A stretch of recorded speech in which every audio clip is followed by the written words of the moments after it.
Okay, so Shalom Israel. Shalom. Um, we're live here for Sabbath morning class. We give y'all a few seconds, brothers and sisters, to tune in, log in. All right, and we're gonna go over the reading.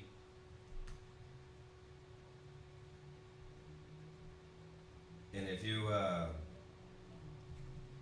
wonder if this Sabbath class is too early for a lot of people. You know, I just thought about that because there's some brothers that do this Sabbath class at. Because in reality, we can go back to 12 because we're ending class at 9 o'clock the day before. The only reason why we did it early was try to get it done early. You know what I mean? And get out early for, you know, what street speaking or flyers or whatever event we got going on. But I'm wondering if a lot of times Sabbath class is too early for these guys. You know, but anyway, we're going to open it up with the reading and get started on that. And if anybody has any questions, then we'll go into the questions after. Last night was a good class. It was basically majority questions. Let me get that. You send that link out? Okay. All right. And we'll wait. Just give them a few seconds. We know people is.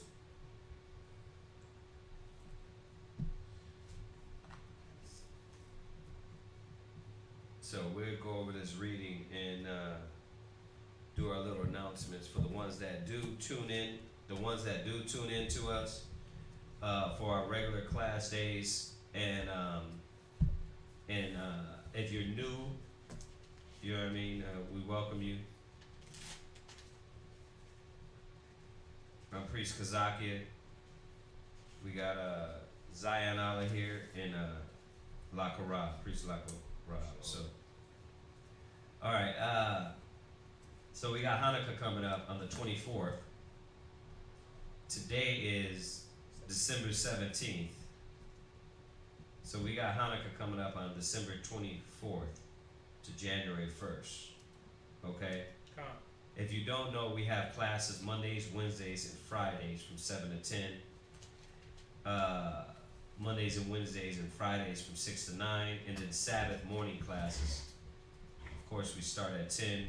If you want to participate in the prayer part, you got to be in class. All right. You can also check out our all of our classes, our shows, everything on the Israelite School of Biblical History and Practical Knowledge, and our website isbhpk.com is going up. Should be going up as we speak. It's getting worked on. Speaking of that, I need a list of those high holy days and everything. Kids class is every Sunday at 11 o'clock to 12 o'clock. It's only an hour. If you're trying to get your kids involved and you don't want them to be wrapped up into the things of this society, I suggest you try to get them in class. All right, our school is at 8524 South Braeswood, and that's Houston, Texas 77071. Our other school in San Antonio is 4219 Center Gate, San Antonio, Texas 78217. We also started class in Albuquerque. Priest Mashaba's out there. He's 501 Copper Avenue, Northwest Albuquerque, New Mexico, 87102. And then we also have Kawakab that's been in Guatemala for quite some time now. I think, man, maybe over 10 years now. He's out there teaching, and he's doing our Spanish classes. So if you could put that up, you know, I don't know if you got that, but if you could put that up there. We also have Spanish and Portuguese. So if you know somebody that needs that, that's online. All right, we got anybody in here? What?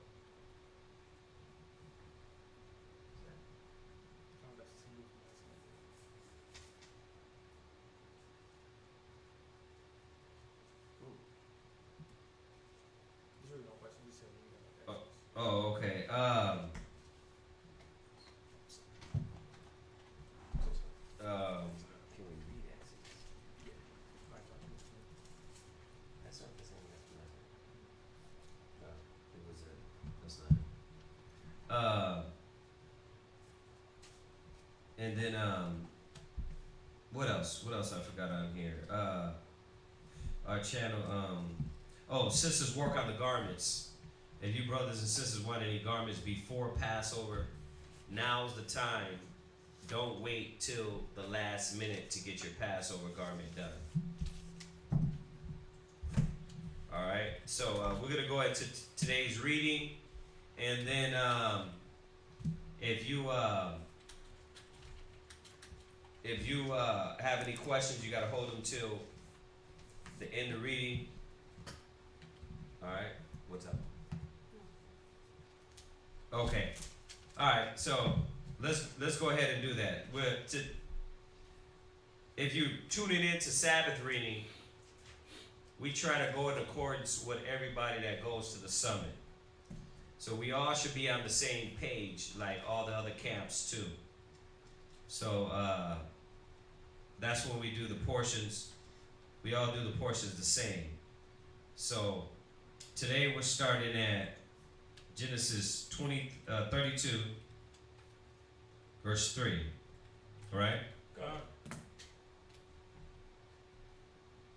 You did it for 3 or 4. Okay. So, yeah, go ahead. This is Genesis chapter 32 and verse 3. Mm-hmm. And Jacob sent as a matter of fact, we'll let him read first, then that way you'll make it back up here. So, Brian, you can come up, with salute yourself in, and then you can start the reading. So, hold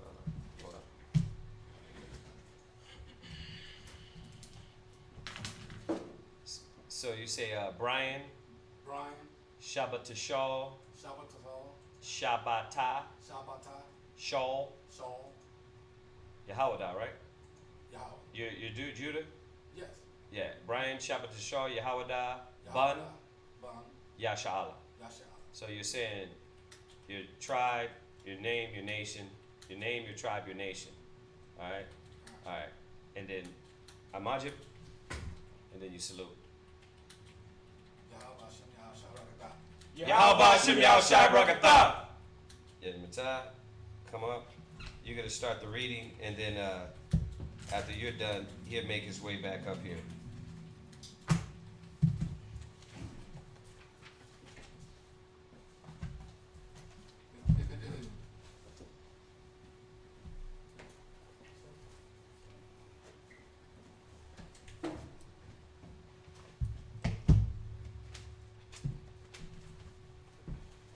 Just let us know, make sure we're all in.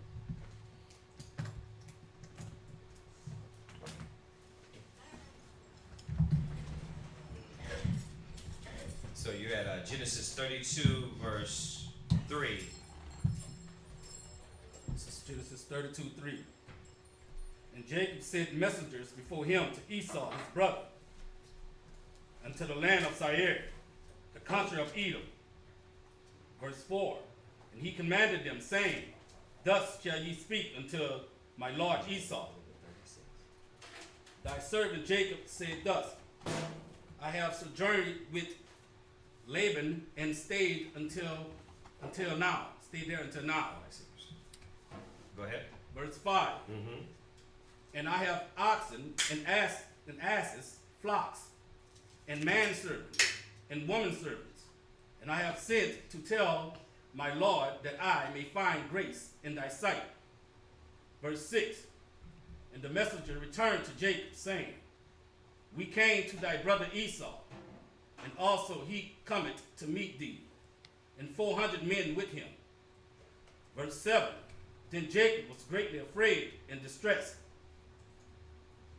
and he divided the people that was with him, and the flocks, and the herds, and the camels, until two bands. Genesis 32:8. And said, If Esau come to one company and smite it, then the other company which is left shall escape. Verse 9. And Jacob said, O God, O my father Abram, and God of my father Isaac, the Lord which said unto me, Return unto thy country, and to thy kindred, and I will deal well with thee. Verse 10.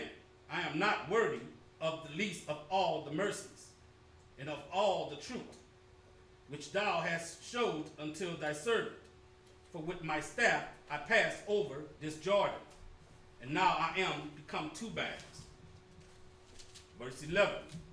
Deliver me, I pray thee, from the hand of my brother, for the hand of Esau.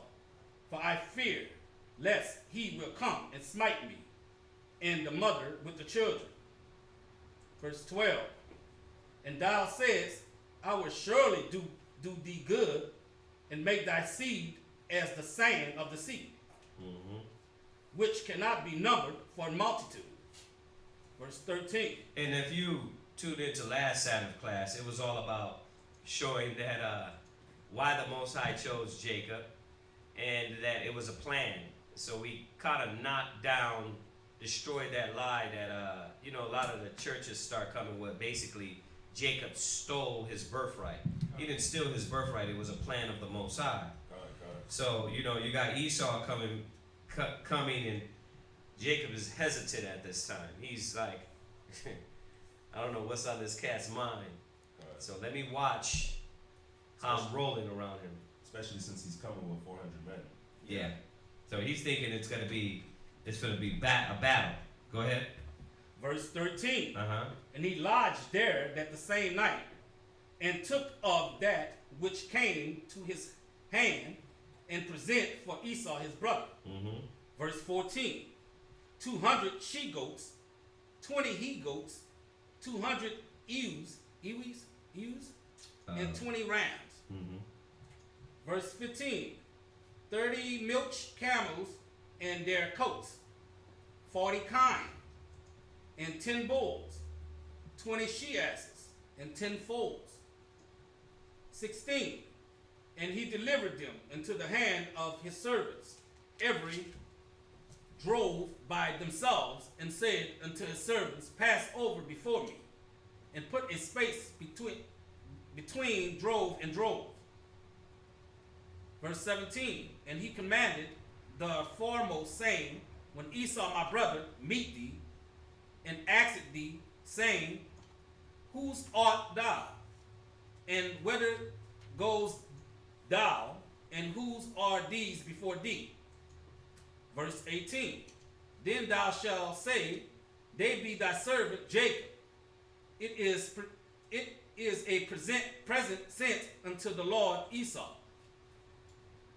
And behold, also he is behind us. Verse 19. And so commanded he the second and the third, and all the follow the drove, saying, on this manner shall ye speak unto Esau when ye find him? Verse 20. And say ye moreover, behold, thy servant Jacob is behind us. For he say, I will appease him with the present that goes before me. And afterwards I will see his face. Pre-adventured he will accept of me. Right, and we also touched on this a little more. You know what? I'll wait. I'll wait till we get down because I'm looking at the reading here. Go ahead, read on. It's Genesis 32:21. So went the present over before him, and himself lodged that night in the company. Verse 22. And he rose up that night, and took his 2 wives, and his 2 woman servants, and his 11 sons, and passed over the ford. What is this? Jabbok. Verse 23. And he took them and sent them over the brook, and sent over that he had. Verse 24. And Jacob was left alone, and there he wrestled a man with him until the breaking of the day. Verse 25. And when he saw that he prevailed not against him, he touched the hollow of his thigh. And the hollow of Jacob's thigh was out of joint as he wrestled with him. Right. So we were just talking about this too, about angels coming in the form of man, right? Disguising themselves. Obviously, this was full flesh and bones. It wasn't a spirit, it was a man. Go ahead. Verse 26. And he said, let me go, for the day breaketh. And he said, I will not let thee go, except thou bless me. Verse 27. And he said unto him, What is thy name? And he said, Jacob. Verse 28. And he said, Thy name shall be called no more Jacob, but Israel. For as a prince hast thou power with God and with men, and has prevailed. Right. So, you know, we've touched on this many a times, but there's supposed to be a transition from the supplanter, right, to he that is a prince of power. You got a lot of that. Israel not waking up to see that you know, you're always trying to get over instead of being the prince of power. And sometimes brothers and sisters come with that mind of the Jacob name mind, supplanter. I want to get over. I'm going to kind of play around with the Most High and the truth instead of coming in the Prince of Power name. Instead of coming in the name of that. This is what he's saying here. Now you conquered me, so this is where I'm going to give you the blessing, you know? You know, you fought for this. And that's what Israel has to realize, that we have to fight for the kingdom. We have to fight for righteousness. It ain't going to be, it's no longer easy. It's no longer given to you. So what? You're the chosen. You're the chosen, but he that is a Jew is one inwardly. So you're outwardly a Jew, but you got to be inwardly a Jew. You can't be outwardly a Jew, but inwardly a heathen. So this is what the Most High, you know, this symbolism of his transformation is what Israel needs to really wake up to. You know, we have to fight for this truth. It ain't easy. It ain't easy to give yourself and do the service of the Most High. But where your treasure is, there will your heart be also. Go ahead. This is Genesis 32:29. And Jacob asked him and said, Tell me, I pray thee, thy name. And he said, Wherefore is it that thou dost ask after my name? And he blessed thee. Verse 30. And Jacob called the name of the place Peniel. For I have seen God face to face. Right. Now, did he see God? Did he see the Most High? But what did he see? He knew at that time it was an angel. No. He knew at that time it was an angel. Right. So, you know, and we touch on that a lot, knowing that this translation of power or God, they did a bad job with it when it comes to English. Because, and only really understanding it is going into the Hebrew and understanding that this word God meant Elohims, angels, powers, principalities. You know, if you want to be technical, like we said the other day, you know, we know that the Most High sent these angels. So, in the technicality of it, it's the Most High. But, but really, it wasn't the Most High standing there fighting this man. Right? Go ahead. And my life is preserved. Verse 31. And as he passed over, Peniel, Penuel, yeah. Penuel, the sun rose upon him, and he halt upon his thigh. Verse 32. Therefore the children of Israel eat not of the suet which shrank, which is upon the hollow of the thigh, until this day, because he touched the hollow of Jacob's thigh, is the sinew that shrank. Verse 33. Okay. Y'all got any questions on that? Okay, go ahead. 33. And Jacob lifted up his eyes and looked, and behold, Esau came, and with him 400 men. And he divided the children unto Leah, and unto Rachel, and unto 2 handmaids. Verse 2. And he put the handmaids and their children foremost, and Leah and her children after, and Rachel and Joseph hindermost. And once again, brothers and sisters, we're going through this reading. If you got questions outside of the reading, just hold them, because after we get through the reading, we'll go through your questions. Okay? Now, if you got any questions on the chapter, feel free to hit us up. Okay, go ahead. Genesis 33 and 3. Uh-huh. And he passed over before them and bowed himself to the ground 7 times until he came near to his brother.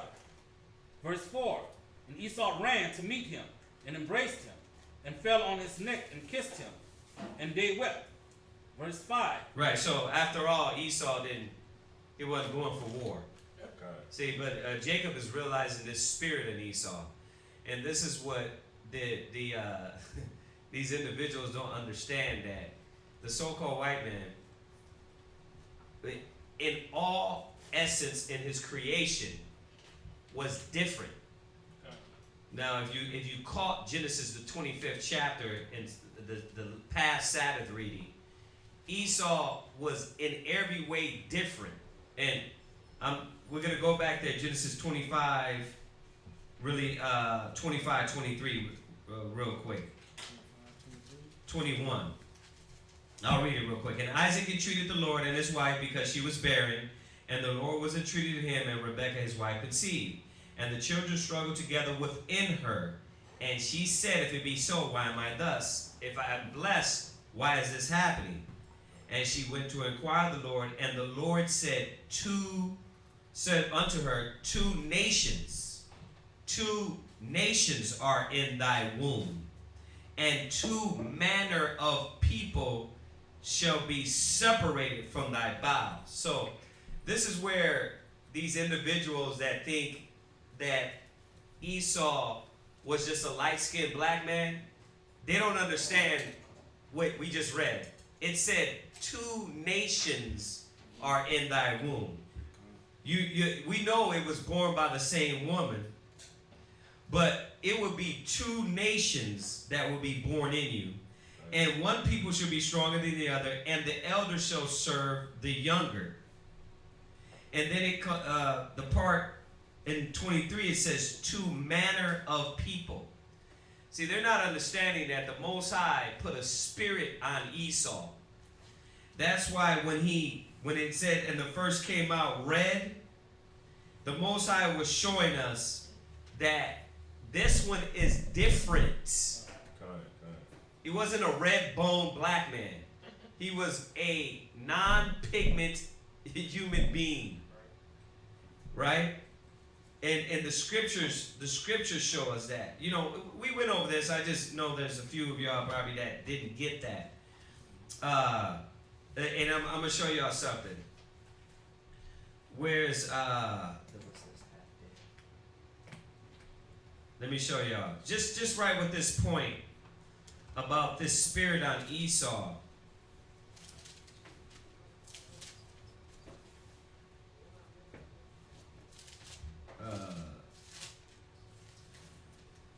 Numbers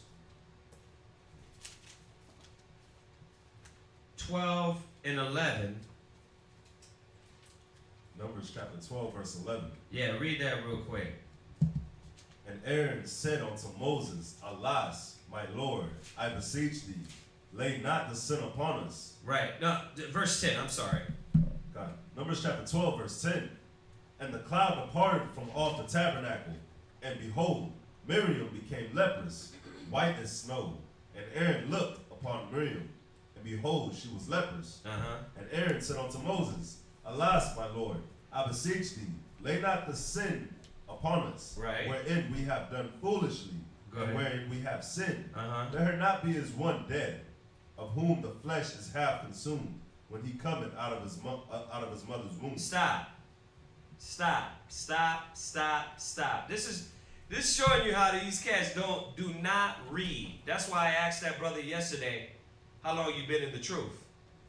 Right. Because if you understand what the Bible is saying, he's giving an example of what is going on with Miriam, because she was running her mouth against Moses, and he was cursing her with leprosy.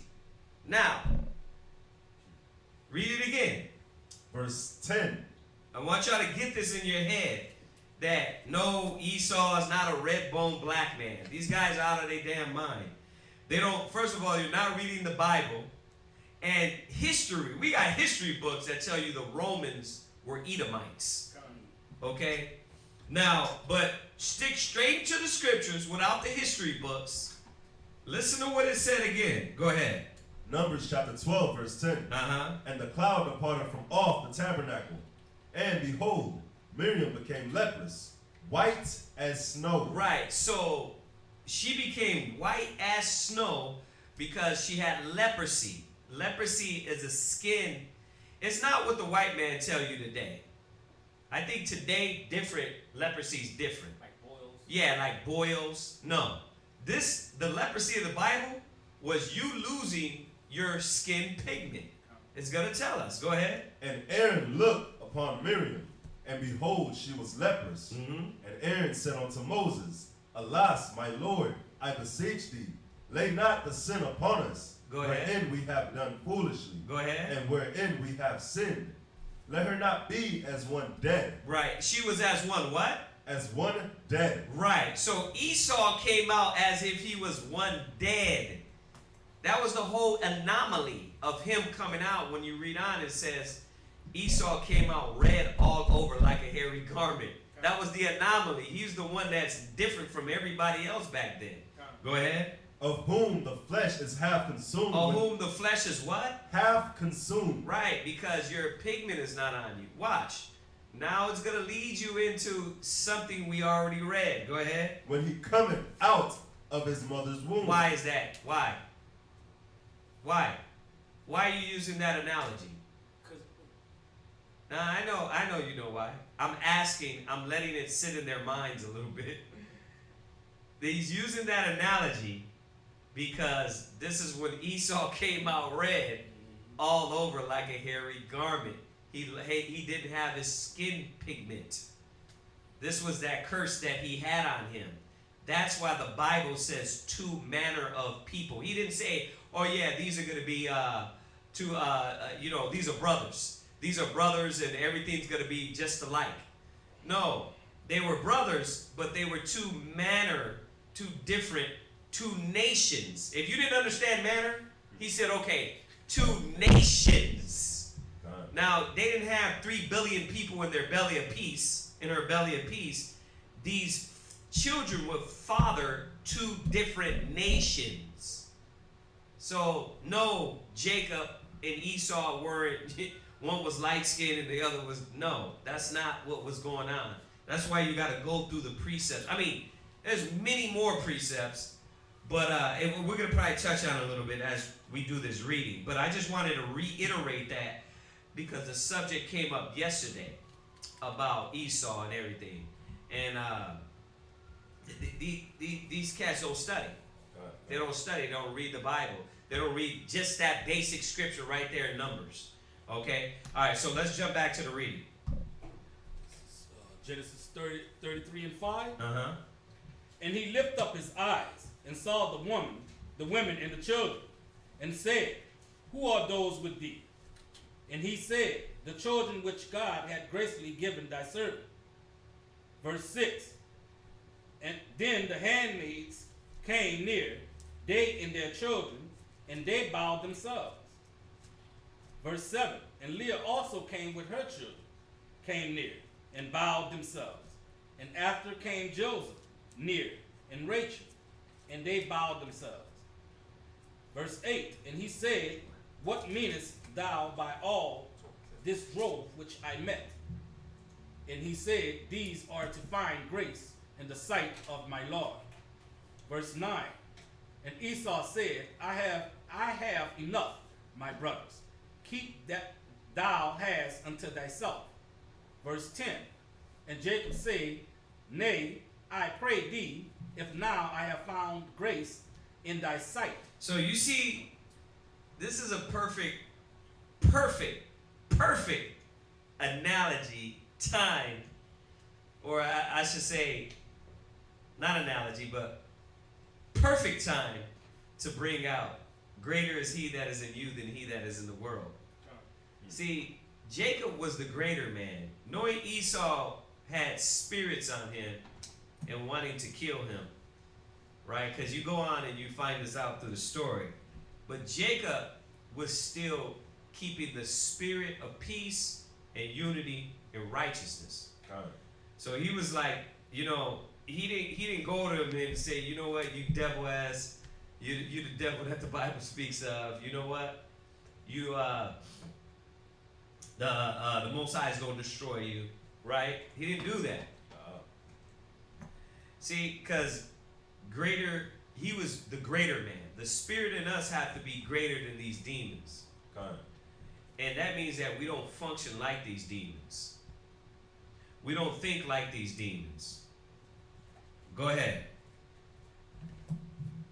Then receive my present at my hand. Uh-huh. For therefore I have seen thy face, as though I had seen the face of God, and thou wast pleased with me. Verse 11. Take, I pray thee, my blessing that is brought to thee, because God hath dealt graciously with me, and because I have enough. And he urged him, and he took it. Verse 12. And he said, let us take our journey, and let us go, and I will go before thee. Verse 13. And he said unto him, my Lord knoweth that the children are tender, and the flocks and the herds with young are with me. And if men should overdrive them one day, all the flocks will die. Verse 14.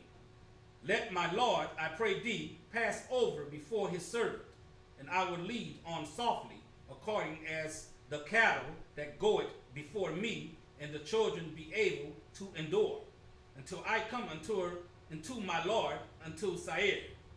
Verse 15. And Esau said, let me now leave with thee some of the folks that are with me. And he said, what needed it? Let me find grace in the sight of my Lord. Verse 16. So Esau returned that day on his way unto Seir. Verse 17. And Jacob journeyed to Succoth, and built him an house, and made booths for his cattle. Therefore the name of the place is called Succoth. Verse 18. And Jacob came to Shalem, a city of Shechem, which is the land of Canaan. When he came from, what is Padanaram? Padanaram, Yeah. and pitched his tent before the city, and he bought a parcel of the field, which he had spread his tent in the hand of the children of Hamor, Shechem's father, for 100 pieces of money. Verse 20. And he erected there an altar, and called it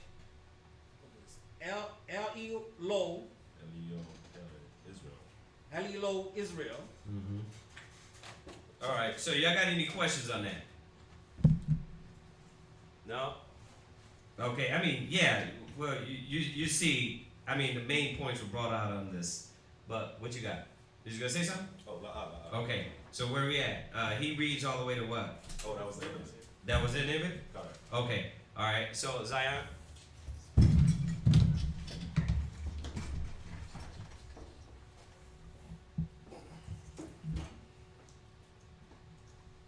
Zion, Shabbat Tashar, Bon Yehowadah, Bon Yashala. Zion, Shabbat Tashar, Yehowadah, Ban Yashala. Amaj, right? Yahweh Hashem Yahushai Barakathon. No, he salutes, and then we salute. Salute. Yahweh Hashem Yahushai Barakathon. Yahweh Hashem Yahushai Barakathon.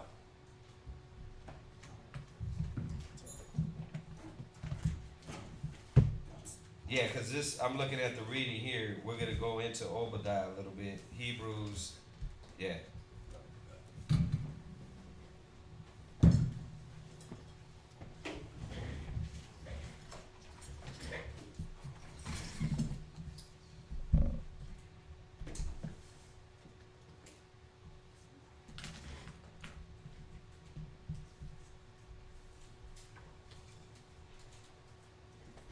Go ahead. This is Genesis chapter 34. And we got to make sure they do that too with the reading. Instead of just putting the scriptures, doing it like that. Go ahead. For now on. And Dinah, the daughter of Leah, which she bare unto Jacob, went out to see the daughters of the land. Right. So if y'all just tuned in, today's Sabbath reading is about Esau. And it's about, we're going to go into him and really a lot about Esau. Okay? And that's why I reiterated yesterday, last Sabbath reading about Esau coming out red and Esau's descendants. Okay? And because we had a little guy yesterday that didn't understand that. So, as a matter of fact, what I should do is give me this book. There's a book right here. It's a blue book in there. I'm hoping I got it in the front too. It should be open. No, not that one. The one under there. Yeah.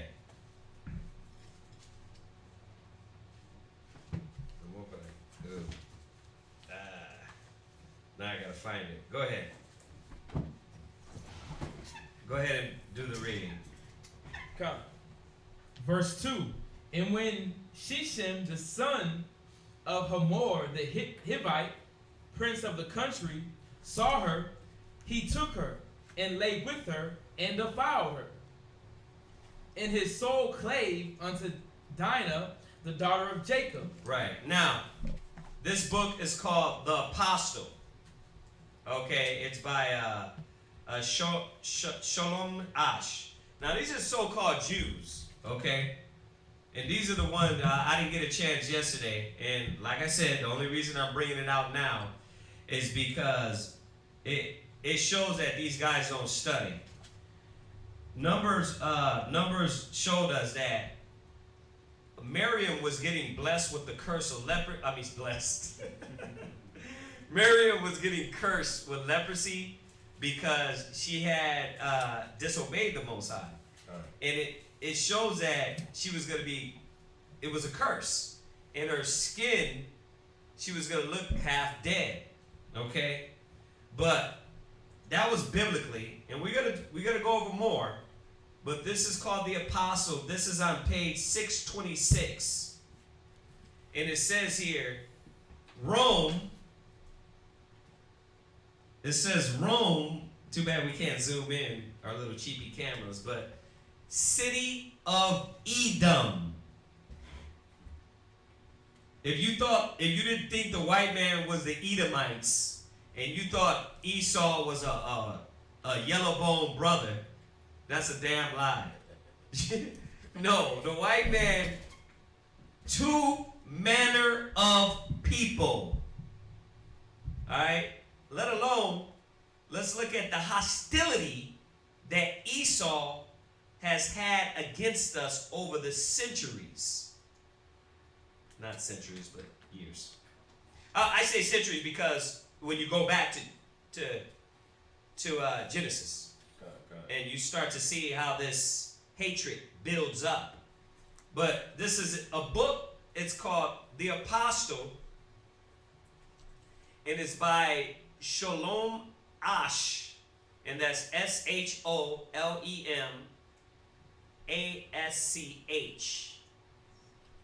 And you can tell that sounds like a so-called Jew, huh? So, but in here, he even tells you Rome, the city of Edom, was looked upon by the Jews as the rod which the Lord had appointed to punish Jacob for his sins. You see that? If you can, I can have them bring it here. Take that over to the camera a little bit. Put it in their face. Put it in. Oh, you gotta take a picture. Okay. Which part? Right there. It's underlined. Take a. You know what? Do that. Take a picture with your phone better, then put it up there for them. Just to show y'all, man, that these cats. They know. Listen, it's been over 40 years of research that has been done by the elders in the past. You can't let some knucklehead that gets on YouTube because he read some misinformation and then come out with some. This is besides all the information in the scriptures, man. This is. I got another book. I don't think I got it here though. Yeah, it's called "Who is Esau? Who is Edom?" And in there, they tell you, this is another white man telling you. Nah, I don't think it's up there. I don't think it's up there. I think I left it. Check, it's not in there, huh? I gotta bring my other bag back. It's in my book. But I just wanted to give you a little taste of that. If we gotta,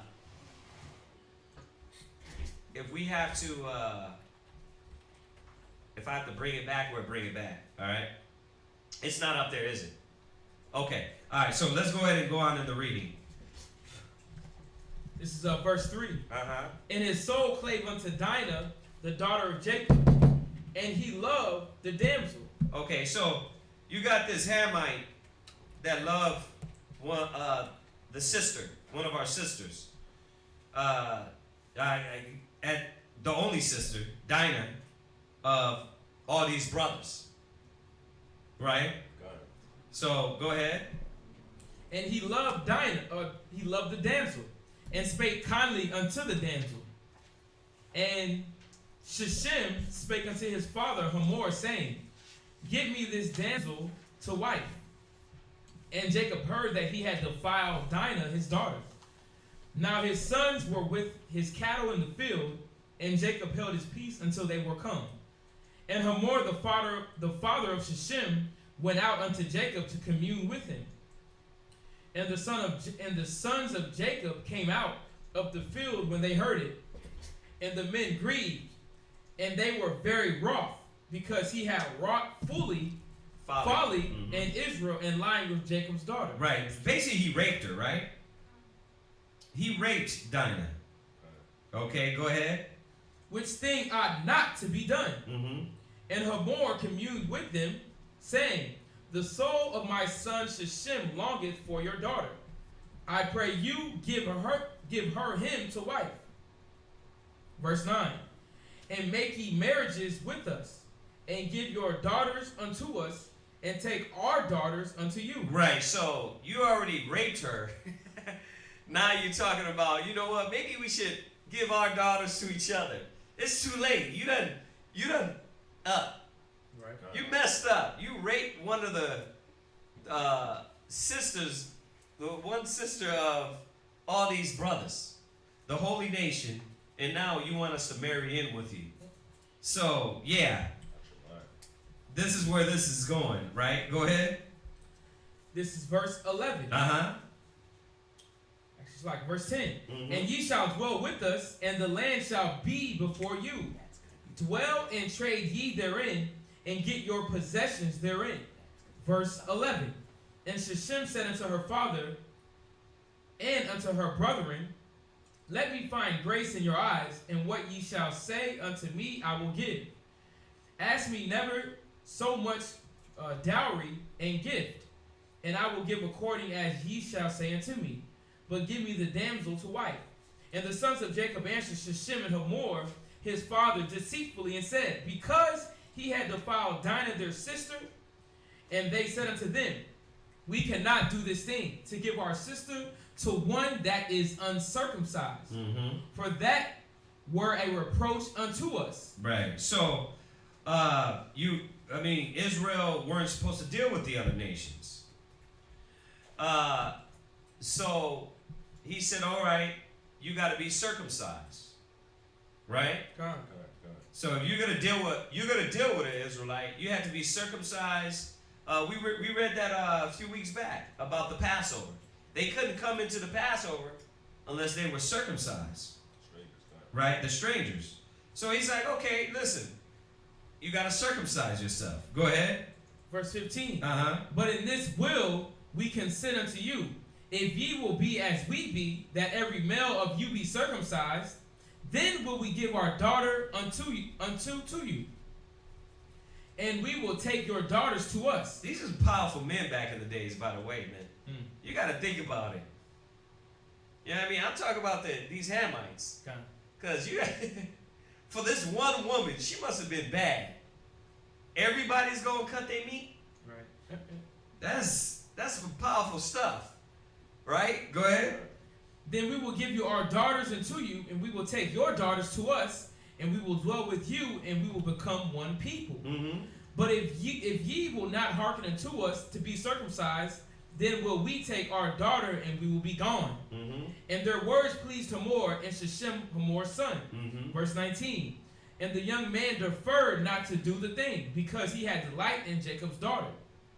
And he was more honorable than all the house of his father. And Hamor and Shechem his son came unto the gate of their city, and communed with the men of their city, saying, These men are peaceable with us, therefore let them dwell in the land, and trade therein. For the land, behold, it is large enough for them. Let us take their daughters to us for wives, and let us give them our daughters. Only herein will the men consent unto us for to dwell with us, to be one people, if every male among us be circumcised as they are circumcised. Mm-hmm. Verse 23. Shall not their cattle and their substance and every beast of theirs be ours? Only let us consent unto them, and they will dwell with us. And until Hamor and until Shechem his son hearkened, all that went out of the gate of his city, and every male was circumcised. And that went out of the gate of his city, or all that went out of the gate of his city. And it came to pass on the third day, when they were sore, that two of the sons of Jacob, Simeon and Levi, 2 sons, only 2. Go ahead. Dinah's brethren took each man his sword, and came upon the city boldly, and slew all the males. And they slew Hamor and Shechem his son with the edge of the sword, and took Dinah out of Shechem's house, and went out. The sons of Jacob came upon the slain, and spoiled the city, because they had defiled their sister.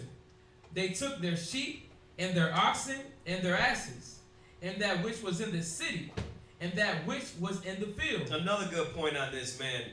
You see how the power of your children, the unity. Now this is not we're not a nation at this time. You're talking about just the 12 sons. This is 12 sons going up against a nation, a people, a city, right? And you see that unity in the household, your unity with your children, and how your generations, back in the days it was a power to have, have so many boys and kids and children. That would bring you success, right? Go ahead. This is Genesis chapter 34 and verse 29. Mm-hmm. And all their wealth and all their little ones and their wives took they captive, and spoiled even all that was in the house. And Jacob said to Simeon and Levi, Ye have troubled me to make me to stink among the inhabitations of the land, among the Canaanites and the Perizzites. And I being few in number, they shall gather themselves together together against me, and slay me, and I shall be destroyed, I and my house. And they said, Should he deal with our sister as with an harlot? Yeah. So you see that, right? Should he deal with our sister as with an harlot? Obviously, they went about it. They went about it really severe, and that Jacob was like, dang, everybody around us is not going to want to deal with us, right? Because you made this vow, and then you came in, you gave them the pretense that it was forgiven. Then you came in, you slew them. So he was like, that was harsh, right? I mean, to me, they deserved it. Go ahead. This is Genesis chapter 35 and verse 1. Go ahead. And God said unto Jacob, Arise, go up to Bethel and dwell there, Mm-hmm. and make there an altar unto God that appeared unto thee when thou fleetest from the face of Esau thy brother. Mm-hmm. Then Jacob said unto his household and to all that were with him, put away the strange gods that are among you, and be clean, and change your garments. Verse 3, and let us arise and go to Bethel, and I will make there an altar unto God, who answered me in the day of my distress, and was with me in the way which I went.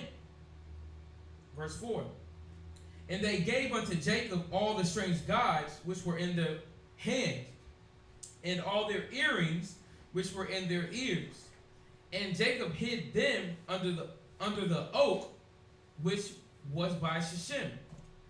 And they journeyed, and the terror of God was upon the cities that were round about them, and they did not pursue after the sons of Jacob.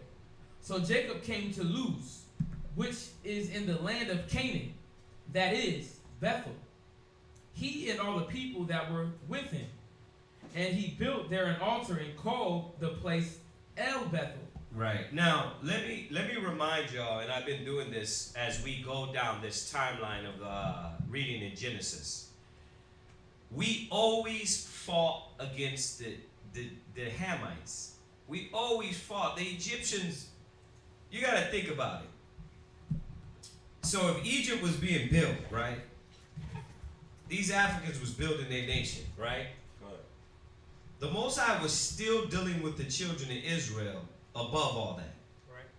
So if you want to go and deal with this time period of the Egypt being built and all that, you still have to go back to Abraham. You still have to go back to the Most High only working with us with wisdom, knowledge, and understanding, and choosing Abraham out of all these other nations, while all these other nations were serving these other gods. So I want you to put that in your mind as you read your history, because you got a lot of that Egyptology madness online. Got it. And you have to see that, where do we fit in this history? So if you put this timeline up, if you want to go into their little Egypt history and all that stuff, they supposed to be this great people. Most High's not worried about them. Right. The Most High is choosing Abraham, Isaac, Jacob, the 12 tribes out of these things. And he's saying through that, these other nations, you're worshiping other gods, idols, while they're supposedly, painting on walls and acting like their civilization is the greatest. It's not. Right. The Most High is finna destroy them. And the only true blessing that they get in Egypt is when Israel is amongst the Egyptians. So these are the things that we have to, as we read our history, we have to put together. Because if not, when you start rapping to these Egyptologists, you don't remember, wait a minute. Y'all history wasn't nothing. The Most High wasn't looking at y'all.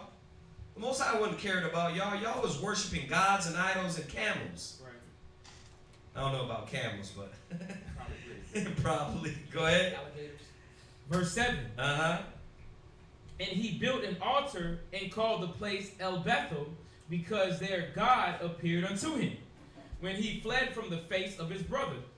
But Deborah, Rebekah's nurse, died, and she was buried beneath Bethel under an oak, and the name of it was called Alon Bakuth. And God appeared unto Jacob again when he came out of Padan Aram. Right. Now, another key points. And why am I bringing up a lot of these points? Because they're internet points now. Okay? We know God didn't appear to Jacob. But who appeared? Angels. Okay? So let's get that right, that when we deal with this word God, he's dealing with his messengers, angels. So this is how we know that in the beginning, God, it tells you God created heaven and earth. That's a bad usage of the word God, because it tells you in Hebrew, Elohim. Then it tells you in Colossians 1:15 that Christ created all things. So God himself didn't do it. And being that you got a bad usage of this word God in English, you kind of don't know when he's saying he's talking of an angel, he's talking of Christ. You see that? Because we know at no time have any man seen God. So these are things I'm putting in these little notes for y'all because you're getting this online and people are trying to, they don't understand what it means, God, right? God. Okay, so, something for y'all to study. That's what Sabbath morning class is about. Trying to not just read through, but really understanding what you're reading in the history and a lot of these different points. You was going to say something? I just had a question with the other nations, right? Yeah. With this Bible's, I guess they're during the time from Adam and Eve, was it? Right. So, where they, how they get off by worshiping other gods? Like, you get what I'm saying? Like. Well, that was the There's whole. supposed to be one God. Then how does Remember, that go on? you're reading the written history after the fact. Oh.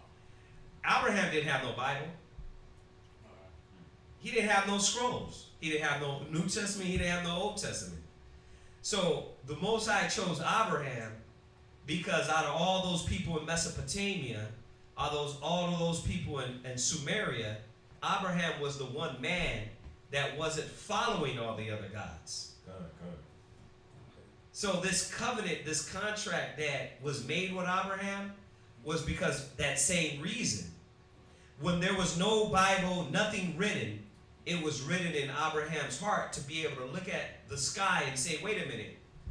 If it was so much, we look at the glory of the Most High, it's so beautiful, why are we worshiping creation and not the Creator? God. So he was the one, where is your Babylon the Timbuktu?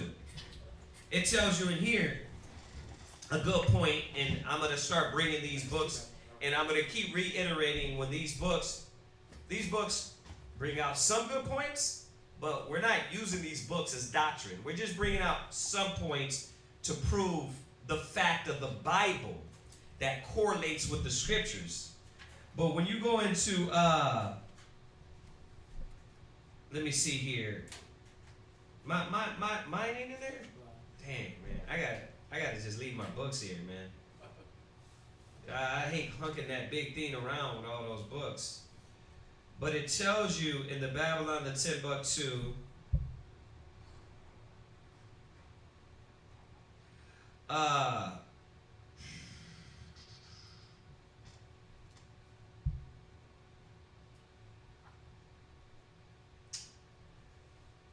see, I got mine noted and highlighted, but and this is one of the points here, but this is on page 45. It says, when Muhammad was born, many Arabs were still worshiping the sun, the stars, spirits, and idols. The Arab possessed over 360 idols for each day of the year. See? So, all these other nations, and just going with your question out, that's why the Most High chose Abraham. Because he was the one out of all these people during that time that followed or believed in the one true God. You see that? So, I was trying to look for the other part because it tells you in here that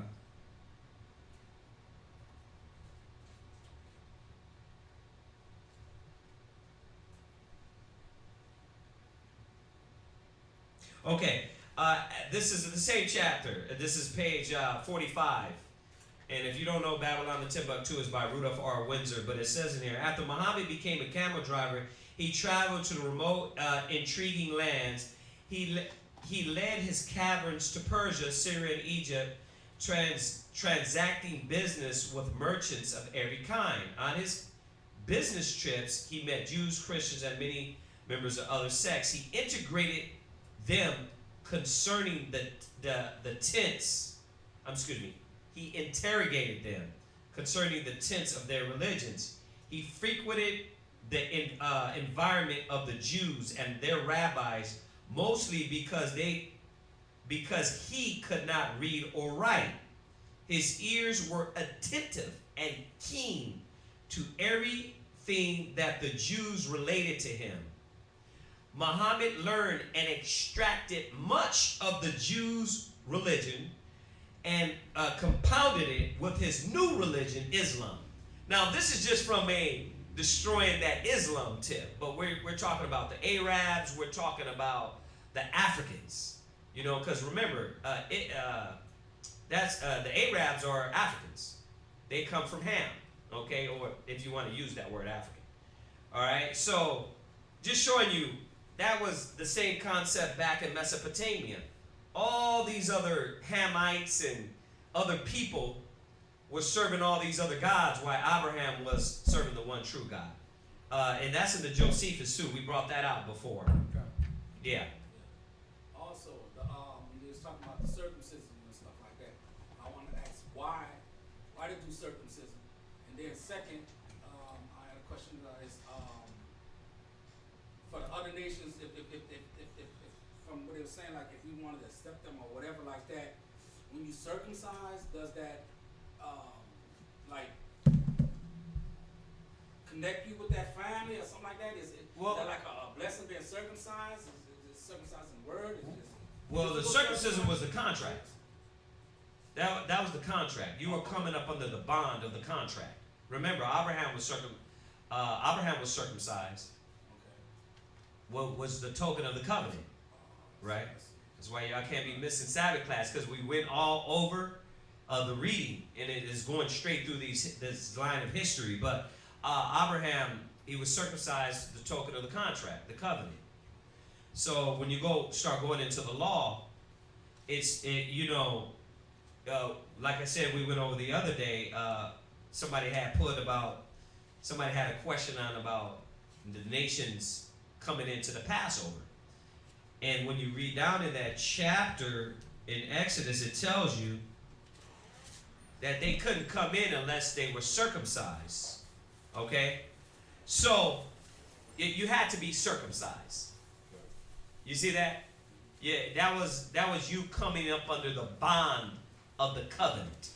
You see that? And of course, when we go to the New Testament, Paul is reiterating, it's not just about the carnal circumcision, but the circumcision of your mind. You see that? Okay, but yeah, the carnal act was now you're under the bond of the covenant, the contract. All right, let's go back to finish the reading.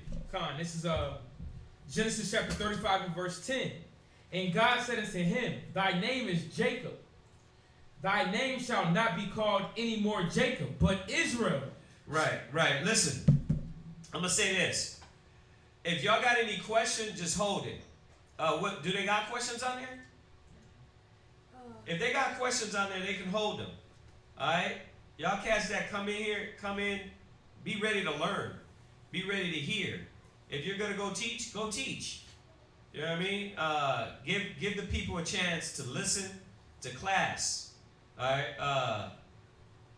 Did they have any questions? Oh, I thought somebody had a question. Okay. All right, go ahead. But Israel shall be thy name, and he called his name Israel. Uh-huh. And God said unto him, I am God Almighty. Right. Be fruitful and multiply.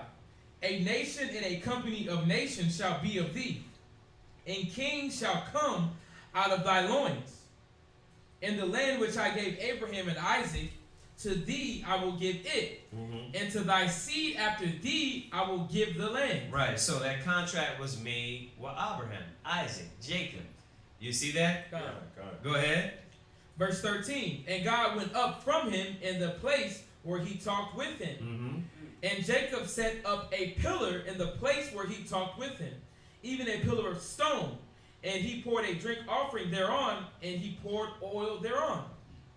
And Jacob called the name of the place where God spake with him Bethel.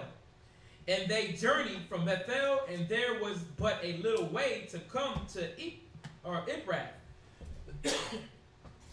And Rachel travailed, and she had hard labor. And it came to pass, when she was in hard labor, that the midwife said unto her, fear not, thou shalt have this son also. And it came to pass, as her soul was in departing, for she died, that she called his name Ben-Ammi. Oh, that was it on that? Come. Ben-Ami, right? All right. What verse? Where are we at? That's 18 still. 18. Okay. 18. So he's supposed to jump to 36 to 36. No, I'm supposed to read to Oh. to Genesis 35 and 18 to 36. Oh, okay. All right. So go ahead and read. Genesis chapter 35, verse 18. And it came to pass, as her soul was in departing, for she died, that she called his name Ben-Noim. With Ben-Ami, right? What verse are we at? Verse 18. Verse 18. Yeah. But his father called him Ben-Onai. I'm sorry. Ben-Onai. Mm-hmm. But his father called him Benjamin. And Rachel died and was buried in the way of Ephraim, which is Bethlehem. And Jacob set a pillar upon her grave, that is the pillar of Rachel's grave unto this day. And Israel journeyed and spread his tent beyond the tower of Edar. And it came to pass, when Israel dwelt in that land, that Reuben went and lay with Bilhah, his father's concubine. And Israel heard it. Now the sons of Jacob were 12. The sons of Leah, Reuben, Jacob's firstborn. Right, which was wicked. Okay? He wasn't supposed to do that. Reuben sinned. So, this is why, as we get into, when you go to Genesis 49, and obviously we'll get there, but it tells you that the scepter shall not depart from Judah, because Reuben went up and defiled his father's bed. So he wasn't supposed to sleep with his concubine. Go ahead. Now the sons of Jacob were 12. The sons of Leah, Reuben, Jacob's firstborn, and Simeon, and Levi, and Judah, and Issachar, and Zebulun. Right. Now another point, and I'm bringing out these points because as you new brothers and sisters get the knowledge, okay, you're going to have this madness online. The seed was determined by the man. So no matter if he had concubines of other nations, the seed is determined by the husband. God. So, and I said it, and we always said, if you plant an apple seed, you get an apple. You plant an apple seed in a banana field, you get an apple. Okay? Just to let y'all know, because now they're trying to say, well, because the children of Israel had different mothers, does that still make them, of these, That's crazy. yeah, they're coming up with so much stuff online, man. It's just, but I'm trying to bring out all these points to show you that it's madness. Jacob, you are what your father is. It's not like the white man told us. Okay, you're not half Mexican and half English and half German and half German Shepherd and you're none of that. You are what your father is. Your ancestry goes back through the seed of your father. So, no matter if these women were of other nations or anything, it's still, they were of their father. God. The children. All right, that point. The second point is this.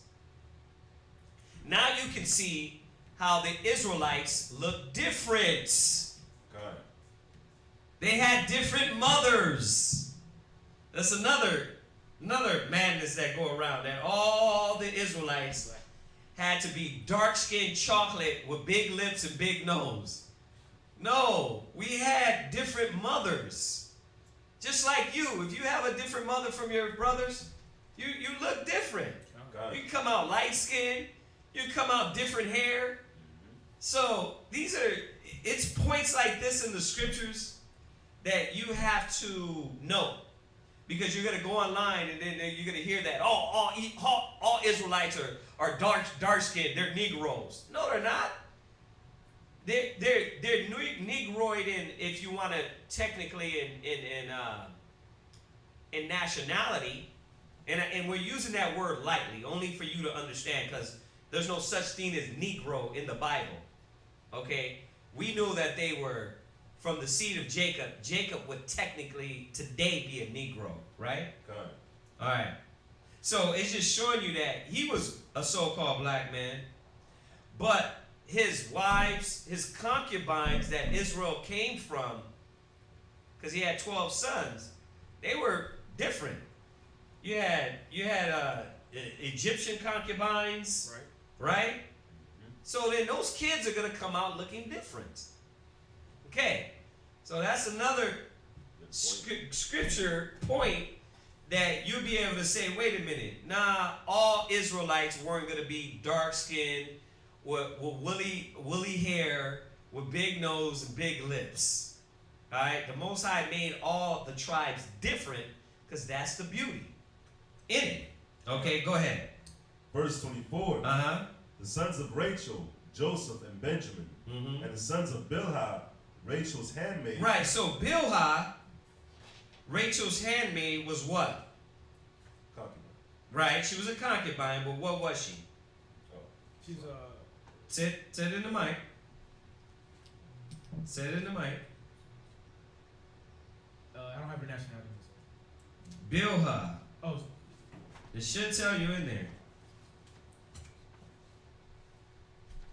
she was a heathen. Right, it just says she was a heathen. Now we'll say I think she's in the place of Palestine. That's her name. Palestine. So I think she was from. She is Palestinian. Con. So you see that.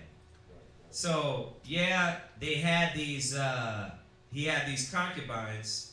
So obviously the children of Israel are going to come with different features, different hair, different look, right? Go ahead. All right, read on. Look up. Verse 26. Verse 25. And the sons of Bilhah, Rachel's handmaid, Dan and Naphtali. Right. We know Dan didn't become a full tribe. Okay. How do we know that? Because when you go to Revelation 7, Dan is not mentioned in there. All right. Dan was kind of, basically he was intertwined in the tribes. Got it. Okay. He never became a full tribe. Go ahead. And Naphtali. Right. And the sons of Zilpah, Leah's handmaid, Gad and Asher. Right. So you see that, right? Zilpah was what? Assyrian. So Zilpah was Assyrian. Now we can kind of understand how Gad looks. Yeah, I mean Gad and Asher. Con. Right? They look they got a mix. Right? The Native Americans, they got the long hair. Right? Con. But I'm talking about, give me the Chiefs up there. That brown blood, the Gadite brothers. And yes, over time, it should be the black, all the way to the end, it's the Great Chiefs, it's called. That's it right there? Yes. Right, over time, yes, you know, through your father, through ancestry and them marrying light-skinned women or whatever, you're going to have different features, man. Israel, people got it, they got it twisted, man. But you go into here, this book is called, The Great Chiefs of the Old West. It's by, excuse me, it's by Time Life. They come out with good stuff. Yeah, but when you go into here, look at these cats right here. Con. These cats is dark as hell. Con. Right? This is Perms, man. UT Chief of Oray. No perms, no perms. I'm just saying. Yeah, no, that's Straight, straight. That's that like look at their hair, man. You know what I mean? Rival to me. You see that? And it be that long woolly hair, like Shalimaya. She like that. She got that Negro Mexican hair. Right. You know what I mean? She's a niggerita.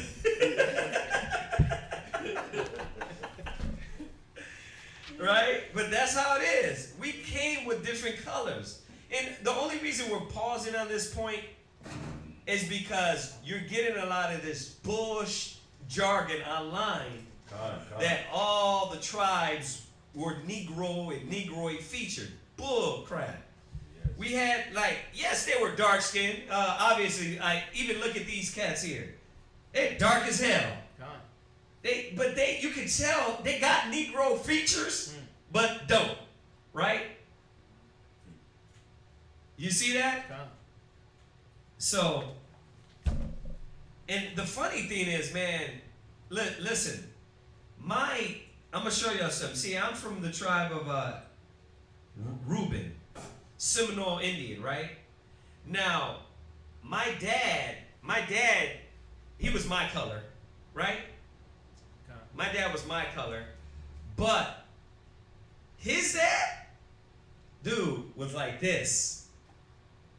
His dad was black. He looked like a Jew to me. When I seen him, he looked like a Jew, but he was one of these cats. He was straight North, I guess Seminole Indian. See, but in my dad's mother, she was a Jew. But then when it came back down to my mom was an Ephraimite, Puerto Rican. But look how I came out, right? Now, let's say if my dad married someone darker, I would have came out what? Darker. Like this is I don't even think this had to be explained, man. Con.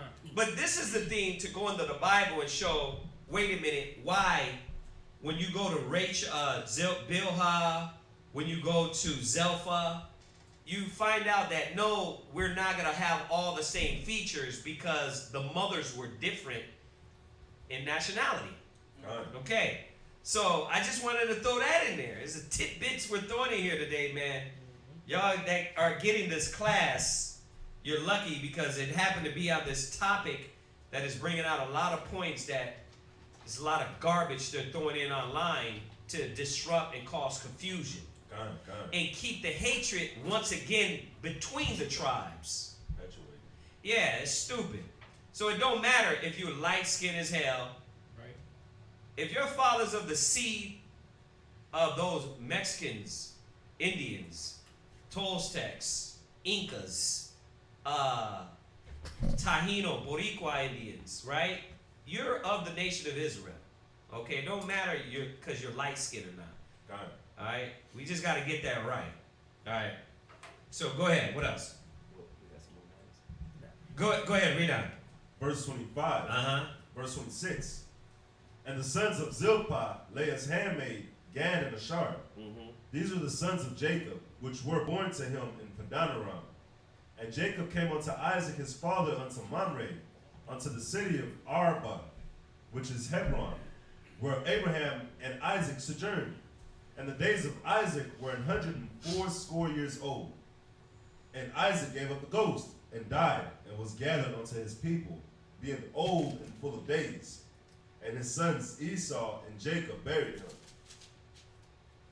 Verse 36, chapter 36.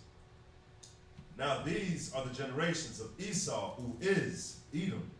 Esau took his wives of the daughters of Canaan. Right, so somebody had asked that yesterday in class also, about Esau, are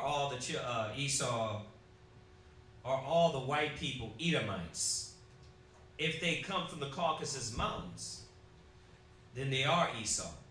If they're Caucasian, then they are Esau. I don't care if you're Spanish Caucasian, German Caucasian, French Caucasian, Russian Caucasian. Esau had he had tribes too. Or they were known as dukes. We're going to find out. Go ahead. Esau took his wives of the daughters of Canaan, Adah, the daughter of Elon the Hittite, and Aholibamah. Right, so he had African women. Esau had African women. So what that mean? That means these kids came out. Have you ever seen a black man with a white woman, or a white man with a black woman? Con. Those kids were coming out looking different. Con.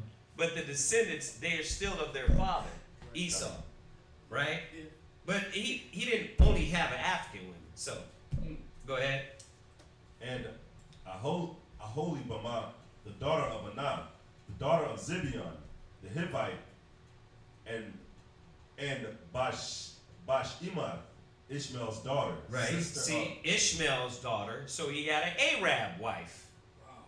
Right? Go ahead. Sister of Nebuchadnezzar, and Adah bare to Esau, Eliphaz, and and Bashemath bare Ruel, and Aholibamah bare Jeush, and Jaalam, and Korah. These are the sons of Esau, which were born unto him in the land of Canaan. And Esau took his wives, and his sons, and his daughters, and all the persons of his house, and his cattle, and all his beasts, and all his substance, which he had got in the land of Canaan, and went into the country from the face of his brother Jacob. For the riches were more than that they might dwell together. And the land wherein they were strangers could not bear them because of their cattle. Thus dwelt Esau in Mount Seir. Esau is Edom. And these are the generations of Esau, the father of the Edomites. Right, so Esau is Edom. Okay? So Esau is Edom. Remember, Esau in Hebrew is Ishashah, which is wasted away is he. And Edom means red. Alright? Not Adam. See, this is another thing. And I'm bringing out all these points because you got this online now. We have to smash all this madness. Not Adam, Edom. Okay? Got it. And in Hebrew, it's Adawan, not Adam. It's because they say that, oh, Adam was red. Because they sound similar. This is what they did with the name of the Most High.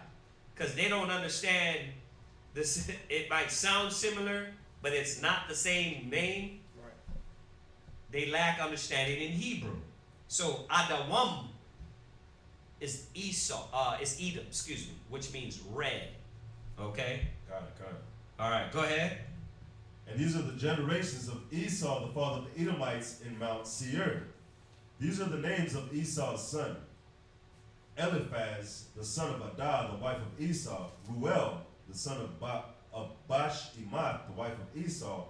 And the sons of Eliphaz were Teman, Omar, Zepho, and Gatam, and Kenaz.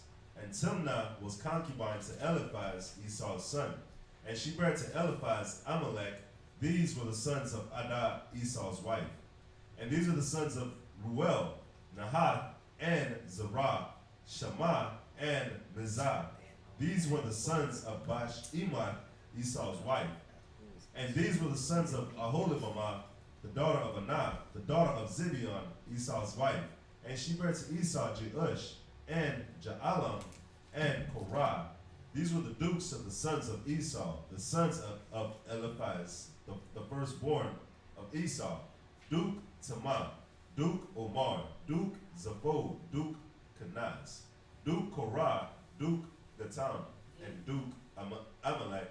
These are the dukes that came of Eliphaz in the land of Edom. These were the sons of Adah.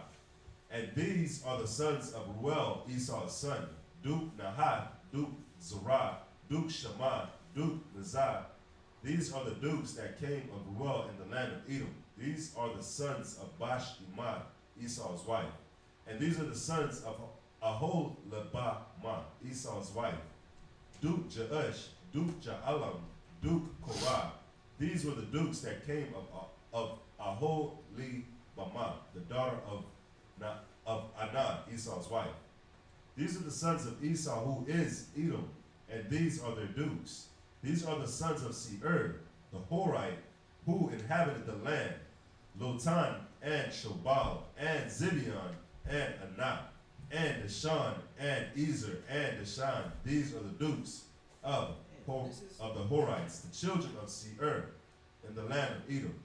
And the children of Lotan were Hori and Himam, and Lotan's sister was Timnah.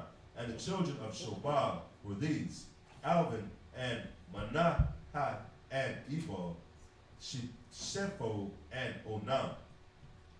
And these are the children of Zibeon, both Ajah, and Anah. This was that Anah that found the mules in the wilderness as he fed the asses of Zibeon his father. And the children of Anah were these: Dishan and Aholibamah, the daughter of Anah. And these are the children of Dishan: Hemdan, and Eshban, and Ithran, and Cheran. The children of Ezer are these: Bilhah, and Zaavan, and Akan. The children of Dishon are these, Uz and Aran. These are the dukes that came of the Horites, Duke Lotan, Duke Shabal, Duke Zibeon, Duke Anah, Duke Dishon, Duke Ezer, Duke Dishan. These are the dukes that came of Horai among their dukes in the land of Seir. What verse? Verse 31. Genesis chapter 36, verse 31. And these are the kings that reigned in the land of Edom before there reigned any king over the children of Esau of Israel. And Bela the son of Beor reigned in Edom, and the name of his city was Din Habah. And Bela died, and Jobab the son of Zerah, and Bozar and Basra reigned in his stead. And Jabab died, and Husham of the land of Tim Ani reigned in his stead. And Husham died, and Hadad the son of Badai, who smote Midian in the field of Moab, reigned in his stead, and the name of his city was Avid. And Hadad died, and Shamla of Masrekah reigned in his stead.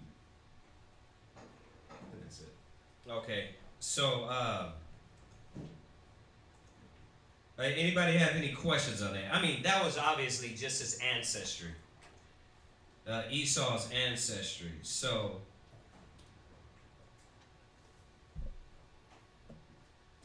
all right, nobody got any questions on that? What verse are we at? Genesis. Go ahead. 37. This is where I'm coming, right? 36 and 37. All right, verse 37, and Samliah died and saw, no, am I in the right place? Yes. And saw of Rehoboth by the river reigned in his stead. And Saul died, and Baal Hanan, the son of Kor, reigned in his stead. And Baal Hanan, the son of Akor, died, and Hadar reigned in his stead. And the name of the city was Paiu, and his wife's name was Mehath Abel, the daughter of Mathred, the daughter of Mezahab. All these are the names of the dukes that came of Esau according to their families, after their places, by their names: Duke Timnah, Duke Alva, Duke Jita, Duke Aholibama, Duke Elah, Duke Pinan, Duke Kenaz, Duke Timon, Duke Mibzar, Duke Magdiel, Duke Eram. These are the dukes of Edom according to their habitations and their lands of their possession. He is Edom, the father of the Edomites. Okay? So that's his descendant. Now we're going to jump over to Obadiah 1 verse 1. So now, you know, when we do the Sabbath reading, somehow it combines the old, the new, the old, the prophets, and the New Testament. So that's what's happening here when we do the reading, as we're doing this reading. It's combining all Esau, his ancestry, and how the Most High feels for him. And we just showed out of this book right here, the apostle. Turn on that backlight, Shalomai, right there. Oh, there you go. We just showed out of this book, the apostle, okay, in page 626, that it says Edom was the city of Rome. So they knew that the Edomites were the white people. We know Romans are white people. So, all right. So we're going to Obadiah, the first chapter. Yeah, I was trying to scroll through that there. I wanted to get some points out of there. Obadiah, we're basically going to read the whole chapter. So, and we didn't read this, right? Obadiah? Yeah. Yeah. My brain is, I thought we read this last Sabbath. We didn't read this last Sabbath? No, sir. We went there for about,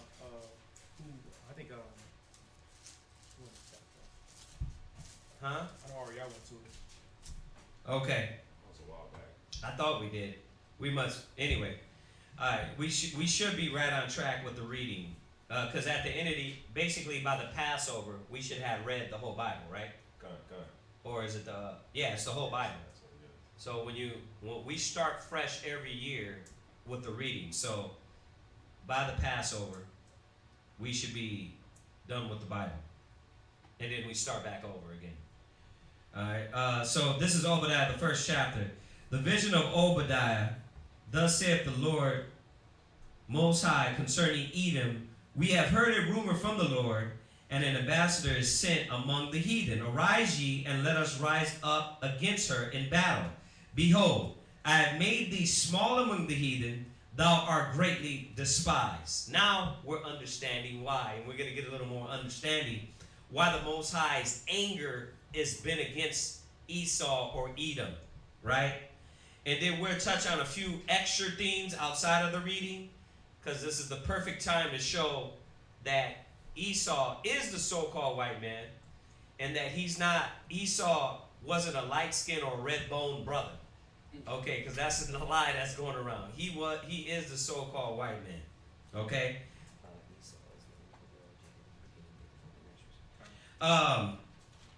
Verse 3. It says, the pride of thy heart hath deceived thee, thou that dwellest in the clefts of the rocks, whose habitation is high. Okay, so I want y'all to look at all these characteristics of Esau, of the so-called white man. You understand? When you go back to when we did the definition, that big sign of Caucasian, they dwelt in the Caucasus. Esau dwelt in Mount Seir. The correlation is that they love dwelling in high places. Okay, so yeah. I got one. Yeah. We go to Numbers chapter 24. What? It's on point. About Esau? Okay, go ahead. Numbers chapter 24. I'm going to start at verse 18, then I'm going to jump to verse 20. Numbers chapter 24, verse 18. And Edom shall be a possession. Seir also shall be a possession for his enemies, and Israel shall do valiantly. Then when you jump to verse 20, it says, and when he looked on Amalek, he took up his parable and said, Amalek was the first of the nations, but his latter end shall be that he perish forever. Verse 21. And he looked on the Kenites and took up his parable and said, strong is thy dwelling place, and thou puttest thy nest in a rock. Right. So, wow, thou puttest thy nest in a rock. Oh. In a rock. Showing you about. Yeah, it's all good. It's all good. We'll get there. But just showing you about how they dwell. Thy habitation is high.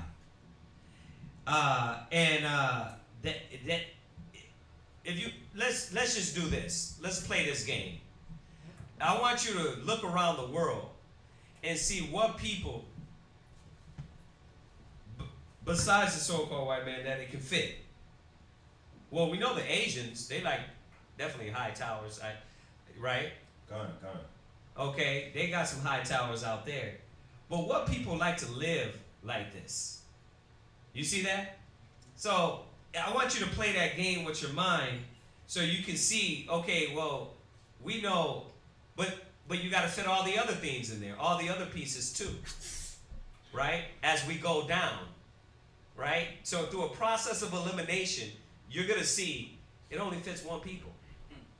You're going to see it, right? You can play around with the high. Well, a lot of people like to live high. You know, this nation they like to build high stories.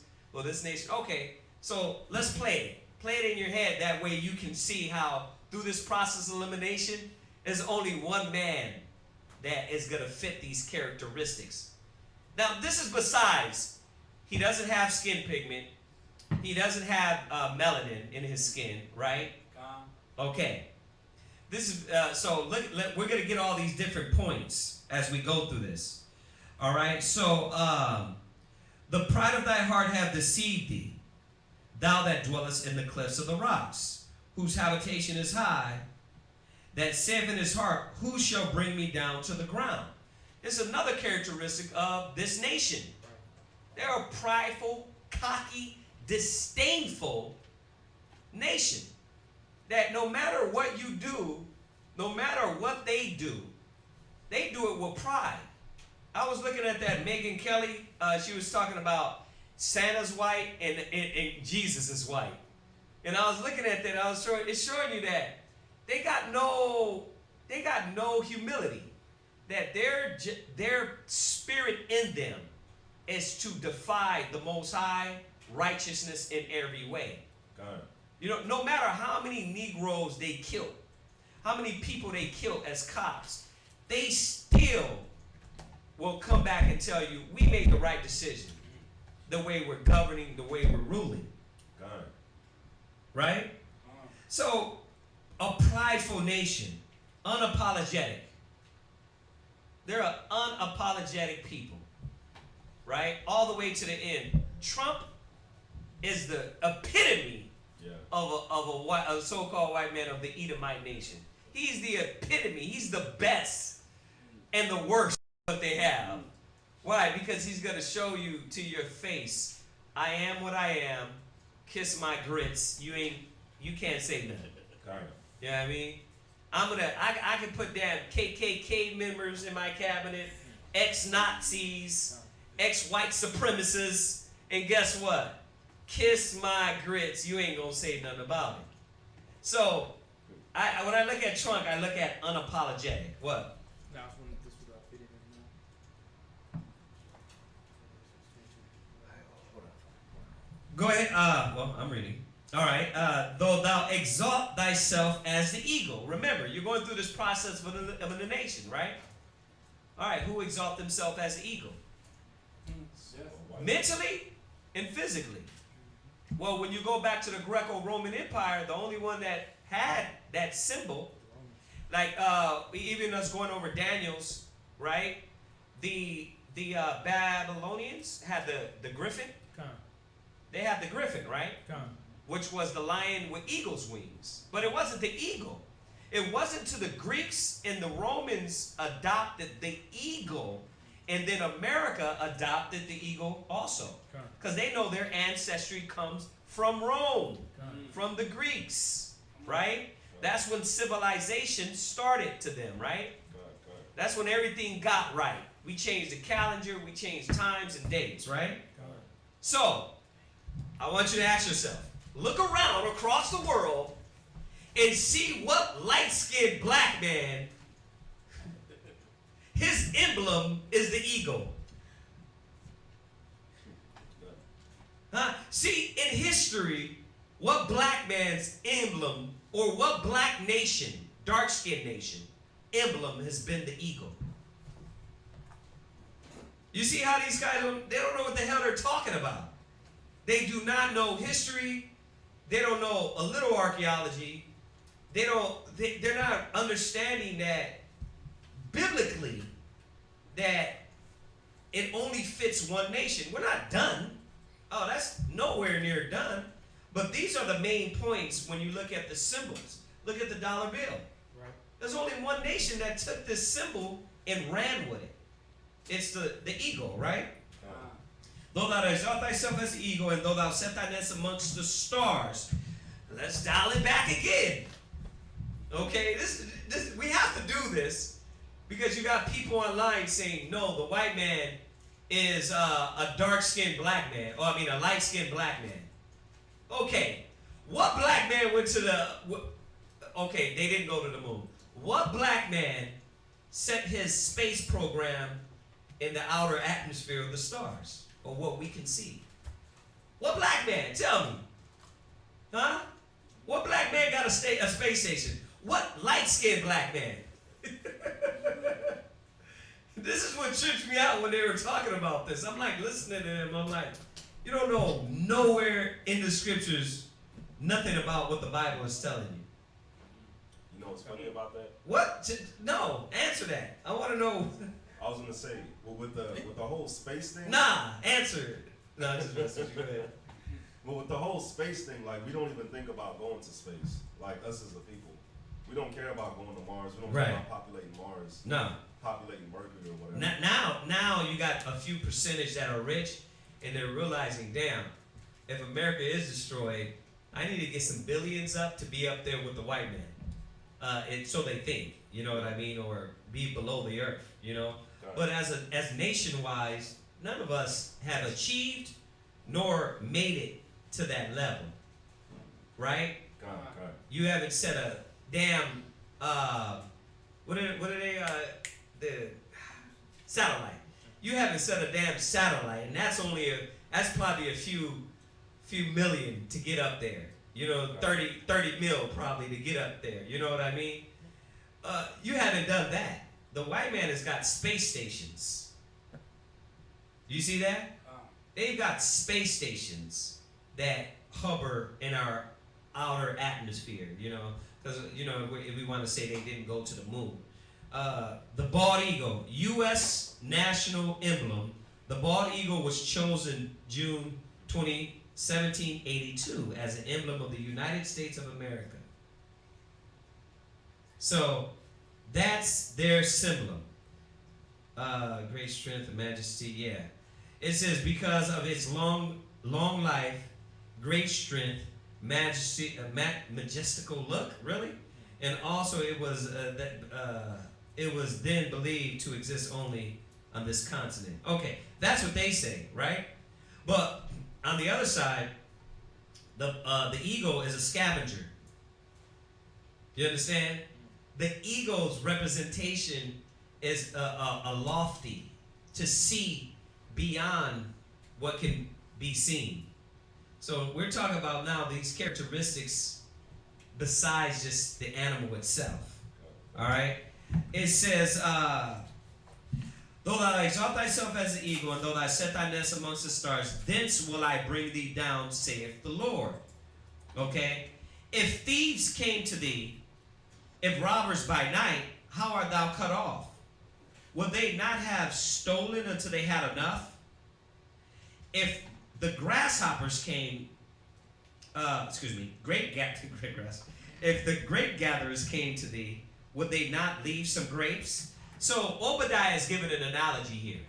He's saying the average person, when they steal something, right, they would leave something.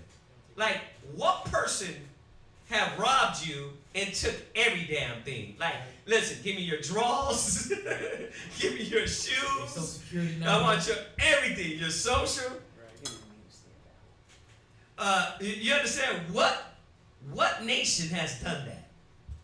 What black, light-skinned nation, yellow bone according to them, what yellow bone nation has went out and stole and stole and stole? Huh? Who is this? Who is this Edomites? Who are the Edomites according to these people?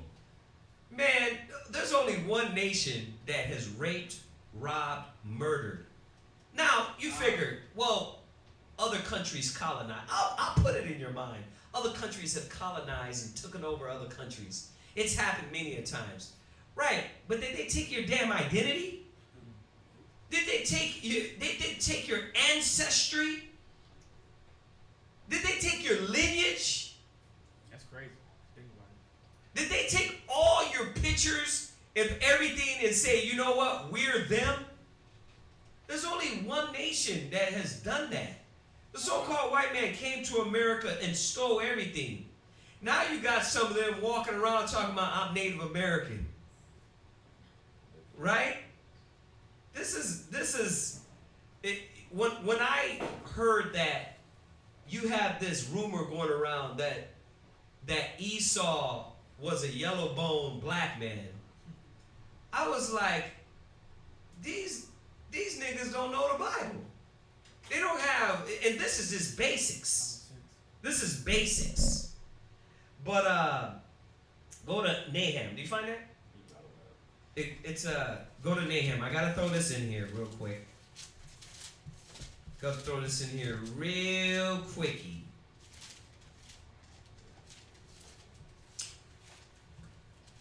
Because it goes with this. I think it's Nahum, Habakkuk. It's Habakkuk 2 verse 5. It's not Nahum, excuse me. Habakkuk 2 verse 5. Habakkuk chapter 2 verse 5. Habakkuk 2 verse 5. Habakkuk chapter 2, verse 5. Go ahead. Yea, also, because he transgresseth by wine. Then we were going over this a little bit the other day in Daniel's 7th chapter. Well, wine is the symbolism of a wine is influence. So, how does he transgress with his influence? We went over it in showing that his influence is his democracy. Okay? In Daniel's 8:25 tell you, he says, through his policy he maketh craft to prosper. So he influences you. Makes you think that, listen, if I come with my democracy, I'm going to be a benefit to you and your country. So what does he do? Well, we want to make the women free. We want to make you independent. We want to give you rights. So this is his democracy. But he goes in, this is how he gets you to transgress. Because now, you're in China, you take off your Chinese garb, you take off your kimono, and you do what? You put on a suit. You take off your dresses, and you put on what? Pum-pum shorts, pants, right? Why? Because this is how he transgressed with his influence. Go ahead. He is a proud man. He is a what? He is a proud man. Well, it's not a coincidence that people that come to murder, kill, steal, rob, and thieve, the one thing that sticks to them is pride. And that's what America's about. This is the defining of America. Their pride. He's a proud man. Go ahead. Neither keepeth at home. Listen, what people cannot stay their ass at home? What people always have to be in everybody's business? What people, when they steal, and they take every damn thing. The white man, America. That's why still to this day, they won't tell your kids, there's no such thing as damn Kris Kringle. There's no such thing as Christmas. There's no such thing as Santa coming down your chimney. Why? Because they got to steal the minds of your children, your ancestry. Con. You understand that? This is how they do it. There's only one nation that indoctrinates. You go to China, you go to damn China, you think you're learning about damn American history?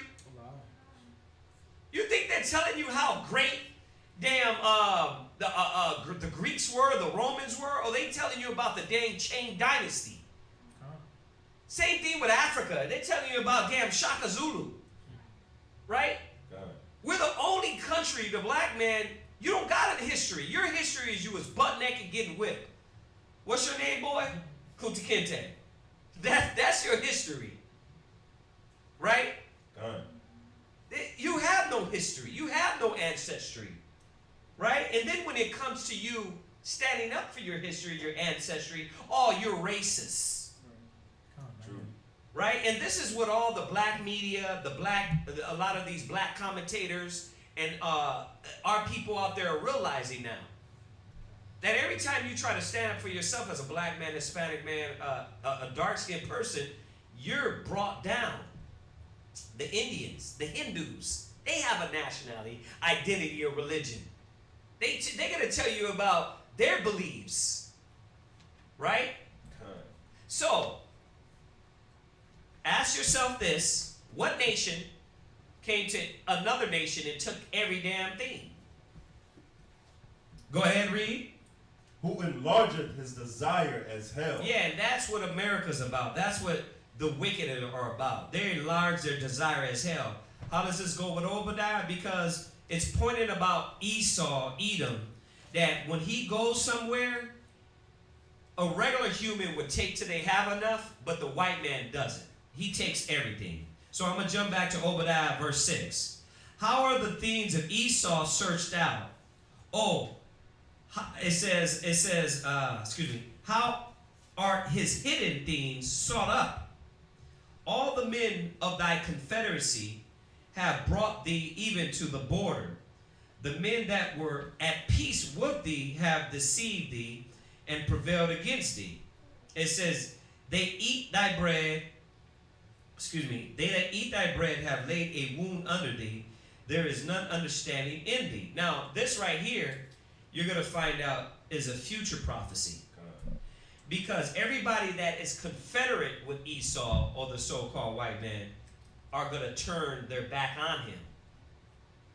They're going to turn their back on him when they start to see who he is. It says, shall I not in that day, saith the Lord, even destroy the wise men out of Edom? In that day is speaking of future prophecy. He's going to destroy all the wise prognosticators and scientists and professors, and he's going to destroy that. And understanding out of Mount Esau. How is he going to do that? He's doing it now. Little by little, as it comes to the day, he's destroying all their scientific evidence. He's showing that the word is true and they're liars. That's how he's doing it. It says, and the mighty men, O Teman, shall be dismayed. It says, to the end that every one of Mount Esau may be cut off by slaughter. So the Most High is angry with these people. Let's ask this. Where's the light-skinned, the light-skinned, red-boned black man that he's angry with to the point of this anger? And we're going to go in detail. It's going to tell us why he's angry with them. Now, in this book, which is who is Esau, who is Edom, there's a point in there where it says, the people, what people, he says in there, and I'm paraphrasing because I don't have my book, but he says basically that if you were the hated people, would you not want to hide and not be known as the hated people? And that's a good point that another white man brings out. Now, the book called Who is Esau, Who is Edom, he ain't bringing out the full truth. He's bringing out that the so-called Jews are Edomites. But he himself and all the Jews, so-called Jews, are Edomites. Okay? They're not going to give you the whole shebang. Now he's going to edify us. Now here's the kicker, everyone. You got this? God. You ready for the kicker? Huh? All right.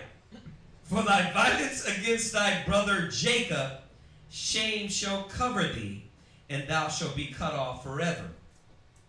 Now, what nation? Now, you believe you the Israelite, right? You believe you the Israelite. Okay, these people say they're Israelites. You got people, brothers, that bear witness that they're Israelites.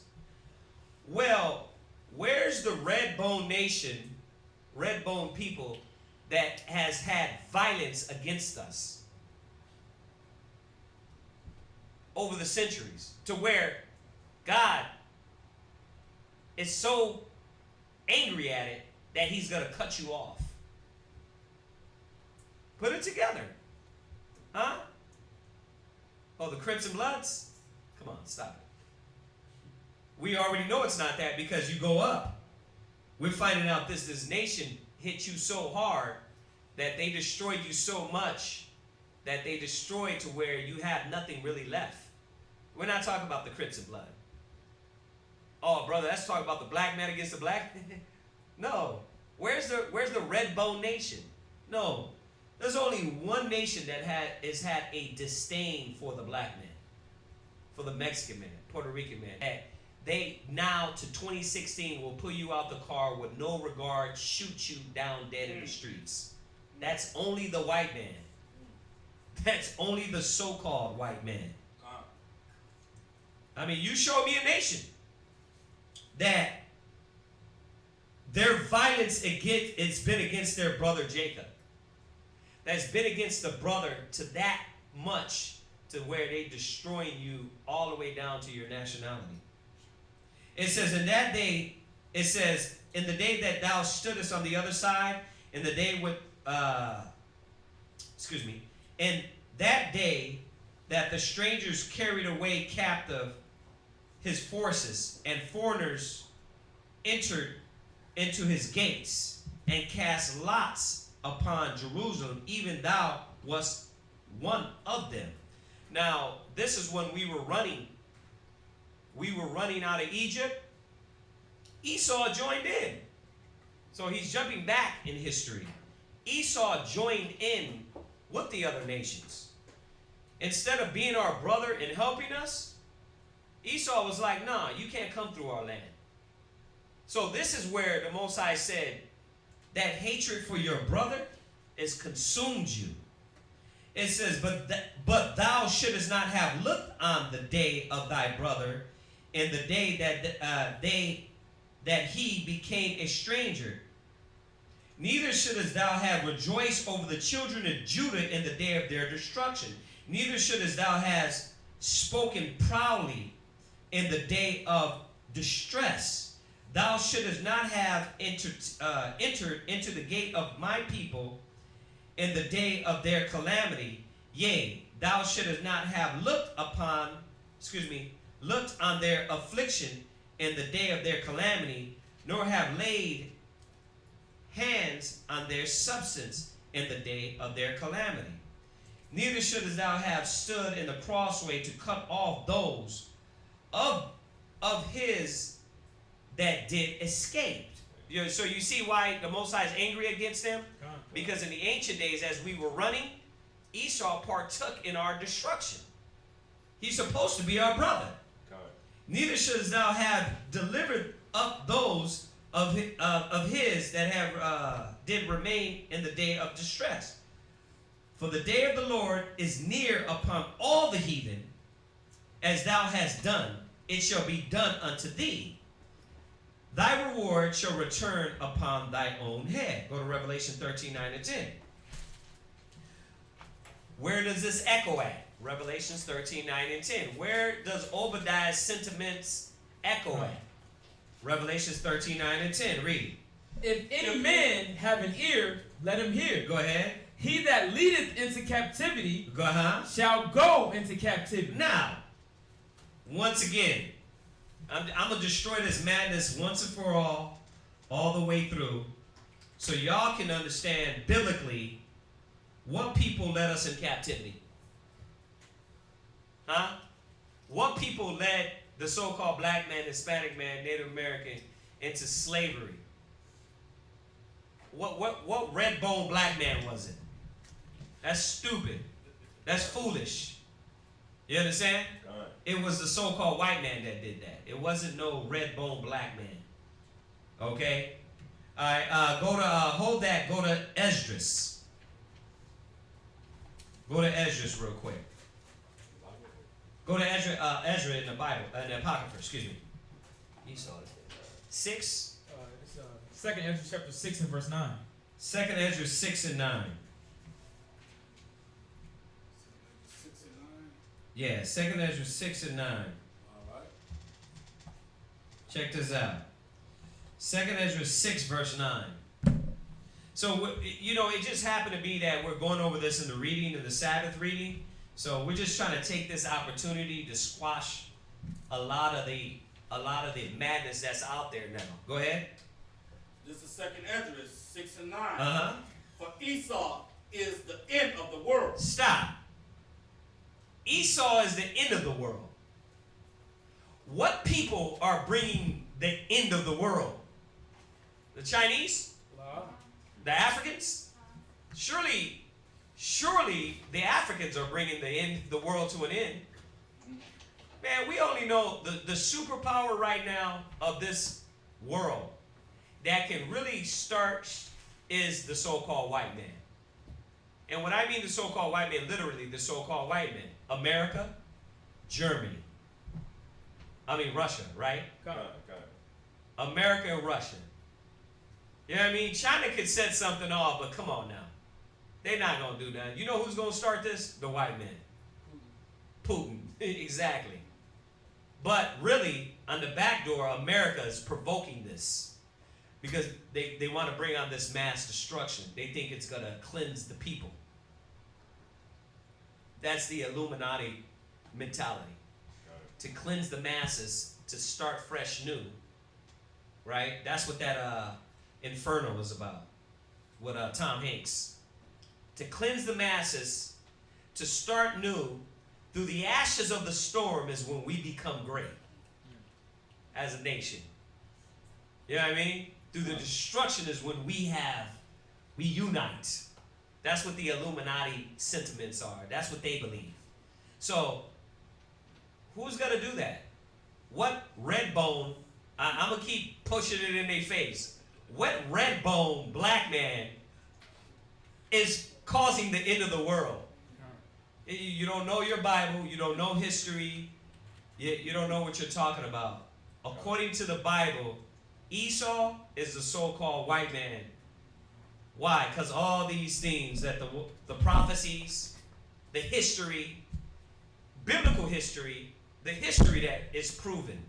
Go ahead. And Jacob is the beginning of it that followed. Right. We know that Jacob is the beginning of the world. Right? But Esau is the end of it. The so-called white man is the end of the world. You see that? Go ahead. Verse 10. The hand of the man is between the heel All and the right. hand. I didn't want to get all that, but go to verse, you're 6, right? Yes. I'm going to show y'all another key point. Where says these heathen? Verse 57. Verse 57. Now, once again, another key point. Go ahead. And now, O Lord, behold, these heathens, which have ever been reputed as nothing, have begun to be lords over us. Who's your Lord right now? Who's your king? These heathens. We know not spiritually, but who's ruling over us right now? The so-called white man, America. America, they can start a war anywhere if they want. And guess what? Through their propaganda and their media, they can justify it. And you will believe it. So America has the power. These heathens are the one that's over us. Go ahead. And to devour us. 58. But we, thy people, whom thou hast called thy firstborn, thy only begotten, right, and thy fervent lover, right, are given into their hands. Right. So we're given into their hands. All right, what we got? I don't know if it applies to the topic. It says, could you please touch on how to answer a person who asks, well, if the Most High put us onto slavery as a punishment, right, why should we hate the white man? Someone asked me this a few days ago. Yeah, well, the scriptures say abhor not an Edomite.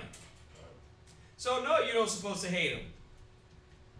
You know, we gotta understand that exactly what your question said. God put them against us. We gotta hate the wicked. We hate them. Not see. The problem is this: you're getting the hate of God mixed up the hate with the Black Panther movement. Because they're white skin, they're light skinned. That's why you hate them. We hate wickedness, corruptness, filth. We hate that they're against the Most High.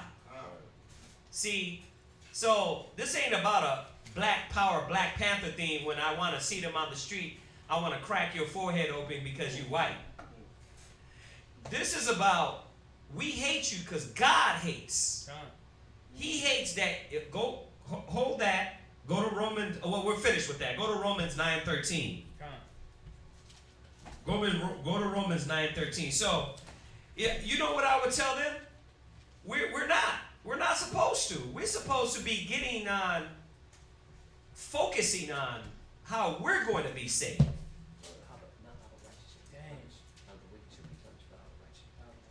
All right, go to read Romans 9:13. Go ahead and read it. You got it. Romans 9 and 13. Romans 9 verse 13. So we're not supposed to be, brothers and sisters, we're supposed to be worried about how to be righteous and locking into the Most High. We're not supposed to be hate. Our job is to wake up our people. We know what he did. But going back to your question, which was a good one, a good statement also, that he did his job because he was used to punish us.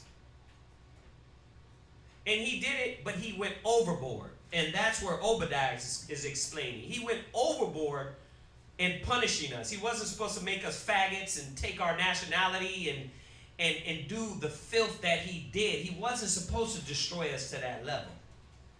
See? So this is why the Most High is angry with Esau. Okay? Read Romans 9:13 and again. This is the book of this is Romans 9 and 13. Uh-huh. As it is written, Jacob have I loved, Right? but Esau have I hated. Yeah. But once again, that's not saying we're supposed to go around, I hate you, I'm going to kill you. Like, brother, we're supposed to be going around understanding the reason why we're in these conditions is because we disobeyed the commandments of God. And we hate the wickedness that America is doing against us. The filth, the anger, right?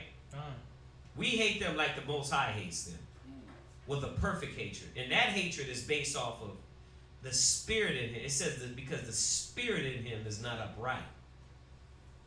That's what it says. The spirit in him is not upright. And he won't humble. America's not going to humble. That's what, just like Pharaoh. He said he lifted him up in pride. It's for a reason. He's going to keep killing you in the streets. He's going to keep killing your kids.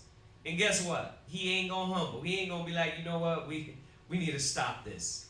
Yeah, I don't give a damn how many black commentators, black radio hosts, black news anchors start crying on CNN. You got cats crying. You can see it in their eyes like, I can't believe this. America's so great. Why is this happening? Because it's not great. They hate your ass. But we're not supposed to be walking around worried about that. You got the one I want? It's in the Apocrypha. It's in Second Esdras. So, as it is written, Jacob have I loved, but Esau have I hated. Go to Second Esdras. I think it's 2. Let's see here.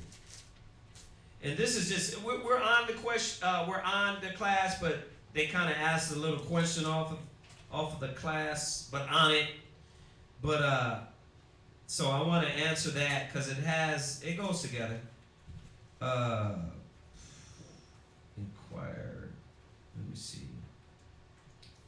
I know it's Second Esdras. Is it Second Esdras 2?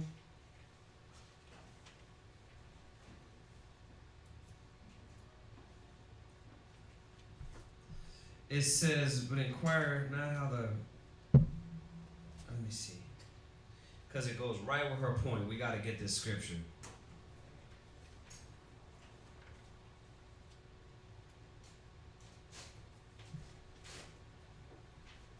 It says, inquire not how the. Inquire not how the wicked shall be punished, but how the righteous shall be saved. Right. Let me get it. Bear with us. Oh.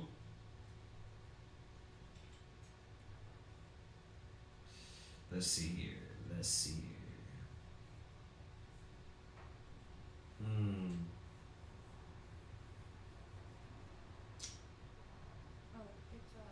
Esdras 9. Good. What? 9? 13 on those one, you know. Second Esdras 9. Ian, one of my favorite ones. 9 and what? 13, yeah. Second Esdras 9 and 13. Yes, ma'am. Read that. Okay. Second Esdras 9 and 13. Uh-huh. And therefore be thou not curious how the ungodly shall be punished. So basically he's saying set your mind right. Stop worried about what we gonna do and who's gonna be beat with whips and who we gonna rape, rob, and murder. You know what I mean? And pay back, right? Don't worry about that. Go ahead. And when, like, wait, man, I can't wait till we get, brother, you need to be worried about your dang spirit. I can't wait till we get Esau back. Brother, you might not even get Esau back. You might be in the trunk with Esau. So you worried about talking about get Esau back. Worry about you getting your spirit right. Read. but inquire how the righteous shall be saved. Yeah, inquire how the righteous shall be saved. How do I keep my mind right? You see that? How do I keep my spirit right? Watch, read on. 14 and 15. Whose the world is. Right. You need to be worried about, man, how do I keep right And how do I have the Most High put me in this kingdom? I got to continue in the works that the Most High called me for. Go ahead. And for whom the world is created. Right, and because he keeps reiterating that the world was created for us. Go ahead. Verse 14. Uh-huh. Then answered I and said, verse 15, I have said before, and now do speak, and will speak. Go ahead. It also hereafter, Uh-huh. that there be many more of them which perish, Right. than of them which shall be saved. Yeah, you better be worried about are you going to be saved? So we shouldn't be waking up and training in the basement with butter knives and because you want to kill Esau. First of all, you're not going to do nothing. Vengeance is Christ. You should be worried about what Christ said in the parable. When he comes, he wants to find you so doing. That means being a servant, being a minister, so you can't be accepted and get a little taste of that payback. Other than that, if your thoughts are on other things than doing the will of the Most High, then you're not going to get a taste of that revenge that the Most High has for us. All right, so going back to your question, that shouldn't be our everyday motivation. We should be getting the job done which the Most High wants. All right, what you got? 1 Peter 4:18 about judgment out of righteous gifts. Right, go there. Go to 1 Peter 4 verse 17. Good one. 1 Peter 4 verse 17. Read that. 1 Peter 4 verse 17. For the time is come that judgment must be at the house of God. And if it first begin at us. Right. You have to worry about us. Before judgment hits the world, you know what it's coming to first? Us. You see that? Because why? We're tried. We're the ones that's going to be tried in the furnace of adversity. So the judgment is starting here. The Most High is putting a separation between the clean and the unclean now. You better be focused on the right thing. Go ahead. What shall the end be of them that obey not the gospel of God? Yeah, because listen, the Most High is that beginning. And you got to understand what he's saying here. He's saying the beginning of this judgment is already started. It started with us first because we had to be prepared for the final judgment. So what is he doing? He's putting you through things that's going to reveal what type of person you are. You see that? So the judgment is going to start at the house of the Most High first. It's starting in all these schools and revealing who's pure, who's not. Who's in it for carnal reasons and who's in it for the Most High. So that's where the judgment is starting. Okay? So I think hopefully we answered that question from that brother or sister, whoever asked that. All right, we're going to go back to Obadiah 1 in verse 10. I want to get something that goes with this. I got a note 25.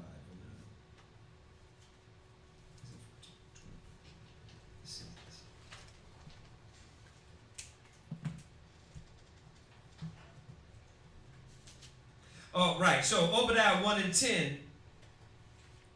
It said, for thy brother, violence against thy brother Jacob's shame shall cover thee, and thou shalt be cut off forever. So we read that.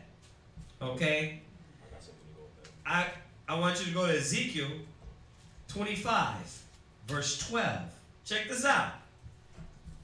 Ezekiel 25, verse 12. Now, this is going to give you a little more info. A lot of people ask this question too, right? They say, well, why is God so angry? Why is this the one nation on the face of the earth that the Most High said is not going to have any mercy for? Why? Ezekiel chapter 25 and verse 12. Go ahead. Thus saith the Lord God, because that Edom hath dealt against the house of Judah by taking vengeance, and hath greatly offended. Go ahead. And revenged himself upon them. Go ahead. Therefore, thus saith the Lord God, I will also stretch out my hand upon Edom, and will cut off man and beast from it. Y'all listening to this? This This is throughout the scriptures. Not only one prophet, but they knew that Esau was going to be wiped away because the hatred he had for his brother, man. When it was time to give us a pass, he didn't. He made sure he put it to us. And that's the same vindictive spirit they're in now. God. That's the same lack of love they got now. What? I'm just saying, all that because he gave it up. Esau, I'm saying. All that he doing is because what he gave up. That's why he's Oh, why he's vindictive? Right. Yeah. Well, Yeah, yeah, because he sold his birthright, yeah. and he had that anger from that time on.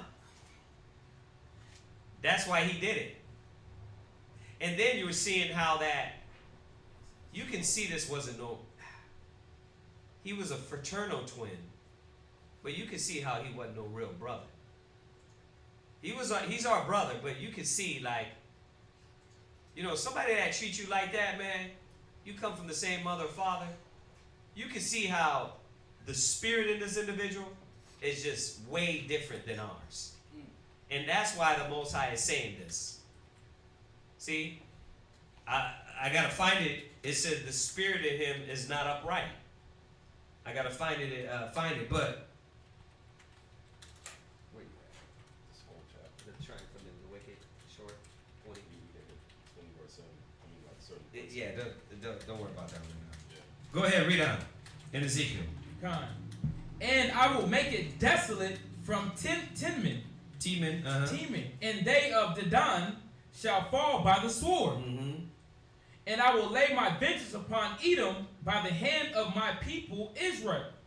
And they shall do in Edom according to my anger and according to my fury. Mm-hmm. And they shall know my vengeance, saith the Lord God. Right. So you see that. So he that leadeth in captivity shall go into captivity. This is where in Isaiah 14 comes into play. Isaiah the 14th chapter. Isaiah the 60. Is it 60 or 65? Isaiah 60th chapter. Con.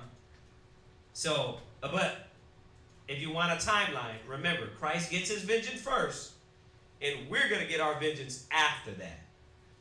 All right. So let's jump back to Obadiah. I just wanted to throw that in there, and The one you're looking for is about the 24. we read that. That's fine. Go to jump to verse 14 because we read all those verses. We're at verse 14, right? God. It said, "Neither should thou have stood in the crossway." We read that actually. It says we're actually. I'll start 15. "For the day of the Lord is near upon all the heathen, as thou hast done, it shall be done unto thee. Thy reward shall return upon thine own head. For as ye have drunk upon my holy mountain, so shall all the heathen drink continually, yea. They shall drink, and they shall swallow down, and they shall be as though they had not been." It says, "But upon Mount Zion shall be deliverance, and there shall be holiness, and the house of Jacob shall possess their possessions." So from prophet to prophet, this is what the scripture is saying. It says, "In the house of Jacob shall be a fire, in the house of Joseph a flame, in the house of Esau for stubble, and they shall kindle in them and devour them, and they shall and there shall not be any remaining of the house of Esau, for the Lord hath spoken it. And they of the south shall possess the mount of Esau, and they of the plain,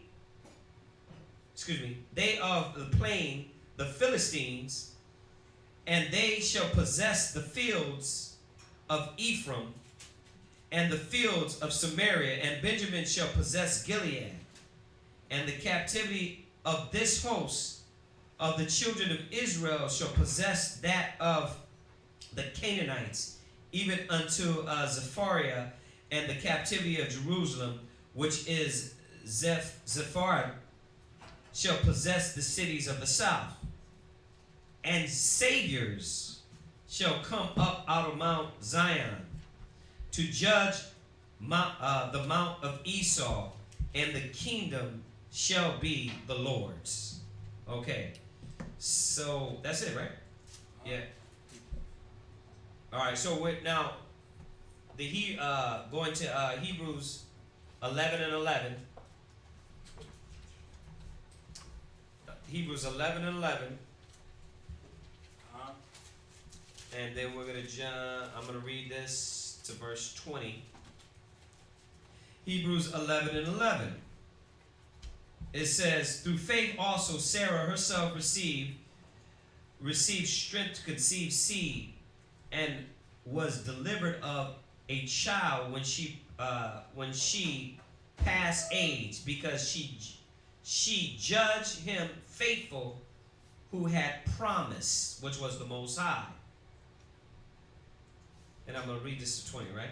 Therefore sprang there even of one, and him as good as dead, so many as the stars of the sky in multitude, and as the sand which is by the seashore innumerable. Talking about Israel. These all died in faith, not having received the promise, but having seen them afar off, and were persuaded of them, and embraced them, and confessed that they were strangers and pilgrims on the earth. Talking about Israel. We were the strangers, we were the pilgrims. A lot of us didn't receive it, but we seen it afar off. We seen the thing that was to come. That's why us now that are seeing it, are we going to do like our forefathers and reject it? For they that say such things declare plainly that they seek a country, and truly, if they had been mindful of that country from whence they came out, they might have had opportunity to had returned, to the Holy Land, the kingdom, right? So he's talking physical, but he's also talking spiritual. But now they desire a better country, that is an heavenly. Wherefore the Most High is not ashamed to be called their power, for he hath prepared for them a city. By faith Abraham, when he was tried, offered up Isaac, and he had received the promise, offered up his only begotten son, to whom it is said that in Isaac shall thy seed be called. According that the Most High was able to raise him up even from the dead, from whence also he received him in a figure. So Isaac was a figure of what was to be. Isaac wasn't to be the sacrifice. He wasn't supposed to be that offering. He was a figure of the true offering, which was Yahushua, Jesus Christ HaMashiach. By faith, Isaac blessed Jacob and Esau concerning things to come. Okay, so reiterating how we got the promise, received all these great things through Abraham, Isaac, and Jacob. Well, John, we got some? This brother he's in Oklahoma. He wants to know how he can join in our location. Oh, Oklahoma? We were in Oklahoma at one time. But we're trying to get back out there. If whoever, somebody said it in Trinidad yesterday, the other day in Trinidad. Y'all, whoever wants us to come out, make a trip, we're ready, we're serious to do the work of the Most High. That's what we're here for. So, if you really want us to come out, let's do it. Make provisions. And, like we tell everybody, know that we're not coming out to play games. This is not church. You know what I mean? And if you want class and you just want to hear class, then listen to class online. But if you really want to get busy and you really want us to do some things, well then, we're ready. But we do have our classes online. Subscribe. We're local here in Houston. You want to take a trip out, join class for a little bit. You can come join us for the High Holy Days. When we have our Passover, you can come out, get that unity, brotherhood. You can do that. And see what we're all about. But yeah, we're ready to teach whoever needs to be taught. All right. So huh? Right. We have our other schools in San Antonio. We have Albuquerque. Right, and we're over here in Houston, Texas. All right. Brother Kawakab has been in Guatemala for over 10 years. Probably going on 20 years now, truthfully. So, yeah, going on 20 years because he's been over there since maybe 99 or something. So maybe 20 years. So we're doing. We're doing which a lot of brothers are doing great things. We've been doing it for a while. You know what I mean? So keep tuning in. You got our number. You got our information up there. You can always call, ask questions. The thing is, we get a lot of people that our people have a zeal. But if you want your zeal to be according to knowledge, then keep the zeal. You know what I mean? We got a lot of people that they get motivated. They believe in Jesus one week. And I'm not saying this to you, that you're like this, whoever's asking the question. What I'm saying is keep the zeal. Keep that strength. Keep learning. Keep giving yourself. And keep moving in the spirit of the Most High. And then, the Most High build things and change things for you. So let's finish it up. Go to Matthew 26:36. Matthew 26:36. And this is going to be the ending of the reading after this. So if you do got questions after that, prepare them. Because after we finish the reading, we answer questions and give you all time to answer that before we end class totally. So this is Matthew 26. No, I'm reading. Yeah, I'm reading. Yeah, this is to end the Sabbath reading. Matthew 26, verse 36. It says, Then cometh Yahushua with them into a place called Gethsemane, and saith unto the disciples, Sit ye here, while I go and pray yonder. And he took with him Peter and the two sons of Zebedee, and begun to be sorrowful and very heavy. Then saith he unto them, My soul is exceeding sorrowful, even unto death. Tarry ye here, and watch with me. And he went a little further, and fell on his face, and prayed, saying, O Father, if it be possible, let this cup pass from me. Nevertheless, not as I will, but as thou wilt. And that's a common theme we always use in the school too. This has got to be your lifestyle, but this has got to be your mind. The brother went over a class the other day called Despising the Shame, because the predicament that the truth sets you in, losing, not having, giving up, giving yourself to the Most High, denying your mind, your way, your lifestyle, sometimes you can feel ashamed of that. But what motivated Christ through all his pain and suffering, it says in Hebrews 12, he despised the shame. He despised the shame. So this is one of those instances that Christ despised the shame. Him crying and suffering and knowing what he was going to go through. But he knew, Yahweh, your will be done. And he cometh unto the disciples and findeth them asleep. And a lot of times, that's what you're going to have. While you're catching it, you're going through trials, tribulation, persecution, suffering. Guess what?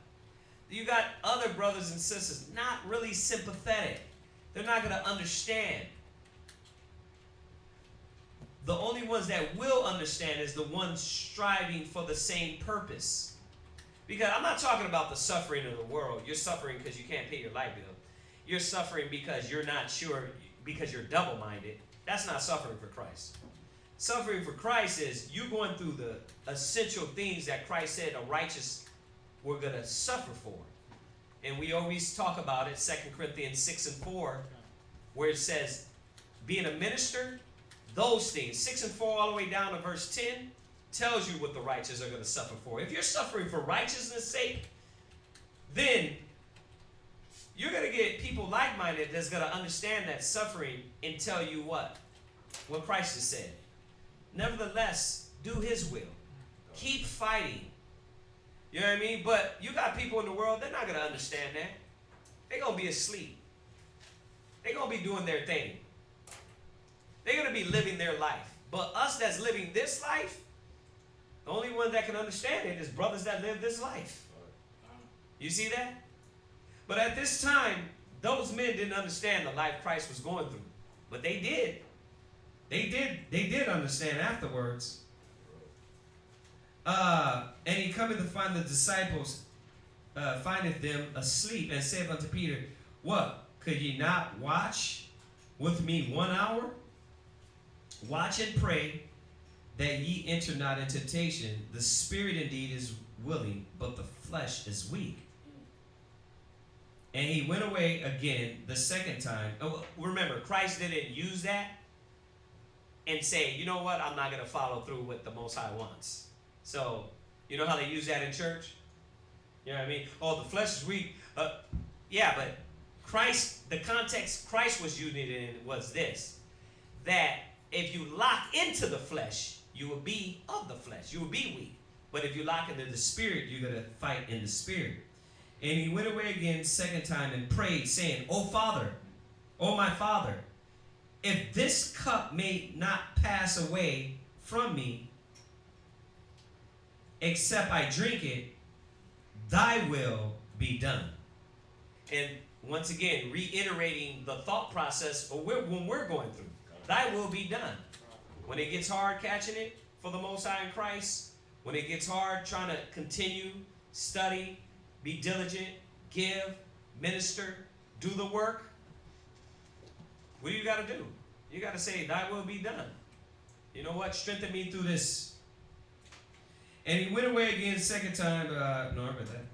And it came to, verse 43, and he came and found them asleep again, for their eyes were heavy. And he left them and went away again and prayed the third time, saying the same words. Then cometh he to his disciples and saith unto them, sleep on now, and take your rest. Behold, the hour is at hand. The Son of Man is betrayed into the hands of sinners. All right. So, y'all got any questions on that? On the topic before we jump to any other questions?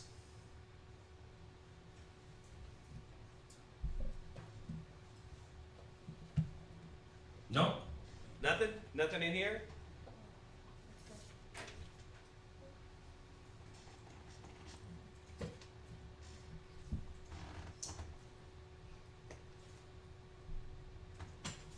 All right. Any questions online, off the topic, on the topic?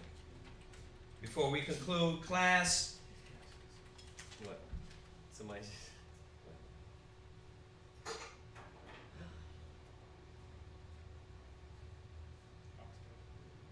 Yeah. Anything, any question? Any question you got, now's the time.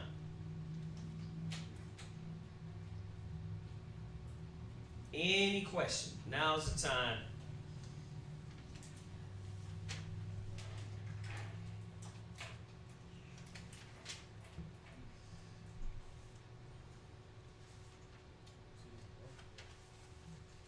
I don't know if this brother's looking at, Julian, if you're looking at class online, we're with you. I mean, if there's anything we can do, if you're local here in Houston, come join us and let's get busy. You know what I mean? That's what we're doing. Everything else is part-time to us. It's about this work. It's about teaching our people. All right, so we got anything online? Did he finish typing? It's still catching up. I know it takes a second for the feed to catch up. I know the brother. He said we might have a question here. But yeah, while we're waiting for the question, remember, brothers and sisters, if you want to make a donation, you want to help out the school, Bibles, pens, papers, pencils, computers, anything, the donation will be up there. You can make a donation, or you can send us stuff. You know, it don't have to be money. It could be whatever you want to send. You know, and we've had many brothers, and we would like to constantly thank them. Thank you for all the Bibles, pens, papers, pencils, books, apocryphers that you sent. You know who you are. We appreciate you, your love, your dedication. Scripture say you give a prophet a cup of water, you receive a prophet's reward. We thank you for that. So like I said, it don't necessarily have to be money. We know some brothers and sisters is fizzy when it comes down to money. Send us the stuff, you know. We need those things. We need computers, and somebody want to buy us the Wirecast program. We got it through bootleg. Get it for us. Buy it for us and give us that password. You know what I mean? You can do that if you don't want to send us the money to get it. Wirecast is it's the software that does all the editing for YouTube. So if you see that, you see how she's putting the images up. Wirecast does that, and we got it bootleg, and sometimes it has little issues because you got it bootleg. If you feel in your heart you want to buy us the software, it's $1,000. Buy it for us. You know what I mean? If you don't want to give us the money, but you know, it's things like that we need, and you know, closed mouth don't get fed. We ask. If you do want to give, you do. You don't, you don't. All right, what's up? This brother said, I have my own understanding so far. Can you touch on Ezekiel 22, verse 23 to 31? Ezekiel 22. 23 to 31. 22. Ezekiel chapter 22, verse 23. Right. Go ahead and read it. And the word of the Lord came unto me, saying, Son of man, say unto her, Thou art the land that is not cleansed, nor rain upon in the day of indignation. There is a conspiracy of her prophets in the midst thereof, like a roaring lion ravening the prey. They have devoured souls. They have taken the treasure and precious things. They have made her many widows in the midst thereof. I mean, it's saying what it says. Now, this is universal. Let's just deal with the prophets in the world that save the souls of our people, that keep them in Christianity, keep them in serving Christmas, Halloween, Thanksgiving. You got that. Keep them believing that all you got to do is say you believe in Jesus and you're saved. That's a ravishing of the soul, because now you're not really fighting to serve the Most High and keep His laws and His commandments. Come into Israel. Well, you got a lot of that in Israel as Israelites too. You got a lot of people online that are claiming to be Israelites and self-studied, and really their job is just to cause more confusion and chaos and coming up with new doctrines, and where the wind blows, they coming up with some new thing here or there. So, I mean, this is self-explanatory, really. It's across the board. That's how they ravish or destroy souls. Go ahead. Verse 26. Uh-huh. Her priests have violated my law, and have profaned mine holy things. Go ahead. They have put no difference between the holy and profane. Right. So that, once again, whether it be Israelites or whether it be Christianity, they haven't put a difference between the laws of the Most High and the commandments of the Most High and following religion or Christianity or being a Baptist, a Seventh-day Adventist, Jehovah's Witness. Like, they haven't put a difference. Back in the days, it was idolatry. So, go ahead. Neither have they showed difference between the unclean and the clean. Go ahead. And have hid their eyes from my Sabbaths. Right. So, they haven't followed the Sabbaths. Right? They haven't followed the customs. Go ahead. And I am profaned among them. Right. Go ahead. Her princes in the midst thereof. To what verse you wanted? Verse 31, right? Yes. Go ahead. Her princes in the midst thereof are like wolves ravening the prey. Right. To shed blood. And Right. And you know what? This is why we said the other day when somebody asked yesterday, they said, how do I become a teacher? Well, this is a perfect scripture, because and this is why I keep saying this, you got elders, you got people that have studied, learned the wisdom knowledge, really actually studied. And I'm talking about before the internet became popular, that actually got books. And not just secondhand information from one or two brothers. And you got brothers that learn the truth 1 year, 2 years, 3 years, 4 years, and try to discredit that information. Don't study, don't learn the Bible, right? And swear they know every damn thing. These are those ravening wolves. You know why? Because if it was really in them to get the information out correctly, then they would go study. It didn't take 1 year, 2 years. It took information, and studying to get the information. You see that? And studying into knowing the Bible. So when you're talking about these ravening wolves, you're talking about brothers, sisters, people that speak on things and teach things that they ought not to teach. And it says they go house to house and they destroy unstable souls. So if you're, this is kind of self-explanatory, but if you want to know who they are, that's who they are. They're the ones that ain't really caring about what I'm saying, what I'm telling, or what I'm teaching, because they haven't studied to open up their damn mouth. What they did is that they heard from somebody something said, and then they, through misinformation, now they want to be a teacher. So that's why you got brothers coming up with the topic we just destroyed. Oh, the so-called white man is not the Edomites. They're red-boned black men.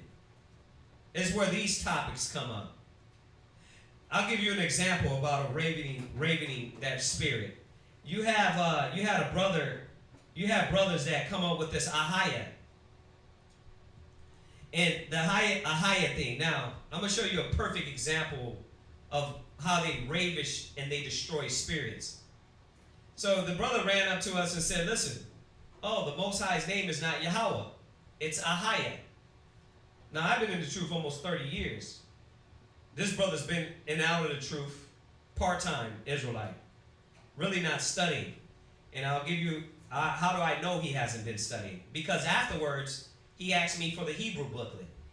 Well, if you decided in 1 week, with no research, no studying, no real information, because you heard it online, that his name was Ahaya, but without studying yourself,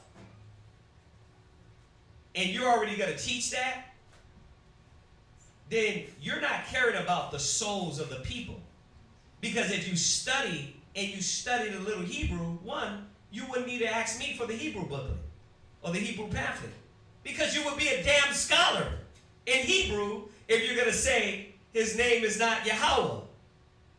So I'm giving you a little example of ravening wolves, of ravishing souls, is that they're not going to sit down and study what the hell they're talking about. What they're going to do is run with every little wind of doctrine and then run with that, which causes division, chaos, negative, confusion. That's how they ravish souls. So read on. To shed blood and to destroy souls to get dishonest gain. Yeah, and a lot of them do it because their motivation is not behind the Most High, the laws, commandments. And I'm going to say it just because it pertains to your question here. If you really wanted to learn, if somebody really wants to learn or teach, did you go to high school and just take one class and say, you know what, I can go to college now? Huh? Does anybody do that? Yeah, some people do. Guess who they are? Black men. You get your degree online for 4 classes of online and think you're a damn Hebrew scholar, or you're now a full-fledged Hebrew Israelite. When you don't walk, you don't talk, you don't function like a Hebrew Israelite. That's why we get people that always call us and talk about, well, my husband, he says he's a Hebrew Israelite. He keep pulling scriptures on me, but he's still getting high. He's still doing this and that and that and that. So he's not a Hebrew Israelite because he's not trying to live after the customs. But he's the first one to tell you what? Get right. Get right, get in order. So you want to talk about, as we read about the ravening wolves, that's those people. Because they're not willing to learn. They're not willing to follow. You know what they want to hear? They want to go to 75 YouTube pages, 75 Facebook pages, and be damn mixed up in their head, and then pick and choose which one they like. Oh, they like this, so I want to do this. They like this, so I want to do that. That's the ravening wolves. Go ahead. Verse 28. And her prophets have daubed them with untempered mortar. Yeah, so the prophets, when you deal with mortar, right? You're building this building, right? And the mortar is what keeps your it's your mud that keeps your bricks together. It's like cement. It's like cement, right? Or what's the other paste they put on the wall? Plaster. Plaster. It's like plaster. It keeps your wall together, but untempered. Like, so now it's too watery. Well, how do you know what you got is watered down? If you're jumping to 75 different YouTubes. Because if you're going to be taught by those brothers, then be taught by those brothers. The scriptures say, be no longer children tossed to and fro with every wind of doctrine. Right? What's the point of that? What's the point of the be no longer tossed?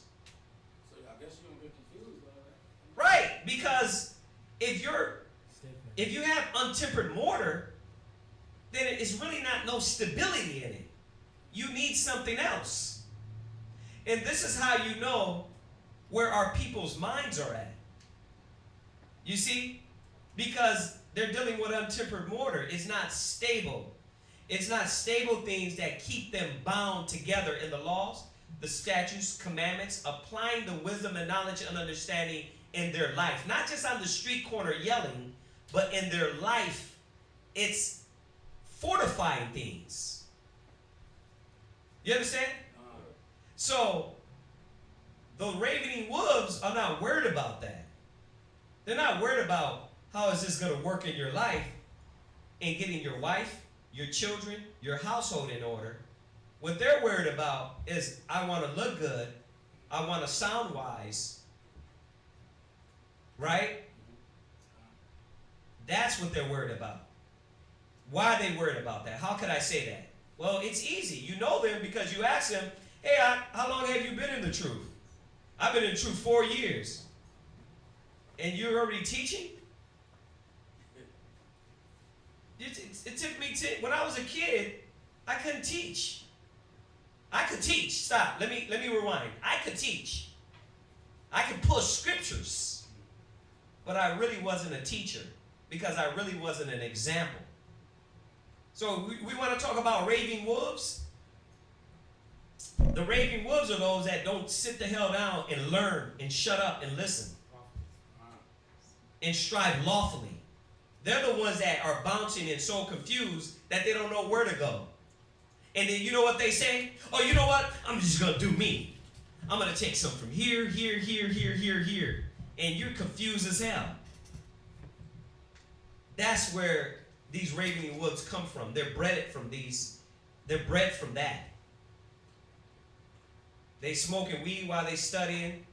They're teaching you things that's not in the scriptures, warping the scriptures. Right? Those are the things. Go ahead. Seeing vanity and divining lies. They're divining lies. Go ahead. Unto them. Go ahead. Saying, thus saith the Lord God, Uh-huh. but the Lord had not spoken. There you go. So that's why we tell you all the time, you got to study. You got to study. You know them because they're constantly cast around. You're not going to see me one day, you know what? I'm teaching this and teaching that. Go look at all our old videos. It's all across the board. And if there's some new information that my elders come up with, I'm going to let you know. You know what? This is some new information that they're coming up with.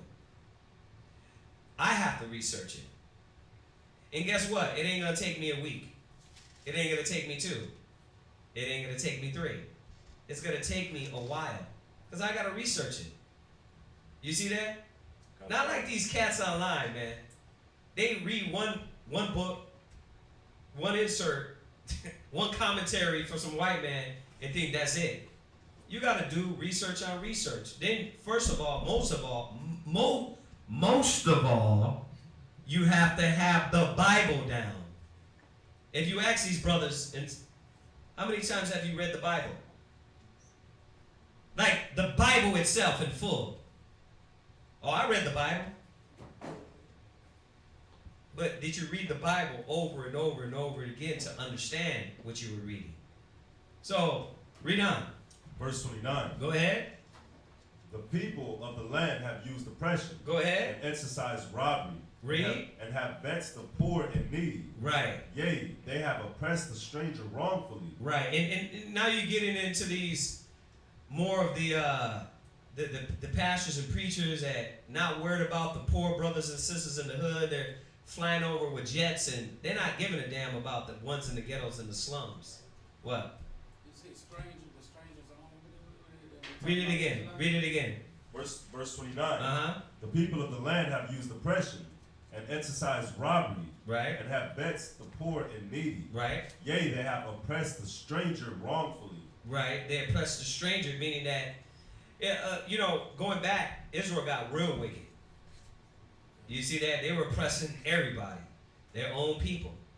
You see that? They were doing what we're doing now. What America's doing now. Right? Is oppressing everybody. They don't give a damn about their own people. Right? Go ahead. Verse 30. Uh-huh. And I sought for a man among them that should make up the hedge. Right. And stand in the gap before me for the land. Right. That I should not destroy it. And that's what the Most High is looking. He's looking for the men and the women that are going to create the hedge. There's going to be a difference between the clean and the unclean. There's going to be a difference between a part-time Israelite, a YouTube Israelite, and real men that really want to learn this. We know there's an Israelite fad going on. Y'all see it, right? Over the past, like I said, I've been doing this almost 30 years. But over the past 8 years, there's a big Israelite fad. YouTube, as YouTube got bigger, it's a whole thing, I'm a Hebrew Israelite. They got a zeal, but they got to be with knowledge. They're waking up, but a lot of people don't understand it's beyond just, if you're going to come in the truth and deal like the church, there's a problem. The difference between us as Hebrew Israelites, it said a Jew is one inwardly. You're already born a Jew. You're born an Hebrew Israelite. The scripture came back in Colossians said that we put off the old man and put on the new man that's renewed in the spirit of the mind. Right? Putting on the fruits of the spirit, long-suffering, patience, kindness, all these things, all these attributes. Not just yelling on the corner, yelling on the street side, or yelling on YouTube. We're really changing our mind, our thought process, and our spirit. Those were the ones that were going to put a gap. Not some brother that think because he can shoot off some scriptures. Like I said, I was 16 years old in school, chopping teachers down with scriptures. But ask me how to take care of a family. Ask me how to teach a wife. Ask me how to clean up my damn room. Ask me how to be clean. Ask me how to be consistent. No, I didn't have that. And it don't matter if you're 16 or 30. You got grown-ass men are still kids. And they don't know how to be men in the spirit. So there's a lot of things that our people got to learn. And if you learn that, you won't be that ravening wolf. You won't be this person that goes in running your mouth about things you really ain't studied. Go ahead. But I found none. Right, but none. At this point, none was making the breach. During the time of Ezekiel, none was making the separation because a lot of us was doing wicked. Ezekiel was, obviously. You know? And the Most High said he reserved a certain amount of men, but majority of Israel was going off. Same thing now. The Most High he's reserving a certain amount of men, righteous men, that are set and doing righteousness. Go ahead. Verse 31. Uh-huh. Therefore have I poured out mine indignation upon them. Go ahead. I have consumed them with the fire of my wrath. Go ahead. Their own way have I recompensed upon their heads, saith the Lord God. And that's what will happen. The scriptures say if it's not of the Most High, he's going to do what? Bring it down. It will come to naught. So we don't have to trip about, what's his name? Benny Hinn. Right? We don't have to trip out about that. What's the other guy? Joel Osteen. Joel Osteen. Who else? Paula Dean. Paula Dean. Yeah. Hey, shit. We don't have to trip about those people. We don't have to trip about brothers, because you know why? As you see the Most High destroyed, you will see them 1 minute when the fat, they're running their damn mouth, and the next minute they're gone.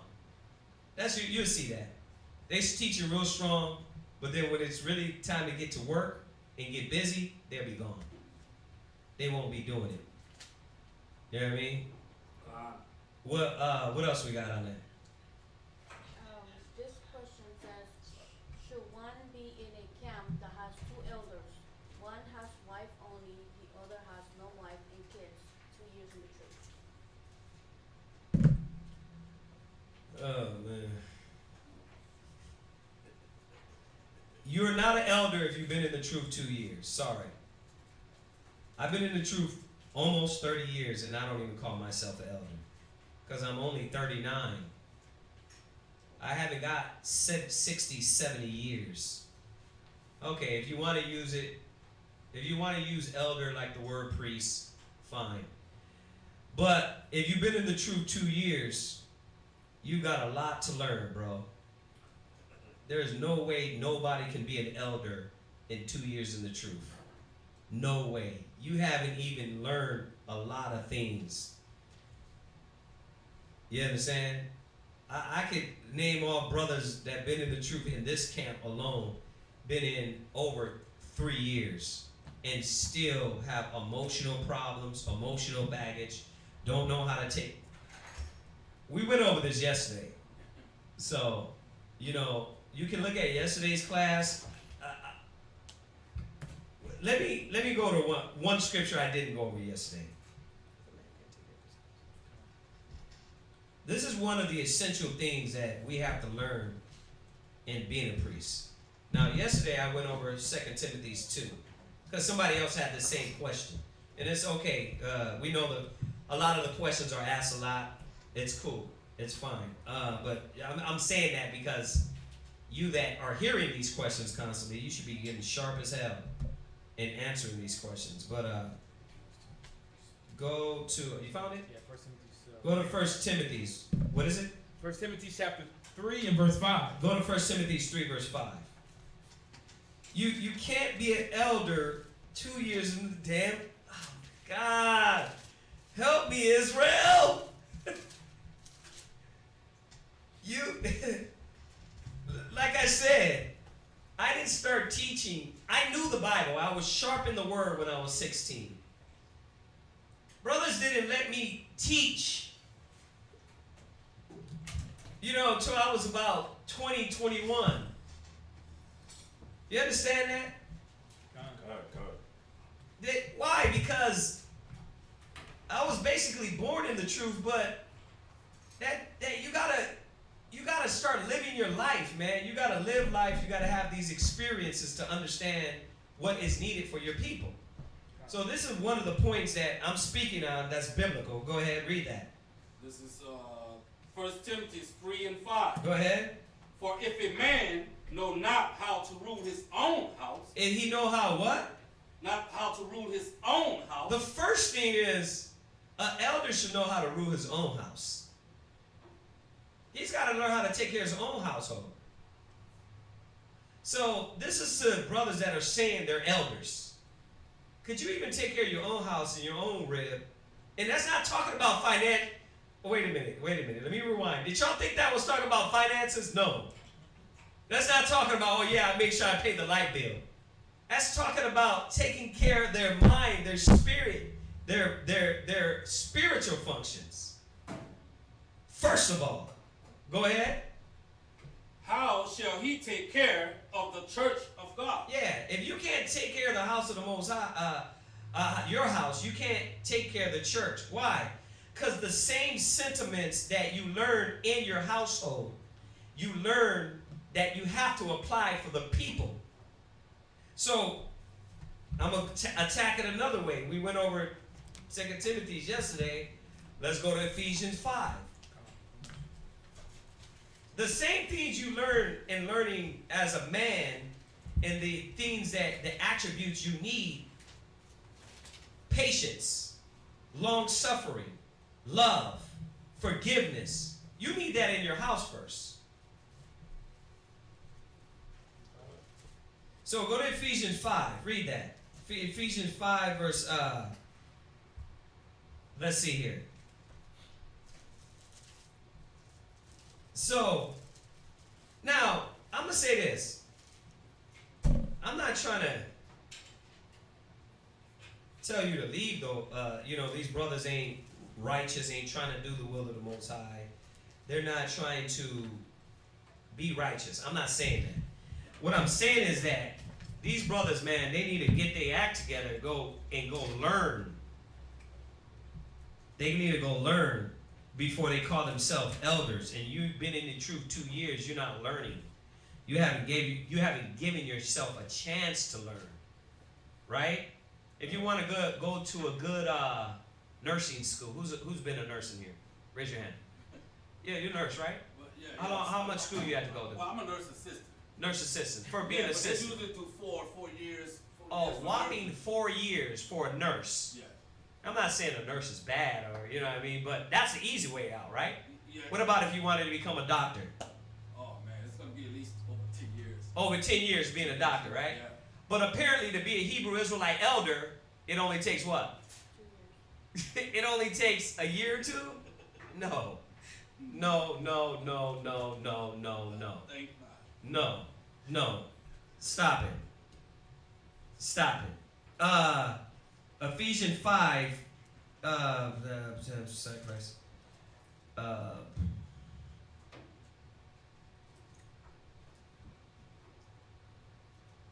And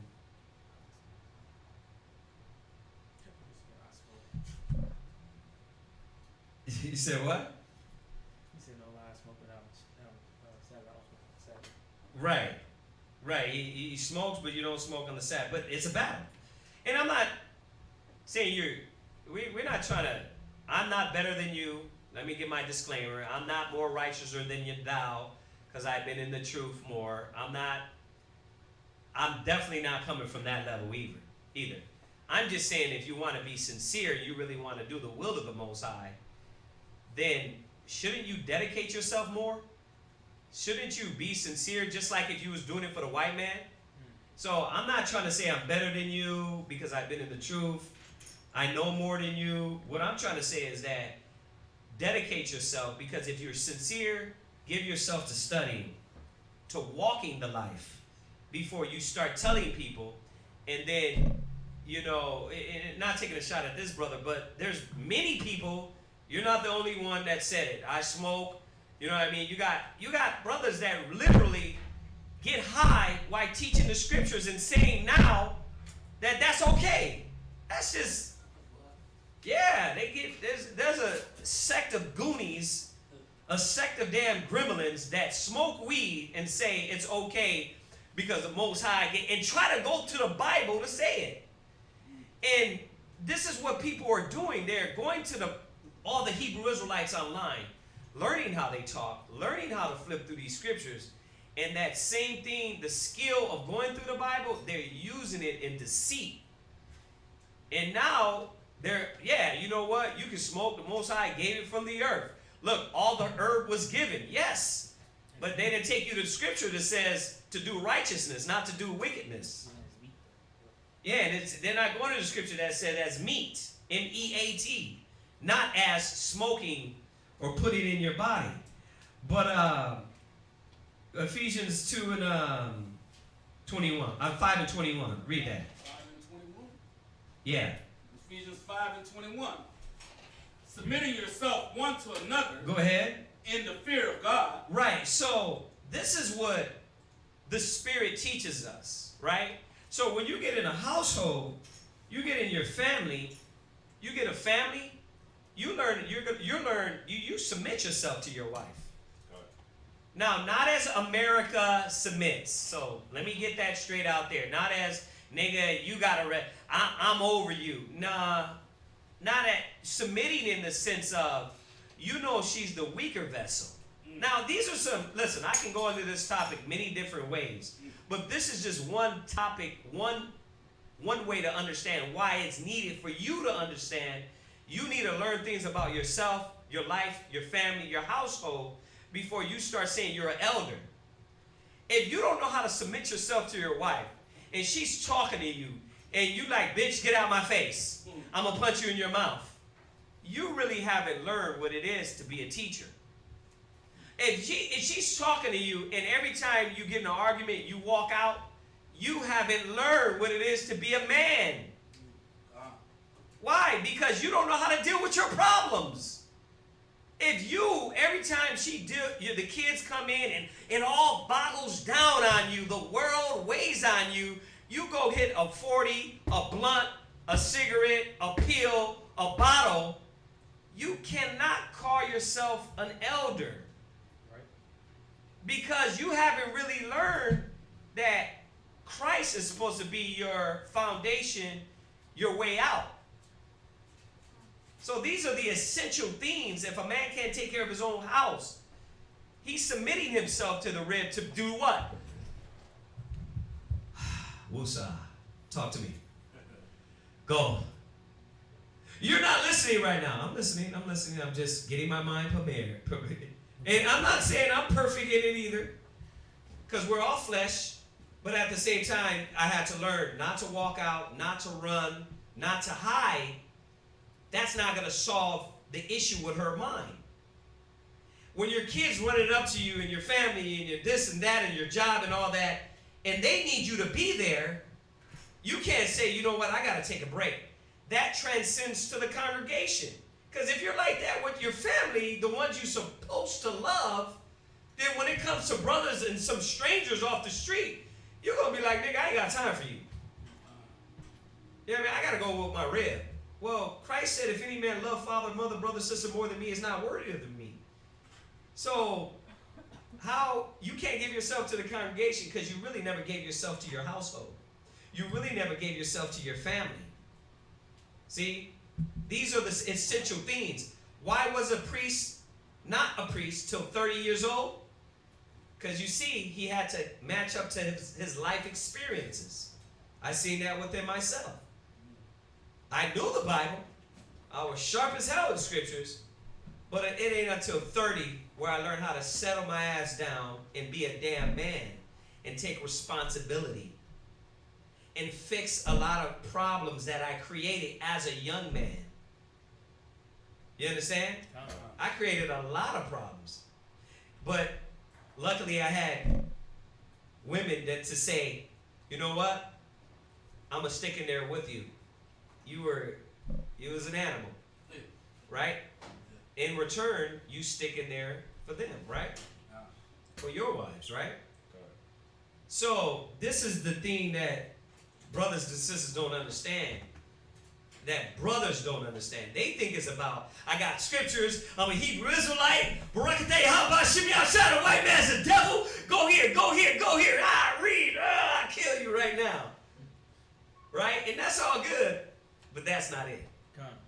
That's because you don't know when to turn it down, when to turn it up, what this person needs. Like Paul said, I became all things to all men to win them over in Christ. You don't know that. I seen some young brothers online flipping people off, just doing this. You seen that video? They're walking over to people, just putting it in their face. How the hell are you going to call yourself a Hebrew Israelite when you're doing that? See, these are the things that we gotta constantly show that that's not the spirit. Because you got brothers and sisters think they get online, oh, that's a Hebrew Israelite. Psh, I'll learn, but I ain't joining no camp. Why? Because that's what they do. No, that's not what the hell we do. We don't supposed to do that. Now, what you are going to learn in the camp is pain, suffering, tribulation, losing, giving up, letting go of your pride, letting go of your ego, giving up yourself, giving up your time. Did I say that yet? Yeah, I did. Because that's really what's going to happen. 2 Corinthians 6 and 4. Right. To be a minister, you're going to have to live that life. You're going to learn those things, but you shouldn't be learning the madness that we came out of, right? All right, so read on. This is Ephesians 5 and 22. Go ahead. Wives, submit yourselves unto your own husband. Right, so this is a submission that's going between each other. You know, and we understand the point here, but I want to get to this point that Christ is going to make. Go ahead. As unto the Lord. Go ahead. Verse 23. Go ahead. For the husband is the head of the wife. Uh-huh. Even as Christ is the head of the church. Right, right. Even as Christ is the head of the church. See, you see it? Did you hear it? Read it again. It says what? For the husband is the head of the wife. Right. Even as Christ is the head of the church. So you have now a responsibility in your household to lead them with wisdom and understanding as though you will lead the church. If you can't do that with a woman, you can't keep a relationship, then how are you going to do that with a congregation or teaching? You see that? That's why you have a lot of these congregations started, and I'm not making this up. When we first got here to Houston, there was about 6 or 7 brothers, man, that were learning, and they were learning from these 2 brothers. Well, the so-called second in command, he wanted to be a rapper on the low. Nobody knew till what? Years later, when he left and drugged down the whole damn congregation, the head came and was like, this guy wanted to be a rapper. He caused all this confusion. But we were trying to tell all of them without being overbearing, without telling them, listen, you don't know. Because we didn't want to do that. We didn't want to make them feel like, you guys, you don't know and you need to come to class, right? We didn't want to do that. So we let them. We was like, okay, yeah, we understand. Y'all keep fighting, rock the Howard, keep doing a good job, right? The whole everything gone. All those people they taught, all those brothers they taught, gone. And probably got a bad taste in their mouth now. Why? Because you got young brothers that had the zeal that came in that really didn't know what the hell they were doing. You see that? And that's happening a lot. Because YouTube is sparking a lot of people, but you got to have a zeal with the knowledge of the Most High. So you see how that we're accountable for the church. We're accountable for those spirits as we will be accountable for the body. Go ahead. And he is the savior of the body. Right? So Christ is the example. He's the savior of the body. You're the savior of your household.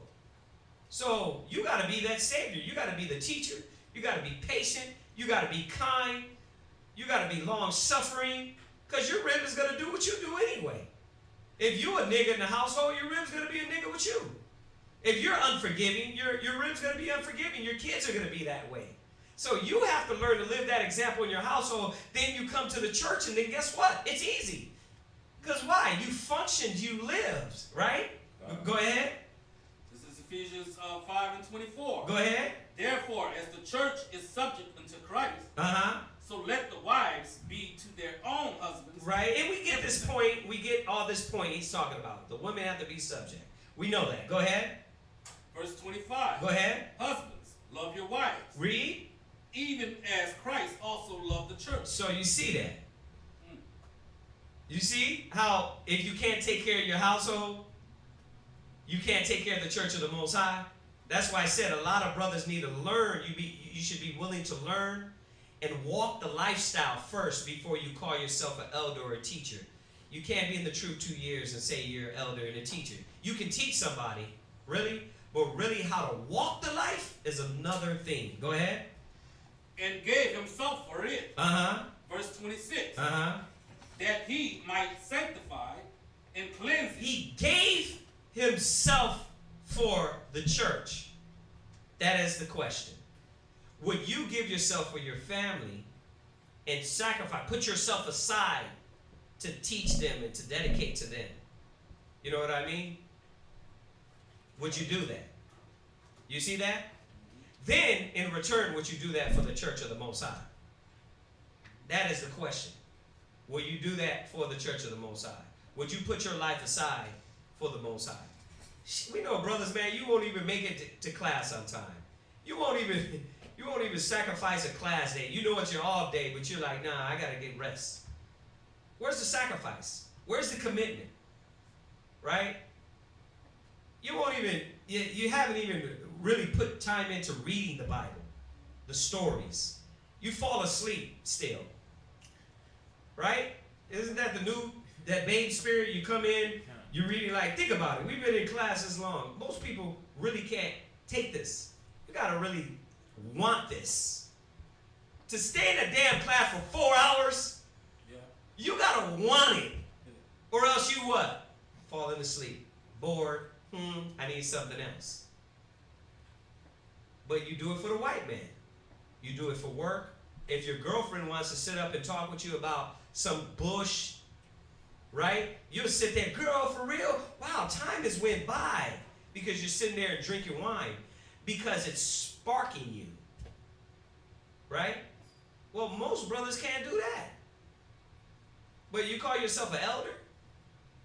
No, it don't work that way. Go ahead. With the washing of water by the word. And that's what we would do. We would wash them. We would wash our house. We would wash the word, church, like Christ did with the washing of the water by the word. All right. So, I mean, we beat this topic all the time into a pulp. So, you know, we've touched on it many a times, many scriptures. And you could go, yesterday's class, we touched on it. We actually did a class on, it's called Starting a Camp. It's an old show we did. And I'm going to have her put the link in there. Because the whole class is just on starting a camp. And we basically touched on some similarities of what I just touched on. You know what I mean? Just a little more in depth. So, any other questions? Can you explain Hebrews 12 again on Christ despising the shame? Yeah, go to Hebrews 12. 12 and 1. You want to show us? Yeah, it's the link that you need. You got it already? Yeah. Hebrew Israelites starting at Camp 101. Yeah. There's a link of despising the shame. Is that the same thing? You can hit her with the despising of the shame link, but I'm going to go over it for them. Go ahead. I mean, it is Sabbath class, and we do take this time out. Man, when I was in Sabbath class in New York, when it was the elders out there, class used to go 6-7 hours. Because they would do the reading, then he would do breakdowns. He would do nothing but breakdowns on the Sabbath. So when you come to Sabbath class, you knew you're getting all the extended breakdowns of Daniel's and Revelations. Then he would go into questions. So class was long as hell. Then if you want to go into Hebrew, that's another. So, I mean, y'all here. If you got to leave, you got to leave. You got to go, you got to go. If you don't, get this knowledge. Go ahead. This is Hebrews 12 and 1. Go ahead. Wherefore, seeing we also are compassed about with so great a cloud of witnesses. Right. Let us lay aside every weight. Right. Now, they did ask a question on the scripture, despising the shame. Yeah. Okay, they weren't saying send me the link. No, can you go over? Okay, go ahead. And the sin which doth so easily beset us. Right. So we're when you look at the witnesses and the people and everything that's been done in the Bible, let's look at them, how they conquered it. That's the great cloud of witnesses. This usually would give the spiritual man the power to barrel through this life as a Hebrew Israelite. Because we can look back and say, listen, Christ went through it. David went through it. Abraham, Isaac, Jacob. It wasn't just one man that was righteous and stood for righteousness. It was many men, Sarah, Rebecca, women, Judith, Ruth. It was many men and women that stood for righteousness, kept the law, statutes, commandments, and fought. So we have many examples. Then when we come amongst us, you get in a congregation, you can see consistent brothers and sisters. Not fly-by-night Israelites, but you can say, damn, that brother's been there. He's not part-time, he's there. When I call him, he's there. When I need counsel, he's there. When I class, he's there. When he's street speaking, there. Whatever he's doing, he's consistent. Right? She is consistent. Those are our witnesses. Well, how do you do it, Al? How do you stay so strong? What happens? Right? Are you a robot? How the hell? I was asked a question the other day. How do you stay, how do you not go crazy? And this is how. How do you stay consistent for over 27 years? This is how. I look at the witnesses. You know, there's other variables in there. I look at the torment that the wicked are going to get. I look at what the world has to offer. There's those three things that I look at.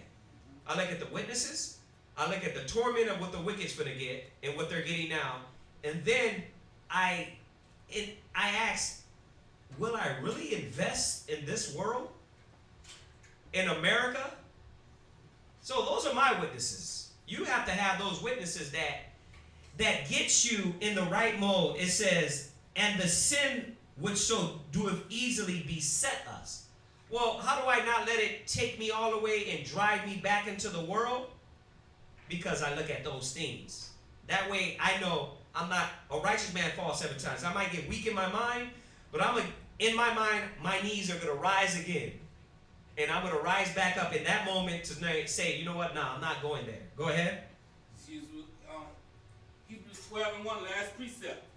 And let us run with patience. Right. Why are we running with patience? Because we can go back and look at Abraham, Isaac, Jacob, our ancestors, our forefathers, in all these predicaments, in all these situations to say, you know what? Let me be patient. Who has ever put their trust in the Most High and he forsook? None. You see that? So that's how we do not get easily beset. Go ahead. The race that is set before. Yeah, because this is a race. But the race is not to the swift nor to the strong, but he that endureth to the end. So this is a race. It's not a 10-yard sprint. It's a race. And you got to have momentum. And that momentum is steadied by patience. He that endured to the end, the same shall be saved. Not he that endured 4 years, and then I'm back a Muslim, a Christian. Yeah, I believe that, I was doing that. I was an Israelite, but I'm not that no more. You ain't going to make it. It says, woe be he that putteth his hand to the plow and look back. You're not fit for the kingdom. Plow means the work. Okay? Verse 2, go ahead. Looking unto Jesus, the author and finisher. So he wasn't only the beginner and then finally said, you know what, Yahweh, if this cup can't pass for me, fuck that. You know what I mean? I'm done with this. This is bullshit. I don't have to go through this. Because that's how we get, right? I don't have to, this ain't the Hebrew Israelite life. You better read 2 Corinthians 6 verse 4 all the way down to verse 10. He tells you, approving yourself as ministers in stripes, tumults, pain, suffering, trials, tribulation. So Christ was the author, and in the pain, he was the finisher. Go ahead. Who, for the joy that was set before him. Right, who was the joy that was set before him, because, and this is another class I want to go into. It's a joy. It's a privilege to have this wisdom and knowledge and understanding. You that take it for granted, I feel sorry for you. Because when the crying happens, he said he's going to turn his back on you. It's a privilege to be called a servant of the Most High. This was a joy. Go ahead. That was set before him, endured the cross. He did what? That was set before him, endured the cross. He endured. And that's what we're called to do. Endure. Go ahead. Despised He the did shame. what? Despising the shame. So, I keep quoting it. We're going to have to go there. I know you guys been over it before many a times. But for the new person that's asking the question, go to 2 Corinthians 6, verse 4. This is what it means to despise the shame. What shame? That should be the mind. What shame? Because we know we're not going to have to be shamed like Christ. We know that you're not going to be put on the cross like Christ. We know that. You don't have to die like Christ. But what is the shame? Read that. This is 2 Corinthians chapter 6 and verse 4. Go ahead. But in all things, approving ourselves as the ministers of God. Right. In much patience. In much what? Patience. I gotta be, the shame comes through, man, I gotta not have. I gotta go through whatever situation I'm in and be patient. Some people, man, look at you and be like, man, you're going through that? Psh. But I look at some people, you go through that with your job. But you're what? Patience as hell, right? It comes to the truth. It comes to brothers and sisters. You're ready to cut them off. I'm done with them. I don't need no camp. Right. But you're patient with everything else. You go to work when the white man, you want to vomit every time you listen to him. But guess what? You do what master say, right? Mm-hmm. So, but your patience. Go ahead.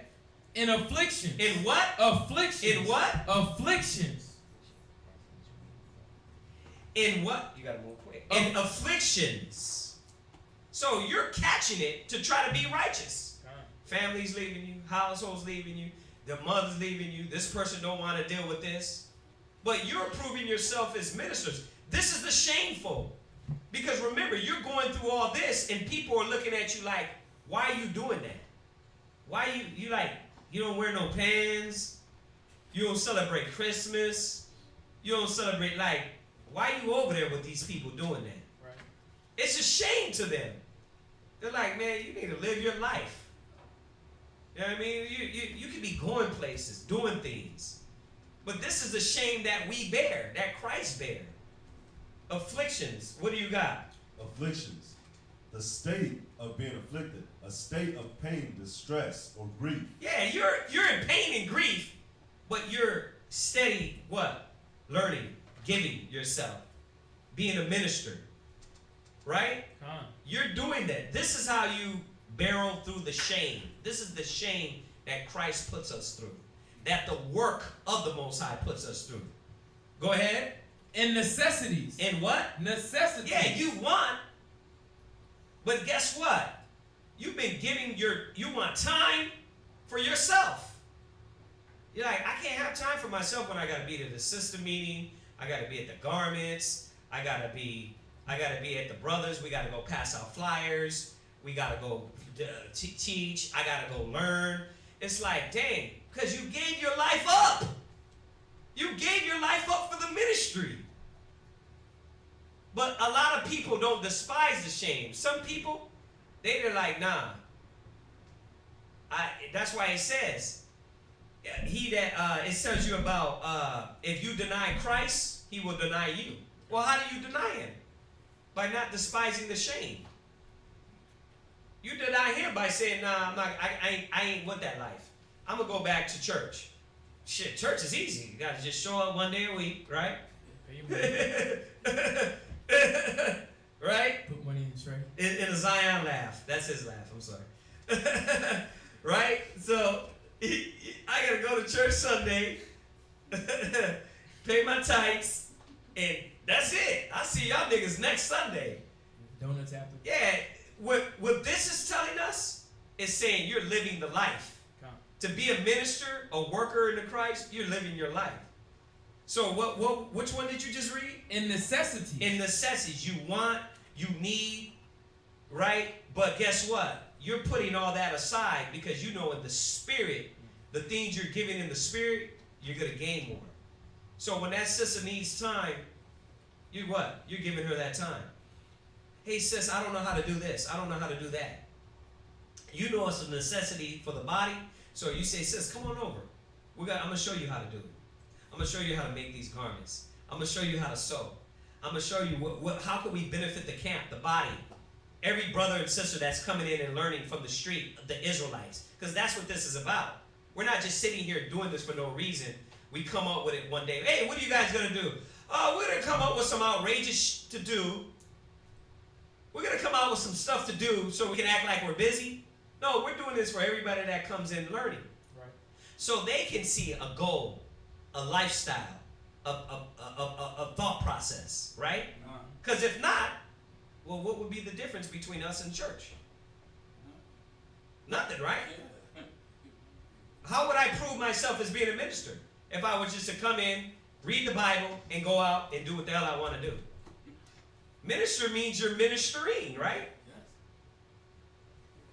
They don't want to read these scriptures. In necessities, we know what that is. Go to the next. Read. In distresses. In what? Distresses. In what? In distresses. In the stress. How? And this goes back to the other question. You're going to go through these as a brother, as a new brother coming in the truth. If you can't make it past the Hebrew Academy in necessities and distresses, how the hell are you going to be a teacher? You don't know how to put your family aside for the Most High? How are you going to be a teacher? That means when you call me, the next time I get a call or text, I just be like, sis, I'm busy. I'm busy with my family now. I get text calls that when I'm busy with my family, they ask me, are you busy? No, not at all. And I'm talking to another person. And I be busy as hell. I be like, nah, I'm good. Why? Because that's the necessity of the body. This brother and sister don't need you at another time. They need you right then and there. And it might be something detrimental. You see that? And what is it? To take out 10, 15, 20 minutes to say, yeah, let me give you this counsel. But some of that's not important. Your wife got to be in accordance with you. That way when you get it, she's not looking at you. Who you on the phone with? Another sister? Like, you know what I'm doing. So you got to be patient to teach her to go. You see, you know why I'm putting all this in your mind? You see all the work that comes with being a servant of the Most High? It ain't just sitting here reading Jeremiah 14:2, the Jews are black. That's it. Shalom, y'all. I wish it was that damn easy. Trust me. I wish it was, but it's not. It takes work. Go ahead. In stripes. In what? In stripes. No, so which one you got? Distress? Distress. Go ahead. Extreme pain, anguish of body or mind. Wait a minute. The ministers of the Most High were going to go through easiness and happiness and joy, all the Jesus joy all the time. Surely we were going to just be floating in Hebrew. Shalom, brothers. Jesus is so good. Is that what's it? Nope. Extreme pain. Wait a minute. Not my Jesus, because my Jesus.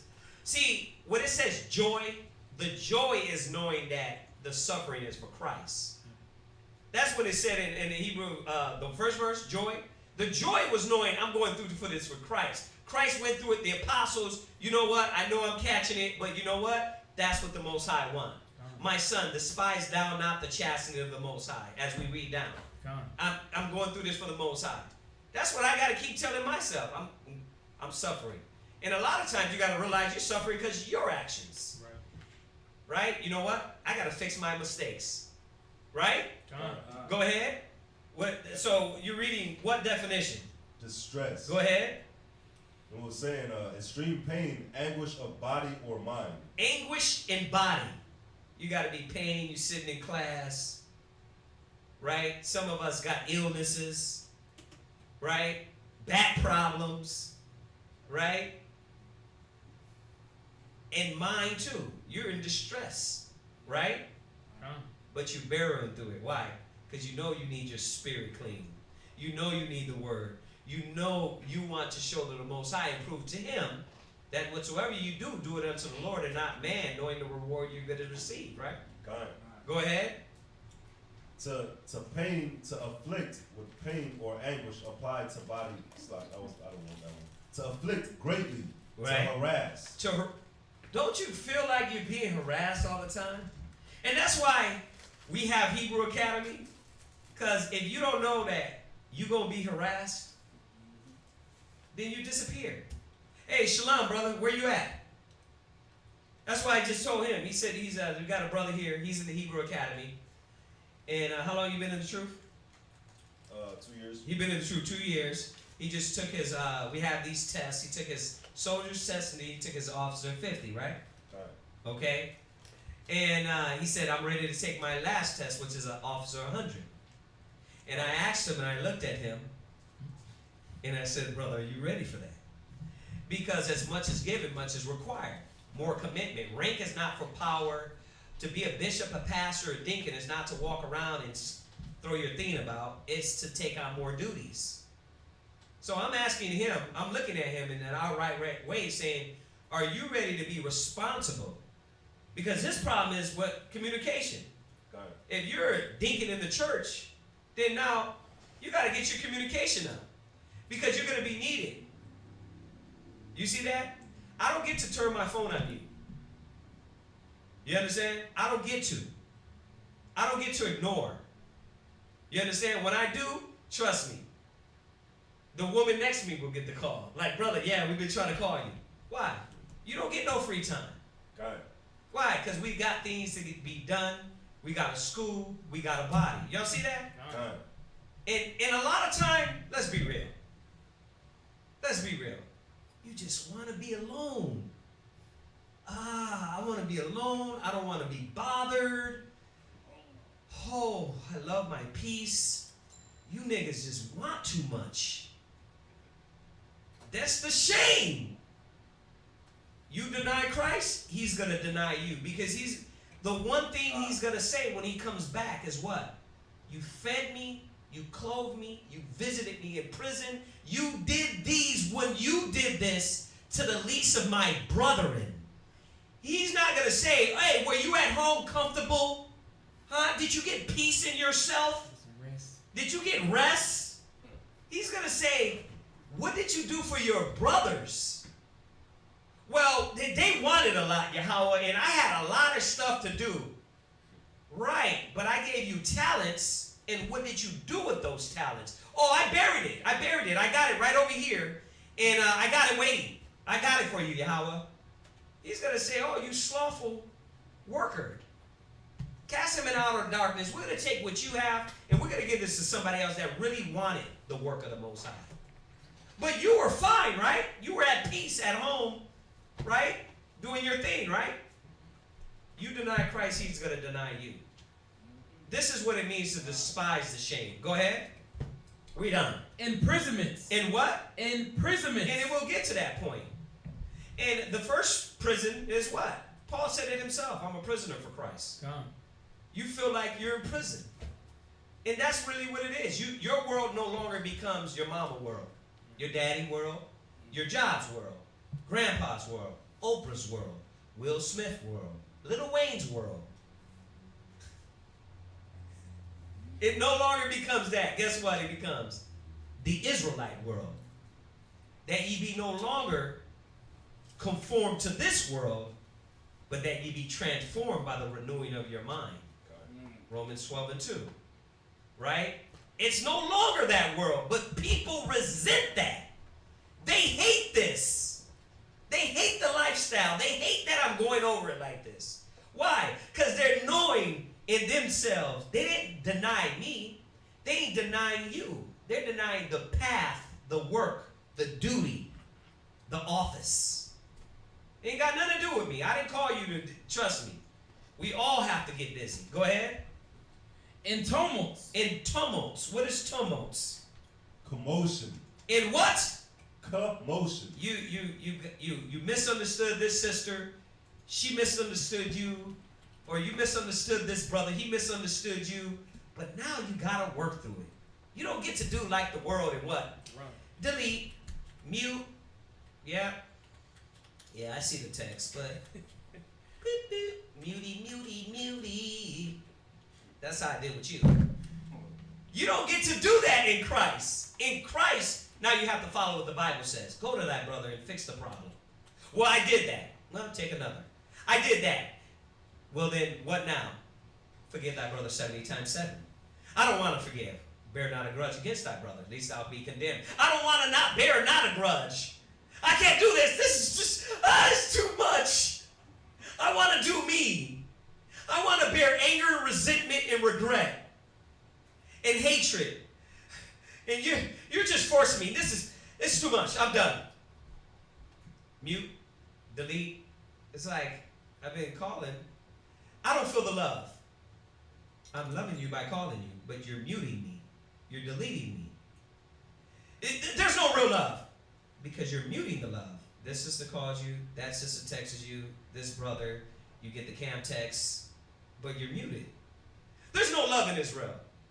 You're denying the damn love. Yeah, but then it comes down to what? Well, this sister hits me up, but nobody else does. We're trying to get through somehow. We're trying to show you. But really, you see how if you rewind that instance, these situations, you're really just saying what? I don't want to go through the tumults. That's why he said, what shall separate me from the love of Christ? I don't give a damn what you got. Problem with who? Christ comes back and says, the contract said you were supposed to be doing what I said. Despising the shame. Going through the trials and tribulation and working the other things out. But people say what? No, I got an excuse now. I'm done. Let me use my ridiculous example again, like I always do. When you got a problem with somebody at work, and I know some of y'all already got this. You got that person at work that you just don't like, and you try to hide and avoid them, but guess what? You gotta deal with them, right? Do you just not show up to work? Who just not shows up to work? Because you love that job. Because you love that money. Because you love that life. Where your treasure is there, where your heart be also, right? So what do? Yeah, you might try to escape out and try to what? I'm going to ignore her. I'm going to ignore him. But guess what? You show your ass up to work. Why you don't do that for the Most High? Because despising the shame is one of the biggest things that our people don't want to do. You don't got to be on the cross. You don't got to, spikes don't got to be through you. You have to despise the shame that's going through these tumults and persecution and lifestyle. And say still, that's not going to deter me from the wisdom of from serving the Most High. I'm not going to be changed. I still got to do the work. Y'all get that? I know I'm barreling this in because some of y'all need this. But it needs to be dug in. You need to be like, that wound? It needs to be dug in there. Why? To create a conscience for the Spirit to show you that this ain't got nothing to do with man. When Christ come back, we went in the Apocrypha. It says Christ is going to be handing out crowns. Not Kazakia, Zion, him, none of you. You're not going to get your crown, but from one way, serving Christ and doing what he said. Go ahead. In labors. In what? In labors. Wait a minute. I don't got to do no work. I ain't got to be with no camp. In labors. Huh? In labors. Wait a minute. I could just sit down behind the computer and Jesus loves. In labors. No. What is the definition of labor? I know. Hey. Work. Hey. Work. Right? Work. Right? No, I don't got to do no work. All I got to do is just sit there. You know what I mean? Oh, I'm doing my work, brother. Where? What works are you doing? Yeah, I'm sharing the word. Hey, did you know you Hebrews were like good? Yeah, all right. Shalom. That's your word. It says make great effort. That's why I said look it up. Do what? Make great effort. Wait a minute. You supposed to do what? Make great effort. Exert oneself. The joy comes through you wanting to. Despising the shame, it knows that when you're called to do the garments, you know that if I give a prophet a cup of water, you understand? If I go out, pass out the flyers, street speak, cable show, whatever I'm doing, we doing all this. I'm doing this for reward, not from you. You can't do nothing for me. You can drop a little alms and a little tithes, and guess where that go? Right to bills to the school. Unless you dropping millions, you ain't doing nothing for me. So I'm doing this for the Most High, and I have yet got dropped $1 million on me. So I'm doing this for the Most High. I already know you can't do nothing for me. I'm going through the pain and suffering, and that's what you got to know. You're going through this for Christ. He's saving your soul. He's going to benefit you. He's going to accept you. Laborers, what else you got? It says exert oneself. They got to do what? Exert oneself. Yeah, and a lot of brothers and sisters don't think. That's why you got this other doctrine going around. You don't need a camp. Well, where the hell do you minister to minister? Mm-hmm. Where do you minister to the saints? You got to go back and read your Bible. A lot of these letters were written to the churches. A lot of these incidents they had to deal with were amongst people that were trying to get it right. They don't get it, man. This is the only way we show and prove to the Most High we want to be accepted. When I commit and submit myself to you. The only way. I got better things to do on Saturday than be in class and running my mouth. I could be at my kid's soccer game. I could be playing with my kids in the park. Nah, that can wait. Or their mom can do it, right? It's better for me to be here with you. That's what Paul said, right? Having the desire to depart, but it's better to be here with you. Go ahead. I got this one. Laborers, what else you got in laborers? Laborers and watchings. No. That was it on labor, right? It says, little synonym, it says, pull out all the stops. Wait a minute. You got, whoo. This is beautiful, because you know why? You get those half-ass Israelites that say, I showed up, nigga. I'm here. You pulling out all the stops now. Right. No, but you know what, though? Let's start there. Let me not knock that. You give a penny. That's what the Most High want. But long as you give it from your heart. But you see how more and more is going to be required. See, as you get deeper into the ministry, because I'm not going to knock a brother that's coming in first, and they come in and their thing is just, I just got to get to class first. Take steps. But as you get and you move up in the spirit, you're going to be giving more. Okay, I'm in class now. Now let me make it to my three days. Let me be part of the Hebrew Academy. Oh, it says make it 3 days, Sabbath class. Okay, I'm going to be there. I'm going to make a vow and I'm going to keep the vow, right?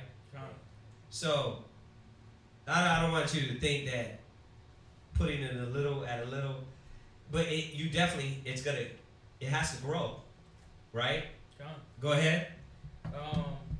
Definition? No, go ahead, read on. In watchings. In what? In watchings. Right, in watchings. And that's what we do. We watch and we look and we wait, right? For what? The prophecies and everything that come to pass and the will of the Most High being done. And you're looking across the world. You're going through all these persecution, tumults, all this pain, but you're watching and you're waiting for what? That your patience is not frustrated. Salvation. You're waiting for the patience of the Most High. And I mean the will of the Most High being done, and you're patient and you're going through it. Go ahead. In fasting. In what? In fasting. In sometimes having to and sometimes not having to. So you got to think about it. You're going through tumults and persecution and all these turns, and then you're fasting. That's a battle, man. It's a lifestyle. Read. I'm dizzy right now. I'll put it like that. Verse 6. I'm dizzy because I haven't ate. Go ahead. By pureness. By what? Pureness. Uh-huh. By knowledge. By pureness, by knowledge, because which we all seeking and looking for. Pureness and knowledge, because that's what this is all about. We're doing this to be more pure. We're doing this because the more knowledge we get, we can become more Christ-like. Read. By long suffering. By what? Long suffering. By what? Long suffering. What? Little suffering. Long suffering. Yeah, you niggas took me here and I'm done with that now. By long suffering. Long suffering. Yeah, I went out the way. I went to 3 classes straight. Yeah, 4 is too much. Long suffering. You know what? Yeah, that brother, sister, they had an attitude with me. I put myself through enough. I went through enough with them. Yeah. Yeah, I'm done. 2 years of it, it's over. No, you didn't do nothing to establish brotherhood and unity. Huh? You get in an argument with your wife, you just pack up and leave? Huh? No, because you love her. Huh? You love her. You put time. Baby, baby, baby, baby, I'm begging. You go back up? Baby, I'm begging, begging. Right? You will get the ring. You send the text. I believe in you, baby. Baby, I believe in you, baby. Right? You know what? You're going to be strong. Let a brother or a sister offend you. What? I'm done. Shalom. I was waiting for that. I was waiting for this. You ripped up the contract between the Most High and Christ. I was waiting for it. No, you're tricking yourself. Christ is still gonna smack you. Con. What you got? Long suffering. Bearing injuries. Bearing what? Injuries. You have to dealing with the knowledge of Christ and all these things you go to. You have to what? Bearing injuries. You have to bearing injuries. You know how many people. Like the guy yesterday. This dude, first of all, he was talking about the so-called white man, didn't he? I guess he was trying to say they're Japhet or whatever. This dude's gonna call me a false prophet, call us false teachers, right? That's part of it. Like, you don't know the back of your damn hand. You don't know me.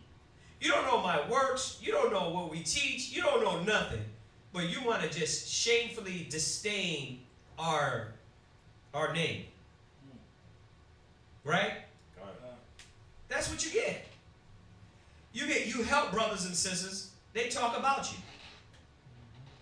The example of, we were talking about that the other day. About a sister said, she said, well, how do you forgive? What about forgiving? How come brothers don't reach out to brothers and sisters that are gone? And I said, sis, we do. You just didn't answer the text. I told her like that. I said, we did, sis. You didn't answer the text. But that's what you go through. But you'll still get bad mouth. You know what I mean? Now, the scripture says they went out from amongst us because they were not of us, right? But then you do reach out. You text. You try to create a relationship. Yeah, I'm trying. Look at me. Hey, but nope. Slide to the left. Slide to the left. Is it the left or is it the right? Slide to the right. Right? Slide to the left. You deleted those. Well, you don't know. Like, you got like 75. I didn't. Because it's not interest. That's not your interest. Because it's your, listen, if it's your interest, what would happen? Do we got to have pom-poms and cheerlead? Do I got to, brother, I come to your house, be like, give me, here, let me take you, brother. When you wake up in the morning, your boss call you and be like, hey, Brian. Hey, bro, how you doing, man? Good, man. I got some coffee for you, brother. I miss you, man. Yeah, I miss you so much I followed you today. Right? Huh? Does somebody do that? No. Does your boss do that to you, Bria? Yeah, hey, Bria. Hey. You know what? We've been thinking about you over here. You'd be like, this is spooky. No. You know why? Because you know you have a job to do, a duty, a service to do. And because it's from your heart, you'll get your ass up, you'll go get that damn money. Come. So nobody has to chase you for this. Where your treasure is, there will your heart be also. But the point of me bringing that up is because what I was showing her, even in that, we do it. And we get what? Still the same thing. Y'all don't care. We do care for you. But we can't damn chase you around and forget the life of Christ to chase you. Right? Read. What else you got on long suffering? It says suffering for a long time without complaining. Jesus. Little did you know that complaining was in long suffering. That's why you gotta look up these definitions. Because a lot of people think I'm suffering long. You're not suffering if you're what? Complaining. You're not long suffering if you're about it.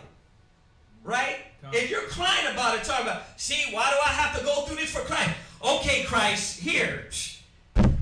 I'm here again, y'all. Y'all gonna talk shit about me. You're gonna talk shit about the camp, but I'm here. I'm here doing the work of Christ. You think the Most High is going to accept that from me? You think that's an acceptable sacrifice if I came in like that all the time? Like, here I go again, talking to y'all niggas that ain't going to listen. You got one ear went out the other, right? No, I'm doing it out of love because you know why? The scriptures say, when you save somebody, you convert a soul, you cover a multitude of sins. One. And two, that was the duty. The call was, Christ said, do it. That's why Christ said himself, what? He said, if this cup, and we prayed it all the time, Lord, if it be your will, let this cup pass from me. But nevertheless, let me do what I got to do. I'm going to get up on that cross and I'm going to bear that. I'm going to bear that shame. Y'all see that? Go ahead. Very patient during difficult times. Very what? Very patient. Well, Ecclesiastes 2 in the Apocrypha, it says be patient when you're brought to a low estate. I'm giving you scriptures on everything I'm quoting. There hasn't been one scripture that I'm not saying, one thing I'm not saying that I haven't gave you scripture. It says, be patient when you're brought through a low estate. But it says, woe to you that have lost patience. Go ahead, read on. Come, that's it. That's all. That's the scriptures in Corinthians. No, definition. Oh, that's it on long suffering. Go ahead. By kindness. By what? By kindness. Wait a minute. I still have to go through tumults, long suffering, trials, tribulation, watching, persecution, and still be what? Kindness. I still got to be kind. Wait a minute. This ain't a Hebrew Israelite. This must be a Christian doctrine, right? No, Hebrew Israelites are still kind. You're still kind. You got to think about what a person is going through, and then you still got to smile at a brother and sister. Hey, Shalom, how you doing, bro? Well, I'm catching hell, man. I can't pay my bills, can't do this, my ribs acting up, the school rent needs to be paid. Nobody gets that. You get what? Shalom, bro. Oh, I'm doing good, huh? I'm doing Tawah. Yeah, what's happening? Fighting for the Most High Baha Shem Yahawashi, right? That's how we do it. Why? Because we still got to be courteous, respectful as we go through this battle. And I'm not saying I'm perfect at none of these, because sometimes it's like, you go home, man, and it all bears down, and you get attitude with your rib. You know what I mean? Then she's like, what's up? And it's like, it's not you. Let me check myself. It's not you. It's bearing down. So we have to. This is the battle. This is despising the shame. Go ahead. By the Holy Ghost. Right. By love unfeigned. By the word of truth. By the power of God. By the armor of righteousness on the right hand and on the left. Oh, right. I don't know. Somebody asked this question. I'm only going through this because they asked a question. I'm not going at nobody. This is not to anybody in particular. So if you're taking this, don't take it personal. Listen to the scriptures. You know what I mean? We're just edifying on these different points and elaborating to bring out the definition. Which the definition is going to show you how deeper it is than just the word. Because sometimes, you know how when we read this, we read long suffering. Oh, suffer long. But you see how deep it is when we go into it, right? So remember, don't take none of this personal, man. This is the battle you as a Hebrew Israelite will fight. Okay? Go ahead. And let me give my disclaimer one more time. I'm not better than you. I'm not more perfect than now. I'm not saying none of that. We all go through it. We all bear this burden. But we got to wake up, stop making excuses, and understand this is the path. You have to despise the shame. Go ahead. By honor and dishonor. Go ahead. By evil report and good report. You see that? By honor and dishonor. Sometimes you get honor. Sometimes you get a text from like I said the other day, a random person that say, man, y'all doing a good job. I've been watching y'all I'm living in Trinidad, like they said. We got a person that said, I'm in Africa. I've been listening and watching your shows. You guys are doing good. Thank you. You get honor. Not that it's needed, because the Most High's honor is needed above all. But it's good to hear a good word here and there, right? It says give credit where credit is due, right? So that's good. Go ahead.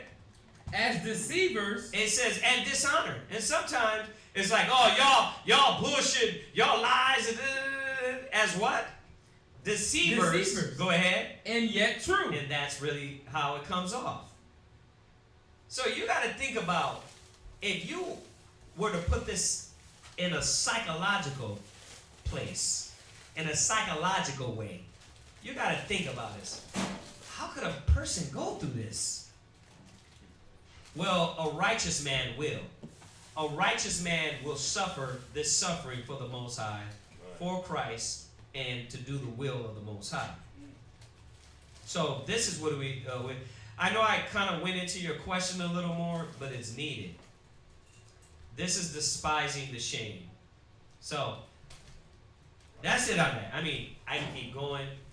We can go to like many more scriptures that correlates with what we're reading, but I just wanted to hit that 6 and 9.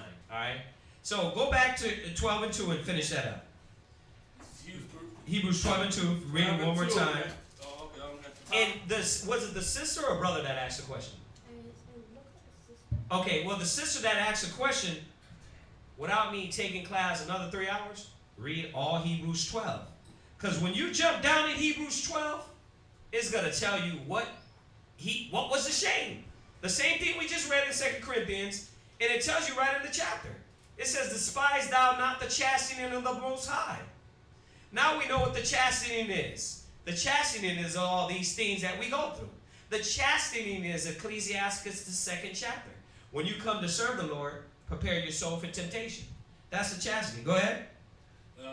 Verse 2. Uh-huh. Looking unto Jesus, the author and finisher of our faith. Go ahead. Who for the joy was set before him endured the cross. He what? Endured the cross. Go ahead. Despising the shame. He despised the shame. Go ahead. And is set down at the right hand of the throne of God. And so that's the only way we're going to get to sit down by the throne of God. Despising the shame. Looking down on those conditions and environment. Yeah. Brother's asking, how can you tell if he lets you go versus long suffering? How can you tell what? If he lets you go versus long suffering. If who lets you go?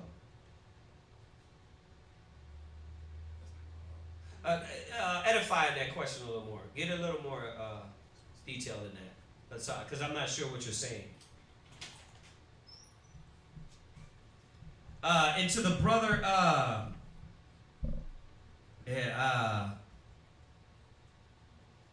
to the brother in Oklahoma, brother, to the Yashikari brother, we're ready. You know, when you want us to come down, we come down. Like I said, with us, you know, we've jumped to states, we went to states, and a lot of these brothers and sisters don't understand we're serious. If we're gonna get up, we leave our family, which is not a problem, no complaint here. We leave our family, we leave our kids. We're going out there to handle business, to teach you, to show you, to get things rolling, and to get you ready. You know what I mean? So know that we're with you. Keep getting class, get your mind, and then when you're ready, we'll be out there. All right? Go ahead. Did he hit us back yet? Okay. Let's see if he hits us back. These are good questions, man. We've been getting a lot of people logging in and asking questions. Very good questions. Get your mind right questions, you know. So, we know it's a lot, but let's see if he hits us back. Give him a second. If he doesn't, we're going to close out the prayers. If you're local here in Houston and you want to pray with us, we don't really put all that online. We just don't. There's camps that might, but we don't put it all online. You can come and pray with us.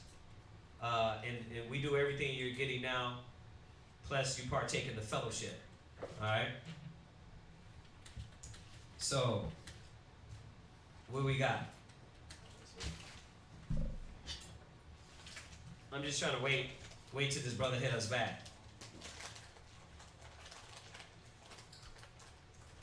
I gotta chew on something. My sugar's getting low. I'm getting that dizzy. I know I'm using that as an excuse, but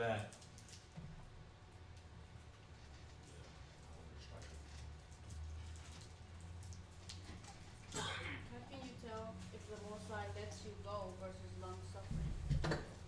let you go where though? All right, I'm assuming you're saying the Most High is dealing with you. See,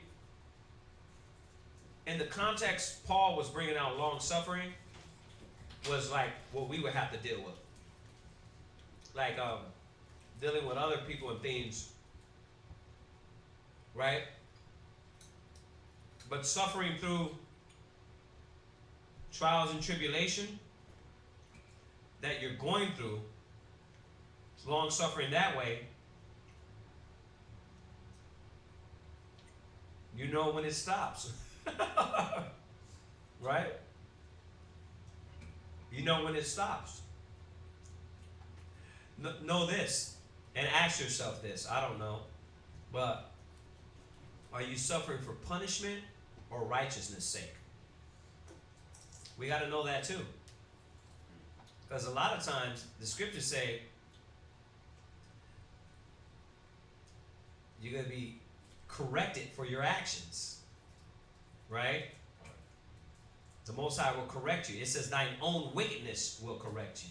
So you got to know, am I being punished for something I'm doing or for the Most High? Totally two different things. Please know that. Your own wickedness is payback for what the hell you're doing. The affliction of the Most High, that's going to come in different ways and things, and you look at, look at Job. You know what I mean? Look at what he went through. But know this, you got to recant your mind and go back in your mind and say, damn, is the Most High checking me that I did something, or am I just catching it? That's what, hey, we all do it. And that's what you're supposed to do. I say it all the time, like, am I doing something wrong, or is the Most High just showing me? And he could be showing you something about it. Yeah, when it's for righteousness, he could be showing you something about yourself, that you don't got no patience. Right? Yep. That you don't have patience. And usually isn't that the problem with us? We want everything to be done in our time, in control, in our fashion. And when it doesn't happen, we get upset, anxiety, mental disorders, because why? We can't control everything. So, yeah. Oh, okay. Right. So, you got to ask yourself that, brother. All right, was that it? All right, anybody have any other questions? No? You good, brother? You be attentive back there. You just be listening. You don't got no questions, man?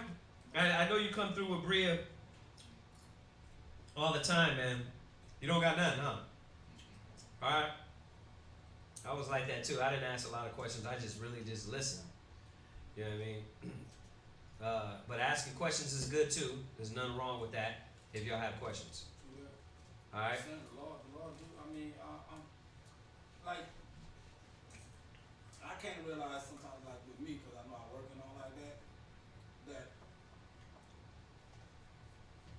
that he's not, the Most High put everybody in you know what I'm saying? It don't necessarily mean that I have to be a priest or anything like that. He can put me in a situation to do something else. You gotta do something. Yeah. Yeah. Mm-hmm. Something else. Yeah. Very good point. Everybody's not gonna be the 144,000. You understand?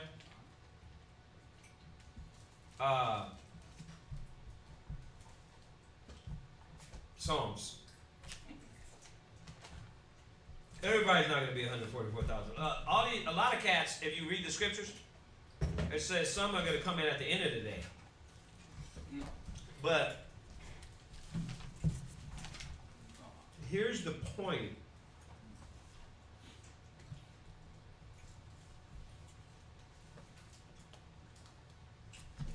Let me see here. Psalms.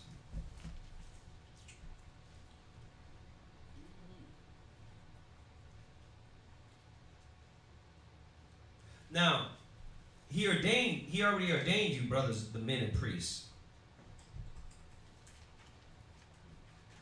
Oh man, I gotta find this scripture.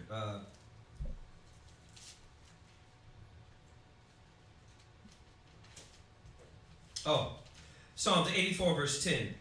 This is cold. This is 84:10. Yeah. Oh, this is weird. Cause I just turned it on. It's like. And right, you were there. Yeah. Nice. 84:10. 84 and 10. You know y'all have it. All right. Psalms 84:10. For a day in thy courts is better than 1,000. A day dwelling in the courts of the Most High is better than 1,000. Go ahead. I had rather be a doorkeeper in the house of my God than to dwell in the tents of wickedness. Amen. Amen. So, but you're going to have to do something. You know, you're going to have to do something. That's what I'm saying. Everybody got roles. Everybody got a role. So you have to do something. You can't just be sitting there and, oh, you know what? I'm not going to doing the priesthood, but not doing nothing. Where's your role then? So, not knocking brothers that are not doing it, that are giving, but giving in other ways. Knocking what the scriptures say not. Remember, the scriptures say thou slothful servant. He gives all of us a talent. Don't deny that. You understand? Now, he ordained all the men. He said, I ordain you to be the teachers. You're a nation of kings and priests. You see that? So you got to teach. You're going to teach some way and somehow. You understand? But what you don't want to do is say, well, because I got this going on for me, I'm not really meant for that. That's what you don't want to do. You don't want to give yourself an excuse because everybody works, everybody got to pay bills. But still, we somehow are able to put the Most High first. It's called sacrifice. You sacrifice time, beer outings, video game time, wife time. We do it. We sacrifice those times. Khan? So, you don't want to say, you don't want to give yourself an excuse to do the bare minimum. No. But going back to Colossians 3:23, whatsoever you do it wholeheartedly unto the Lord. So if you come and give a penny, well, give that damn penny with your heart. If you come pass out flyers, then pass out flyers like you never passed out flyers before. Right? But because the body, and there's many different bodies, many camps, many schools, needs help everywhere. We're building, you got to think about this. I'm going to show you what Christ said. I'm going to show you what Jesus Christ, Hamashiach said, all right? Check this out. Let's go to Matthew's. Okay?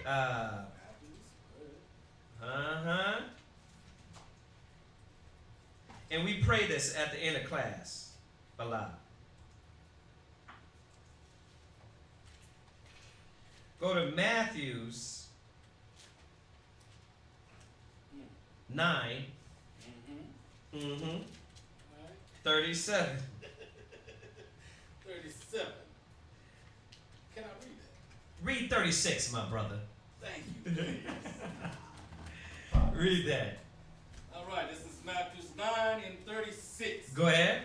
But when he saw the multitudes, he was moved with compassion on them, because they fainted and were scattered abroad. And that's what we do. When we look at the multitude of the people, we see how they're thirsty, man. They faint. They faint because they have no knowledge. They're dried up with thirst. Their honorable men are famished. Go ahead. As sheep having no shepherd. Right. Read. Verse 37. Then said he unto his disciples, the harvest truly is plenteous. the harvest is what? truly is plenteous. Right. But the laborers are few. The what? But the laborers are few. Go ahead.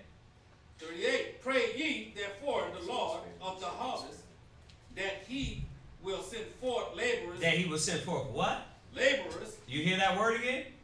Laborers. Christ said, you better pray the Most High send in laborers. Why? Because one thing with the black man, the Hispanic man, you lazy as hell. They're lazy. Listen, Judah, it says in Genesis 49, the characteristics is, it says they love to dwell in tents. Kick back. They love to kick back. It says they're a young lion. They're like a young lion. And the Most High said, who shall rouse them up?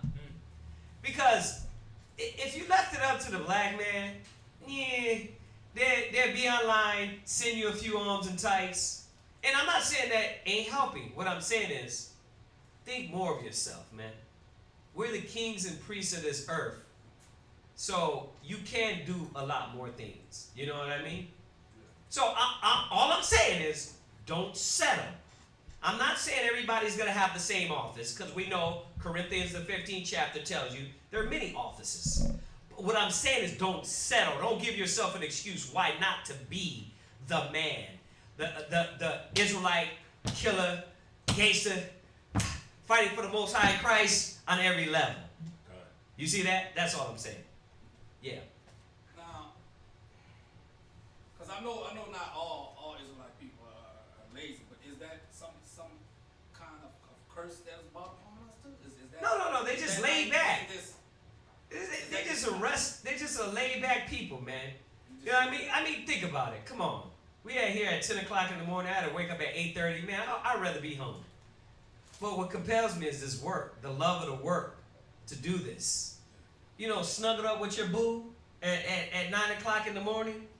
You know what I mean? Rolling over. Huh? Everybody want to do that. Right? Brother, this is the love of the gospel, the love of to do the work. But listen. This is it. You know what I mean? You can make excuses, you can't. You know what I mean? So I'm just saying, as far as Israelites, they're laid back people. They, you know, the black man has got comfortable on the white man doing everything for them. You know? That's why they come up with this madness about you don't need a camp. They do that so they can stay online, stay behind a damn computer, and not have to worry about dealing with people. Listen, one issue we have when Israelites come to a body. Everybody wants to be what we call in Hebrew, Demiah. Silent. Demiah this, Demiah that. Silent brother, silent Bill, silent Bob, silent James. Why? Because nobody wants to deal with any damn thing. I don't want to deal with nothing. I just want to come to class. I don't want to lift up no rocks. I don't want to start nothing. No, brother. You dealing in this work, it's going to be some commotion. He said, come take my burden. Take on my burden. He said, my yoke is light. He said, leave off of the yoke you got and take on my yoke. You understand? It's work. Read where you at. This is 2 Corinthians chapter 9 and verse 6. Write it down. But this I say, he which soweth sparingly, right, shall reap also sparingly. Read it again. But this I say, he which soweth sparingly shall reap also sparingly. Hey, look at, he that sows sparingly, you reap what you sow. So if you're happy, think about it. Somebody was telling me this the other day about, I was counseling somebody. She was like, you know, I just take my time. I said, okay, that's why the Most High is taking time with your blessings. Right. She was like, in this mode of like, yeah, I just take my time. You know, I like to, it's like, sis, you need to be in class. I'm just taking my time. Ain't no taking your time. Give yourself. Yeah. Let me give one of my outrageous analogies. When the first first time you hit that blunt, did they have to sit down and roll scriptures with you? Huh? Like, when you was gonna hit that blunt, did a counselor come in and say, listen, my nigga, you gotta, were they cheerleading you on? Like, you got, or did you say, you look at him, he was like, nah, man, I ain't never did that. Man, hit this, my nigga. This is gonna blow your brains out. And you were like, nah, I need scriptures. I need edification. I need the Bible to convince me. Hell no. For wickedness, you was like, boom, you hit it to the brain, you cough, oh, you got to get past that, bro. That's the beginning, and you got past it, and guess what? You dived the hell right in. If Billy said, hey, bro, we're gonna bungee jump, you know what I mean? And you're like in your I want to explore mode, and you want to live life, and you want to understand life better. Come with us. We're gonna go to the jungles of Africa, man. And you got our people like, yeah, that's what I'm gonna do. What's going on with you? Oh, I'm gonna go out of town. Billy Bob, he wanted me to go bungee jump, and I want to experience things in life. I want to know, right? You did it with no, but when it comes to the truth, it's what? I'm not sure. You get that? I'm not sure, you know? Bro, I gotta really think about this. I'm easy with it. Yeah, stop it. Stop it, Israelites. You gotta think because you don't want to do it, and you're lazy as hell, you're lazy-minded, and it's work. It's spiritual. Like I said, who wants to wake up at 10 o'clock in the morning, come here, teach 5 hours? Right? The carnal man don't. But the spiritual man, hell yeah, he does. You see that? Who wants to come here and sit in class for 5 hours? Carnal man don't, but the spiritual man knows, no, that's what I need. You know what I mean? So, let's be real with ourselves. Read it one more time. But this I say, he which soweth sparingly shall also reap sparingly. Yeah, you sow sparingly, you're going to reap sparingly. Y'all get that? All right. So if you give half-ass to the Most High, know that you're gonna be dealt with half-ass. You know what I mean? You're gonna be, you got those brothers that like to straddle, and they could have did something in the truth and been amazing.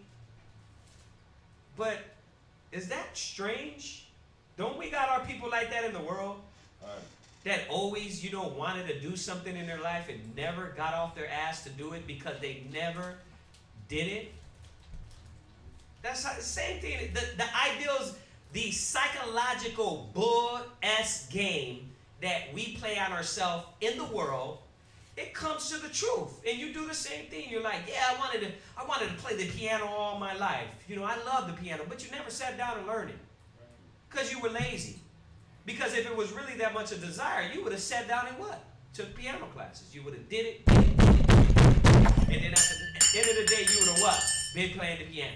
Right? But how come you didn't? Because you're lazy. You're lazy-minded. Not saying you know that, right? I'm not talking about you. I'm speaking in general, Israelites. Like, we don't get up and do it. We don't do it. And we just got to do it. What's up? I had a question on wheat since we were talking about it. He said he was told it was lawful to eat it. He heard it last night. Oh, lawful to eat it? Yeah. Yeah. Wheat is for what purpose? All herb is good. Let's go to Ecclesiastes 39. All the herbs that the Most High gave us, they're here for a reason. So you can't say, oh, you know what, it's wicked. It's not that herb is wicked. It's that what they're using it for is wicked. Ecclesiastes is in the Apocrypha, was it 39, right? 39 and verse 1, No, not Verse 25. verse 20. So marijuana, the natural form is good, but to smoke it, no. To use it for what it's for is right. You know what I mean? It's for many healing things. Like they use it as a sap. to heal your skin. They use it for cancer. Season. Yeah, they use it for seizures. Okay. They use it for glaucoma, but you don't supposed to smoke it. Okay. You're supposed to use it as a herb. You can drink it as a tea. If you're using it to be a big grown ass kid, then you're not using it right. That's any herb. Cocaine is good. Without all the chemicals, without all the extra additives. It's called the coca leaf. It's called the coca leaf. And it's good for you. What was coca used for? It was actually in Bolivia. It was like energizer. They actually chewed on the leaf. It was Right, like caffeine. but it's more. It's more than just an energizer. Oh, it's Yeah, it was a numbing agent. So like you got your hand cut off. Yeah. If you got your numb, you can put it on. Coke is good, right? But in its natural form. So this is what we have to understand, that if you're being a big ass kid like the black man and the Hispanic man are taught, like what you doing? We finna get high today, nigga. Well, I wake up getting high. I live my life getting high, and you can't make it without getting high. That's not what marijuana's for. Marijuana, and we're gonna show. I'm only gonna go here in another scripture. The medicines were for me. Grab that. Go ahead. Ecclesiastes 29. Verse 25. 39, verse what? 25.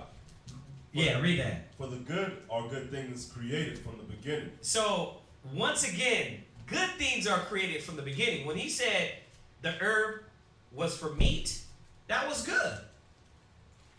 Good things are created from the beginning for you, for the righteous. Go ahead. So evil things for sinners. But for the sinners, evil things.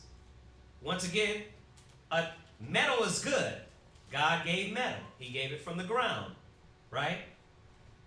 But if you take that same metal fork, you can eat with it, or I can stab you in the eyeball with it, right? God.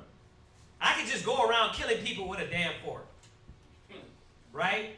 Does that mean the fork is wicked? No. No.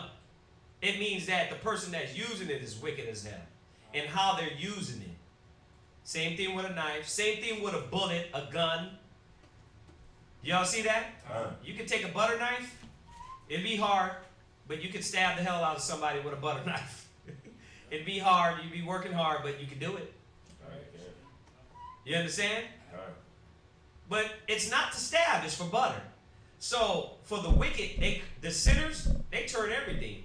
Sex is good, but somehow they take that and warp it. Right? Go ahead. Verse 26. Mm-hmm. The principal things for the whole use of man's life are water. Water's good. But somehow the wicked turn it into negative. They put chlorine in it. Fluoride. Drugs. And these demons, they actually filter the water. It's so defiled. They filter the water that you shit in and piss. So they took something, you drink the water, you shit and piss. They read. This is what, so for righteous, we didn't do things like that back in the days. That's filthy. See, the wicked, when they came into power, it said the people mourned. Go ahead. Fire. Mm-hmm. Iron. Read. And salt. Right. Flour of wheat. Right, so fire, iron, we already got with iron. You say salt, well, they genetically modified salt. Right? Fire. You can start your stove, or you can burn somebody's damn house down.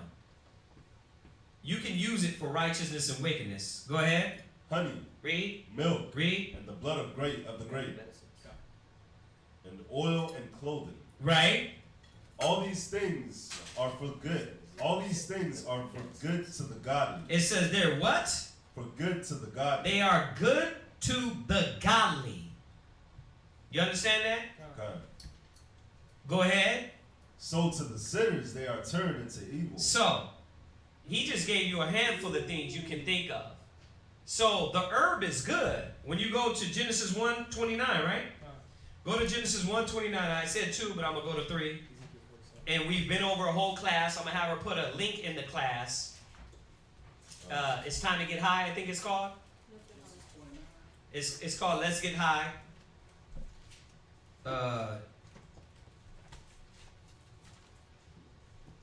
Genesis chapter 1, verse 29. Go ahead.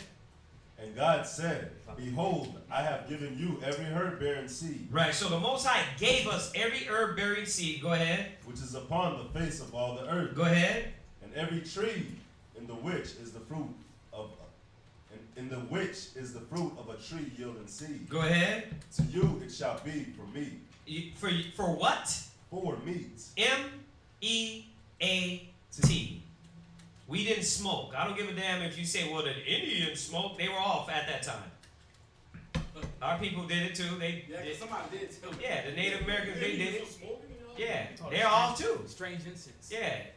We weren't supposed to take the natural herbs and put them in our body.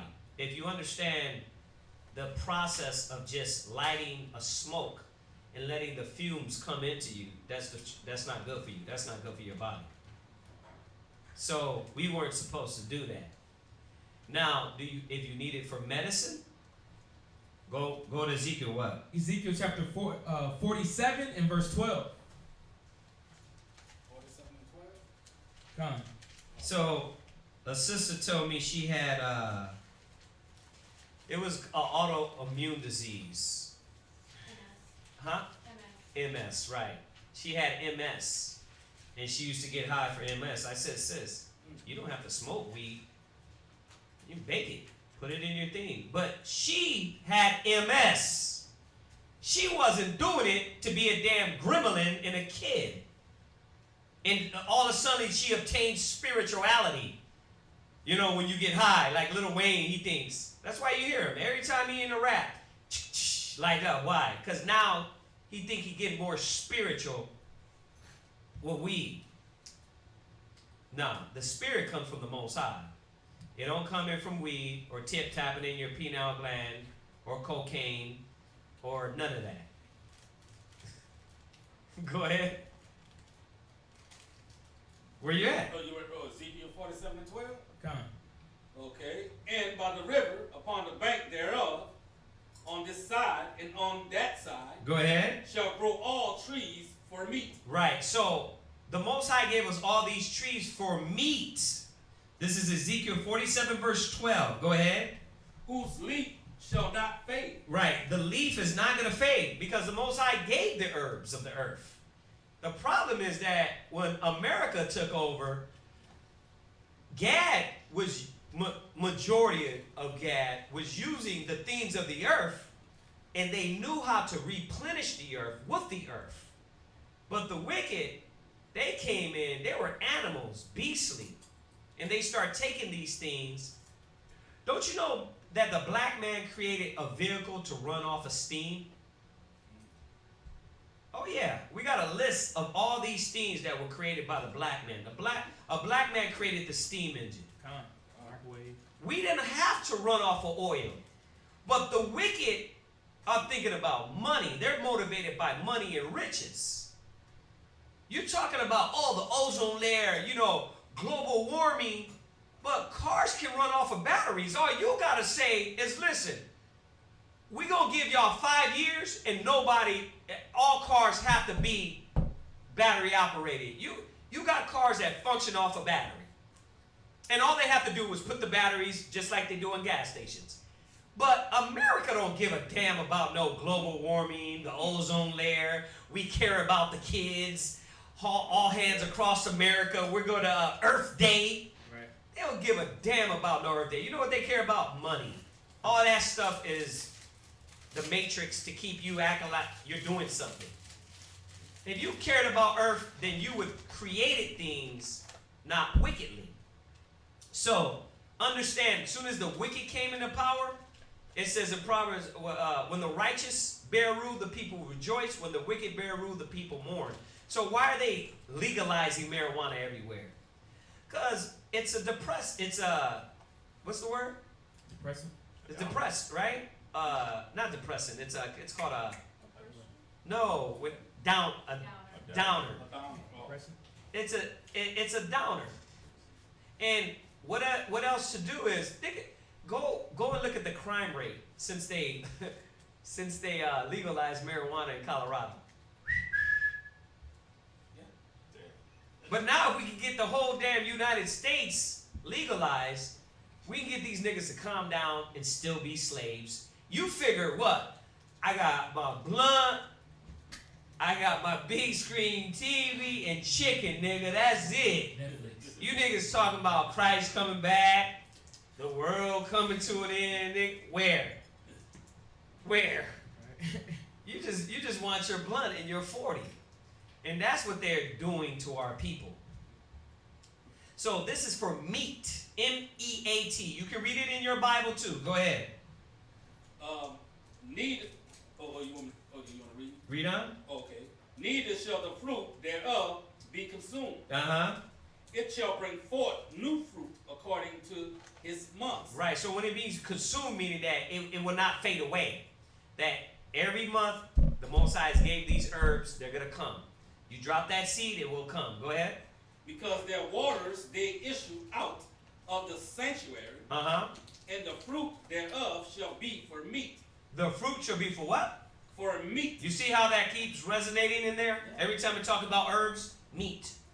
For food, you put it in your mouth. Go ahead. And the leaf thereof for medicine. For what? For medicine. We're supposed to be smoking that leaf. For medicine. Medicine.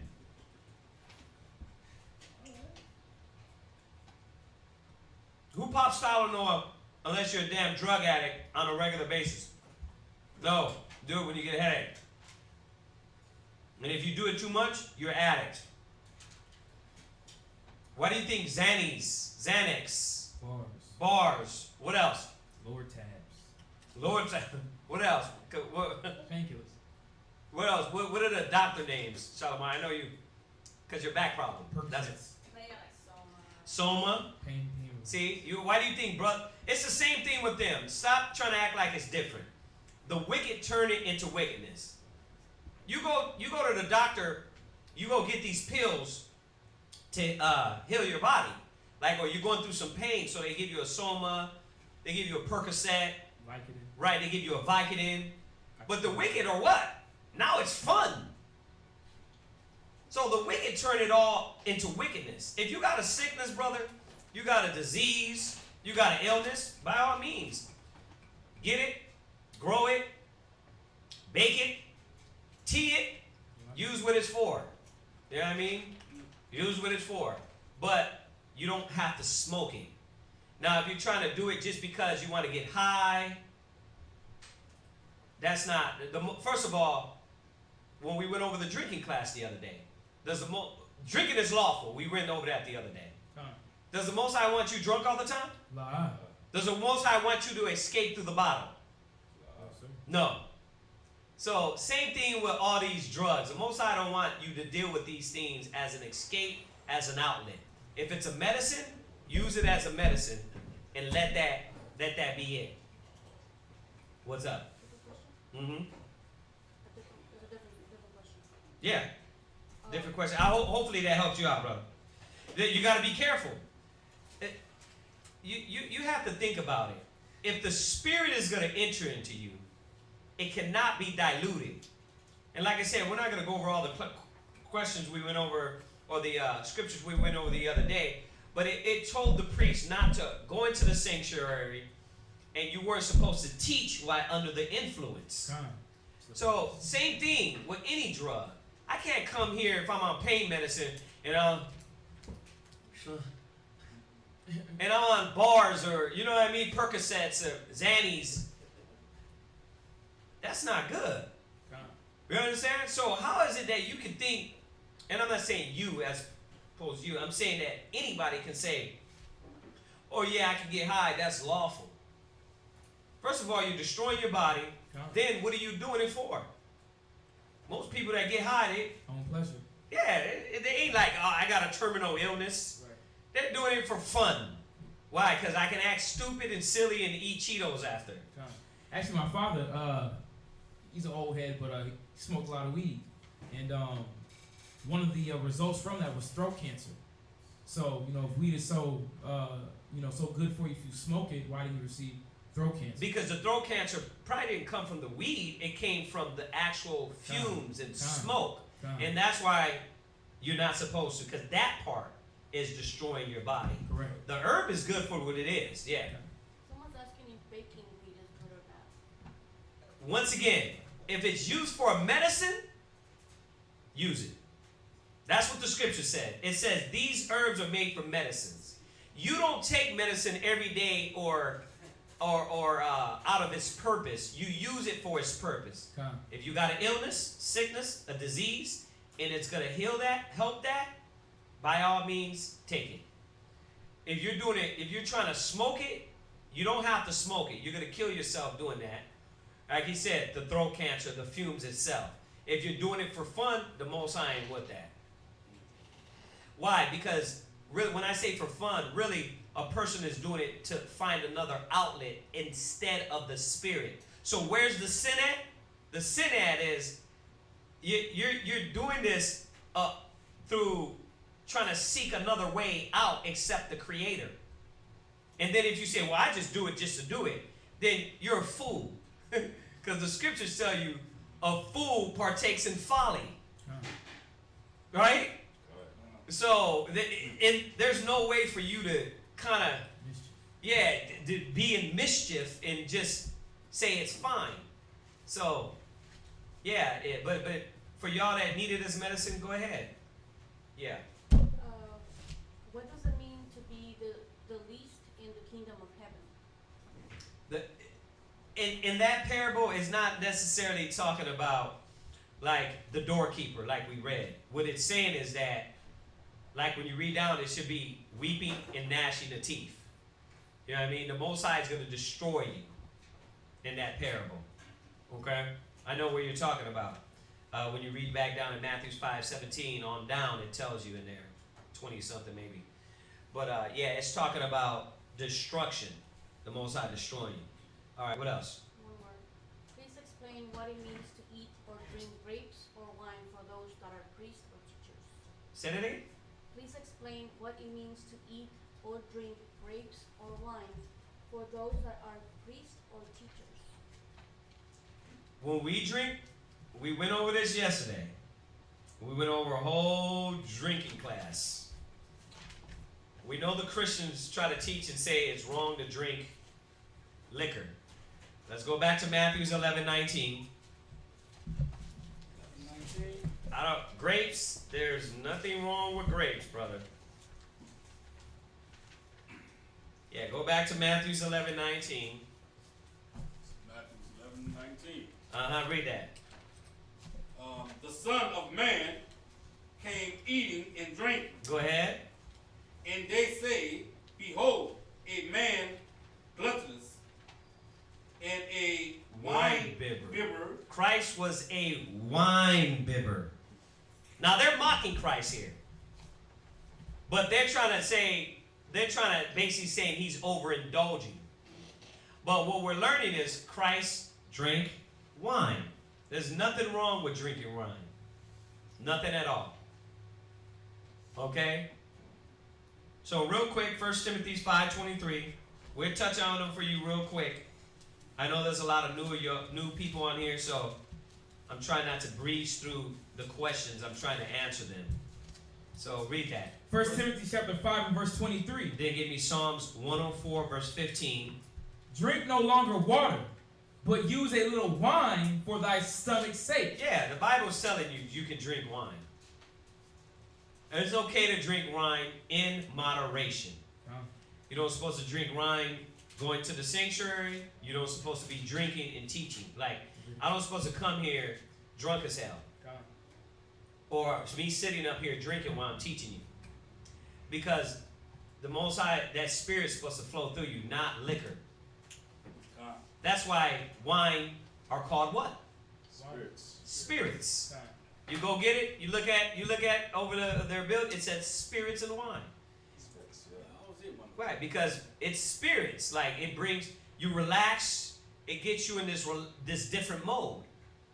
You see that? That's what all these things, drugs, and that's why the same thing with marijuana. We're saying is, you're high as hell trying to teach. Nah, that's filthy, man. That's not how you do it. So, but wine is lawful, not while you're teaching. Go ahead. Psalms chapter 1. Read for Timothy's one more time. Oh, I'm sorry. No, This is 1 Timothy chapter 5 and verse 23. Uh-huh. Drink no longer water, but use a little wine for thy stomach's sake and thine often infirmities. Go ahead. Some men's sins are open beforehand. All right. So drink a little wine is good for the belly. It's okay. Drinking it in moderation is okay. Psalms 104 verse 15, then Proverbs 31 and 6. Psalms 104 verse 15. You get Proverbs 31 and 6. 31 and 6. Yeah. And wine that maketh glad the heart of man. Right. So wine, the Most High put it here to make you glad. Ain't nothing wrong with you sitting down, man, relaxing. You know, when you're going through your trials and tribulations, you sit there and you sip a little wine. Talk to brothers. You can talk about the knowledge, but you don't supposed to teach. Go ahead. And oil to make his face to shine. Yeah, those are the essential themes of life. And if we go back in Ecclesiasticus 39, it tells you that. We're going to go back there. Go ahead, Proverbs 31 and 5. I mean 6. 31 and 6. Uh-huh. Give strong drink unto him that is ready to perish. Right, so the Bible talks of wine, and the Bible talks of strong drink. Because some people say that, well, you can drink wine, but you're not supposed to drink liquor. No, that's strong drink. It says give it to him. Go ahead. And wine unto those that be of heavy heart. Yeah, the Most High set this here for man. If you have a heavy heart, you're going through a little trial and tribulation, you get you a little bottle, that's okay. But he don't want you to, you know what I mean, woe is me. Nobody knows the troubles. He doesn't want that. Right? What's up, I? 7, the verse. Can you explain that for me right there? Yeah, read it. Verse after. It Huh? said, let him drink and forget his poverty. Yeah. And remember When his you sit misery there- no more. You know what that means. When he sit there and you drinking, you're not worried about the pains and the suffering and the sorrow, his poverty, his bills. Right? You like, man, you having a good time. Because it's bringing that cheer to you, right? It's bringing it's just relaxing you. You know, that's why it tells you how to drink. Because we were talking about this the other day. You got depressed drinkers. You don't need a drink. Where you drink now, you would get more depressed. Or you got violent drinkers. You drink and you get more violent. You know? What? No, so that too much of everything. Too much of everything in moderation. We're going to touch on it. Oh, okay. Read down in there. Okay, and verse 8. Open thy mouth for the dumb. Oh, and no, the- verse 7. Read 7 again. Verse 7. Let him drink and forget his poverty. Yeah? And remember his misery no more. Yeah, there you go. So that's what the wine's for. You can drink. The Bible says it's lawful. Okay? But the Bible taught us how to drink and to drink in moderation. Ecclesiastes, where are we at now? I got Ecclesiastes chapter 40 verse 20. Go to Ecclesiastes 31, verse 28. All right. Ecclesiastes chapter 31 verse 28. Then we're going to get Proverbs 20, verse 1. Proverbs 21. Yeah. Ecclesiastes chapter 31 verse 28. Uh-huh. Wine measurably drunk and in season. Wine what? Measurably drunk. We supposed to drink what way? Measurably. So we're supposed to drink measurably. That means not like when you was a kid and it was like, here, hit this. And you have slammed the whole bottle and you start throwing up and falling around and acting stupid. You got to drink in moderation. Test yourself. Know how much you can drink. Go ahead. Wine measurably drunk and in season bringeth gladness of the heart Mm-hmm. and cheerfulness of the mind. You see that? That's what wine was there for. That's what liquor was there for. So it can bring a cheerfulness. You're sad, you're down and out. You know, get you a bottle of wine. Get you a bottle of liquor. Ain't nothing wrong with a nice VSOP. Ooh. Go ahead. Verse 29. Uh-huh. But wine drunken with excess maketh bitterness of the mind. But you see that? Come on. Wine drunken with what? Excess. What? Excess maketh bitterness of the mind. You see that? Wine drunken with excess make bitterness. So you see some people will drink so much that they're drunkard. They get bitter. So the Bible teaches us drink in moderation. Christ was drinking in moderation. They just talked about it. Go ahead. With brawling and quarreling. With what? With brawling and quarreling. Yeah, that's what drinking, drinking in excess. You wake up to the bottle, you wake up to the wine, now you're fighting, you know what I mean? You're selling your mama's jewelry for wine and liquor. You're living up under the damn, you don't supposed to do that. Moderation. Go ahead. Verse 30. Uh-huh. Drunkenness increaseth the rage of a fool. And you'll see that because a fool that drinks and not moderate, you'll see he gets more stupid when he drinks. Go ahead. Till he offend. Uh-huh. It diminishes strength and maketh wounds. Mm-hmm. It diminisheth strength and maketh wounds. You know what that means? That stop thinking you're strong when you drink. You're not big. You're not stronger. You get weaker, and then you're gonna get a wound because you're gonna get punched upside your head. Because Shalom. Go ahead. Verse 31. Uh-huh. Rebuke not thy neighbor at the wine. Right, and when you're drinking with somebody, don't try to get spiritual. When you're drinking with somebody, don't try to get spiritual and check them and tell them what they're doing wrong. Wait. They're drunk. Right. They're drinking. You can't be like, listen, brother, you off right now. And he's like, rebuke him not at the wine. Wait. Let him come down off his high, then go into him. Go ahead. And despise him not in his mirth. Yeah, despise him not in his mirth. You know, because a lot of times too, man, brothers, man, just want to loose. They want to relax. You know? They want to, and they have to do it the right way, though. Right? Go ahead. Give him no despiteful words. Right? And press not upon him with urging him to Okay, drink. we got that. So go from there, go to now Ecclesiastes 40, verse 20. Ecclesiastes chapter 40, verse 20. Yeah. Ecclesiastes 40, verse 20. Go ahead. Wine and music rejoice the heart, Mm-hmm. but the love of wisdom is above them both. You see that? I want y'all to see that too. Wine and music rejoice the heart. So it's okay to have you some wine, you know what I mean? Throw you on some nice music and relax. But wisdom, the wisdom of the Most High, oh, it's better than both. When you can sit there and muse on a parable in the dark sayings of the Lord, the depths of wisdom, that's what we're supposed to be striving for, not a carnal way out. And that's what is shown with all these drugs. They're trying to look for a carnal way out instead of spirit. Go from there. Now go to 1 Timothy 3, verse 1.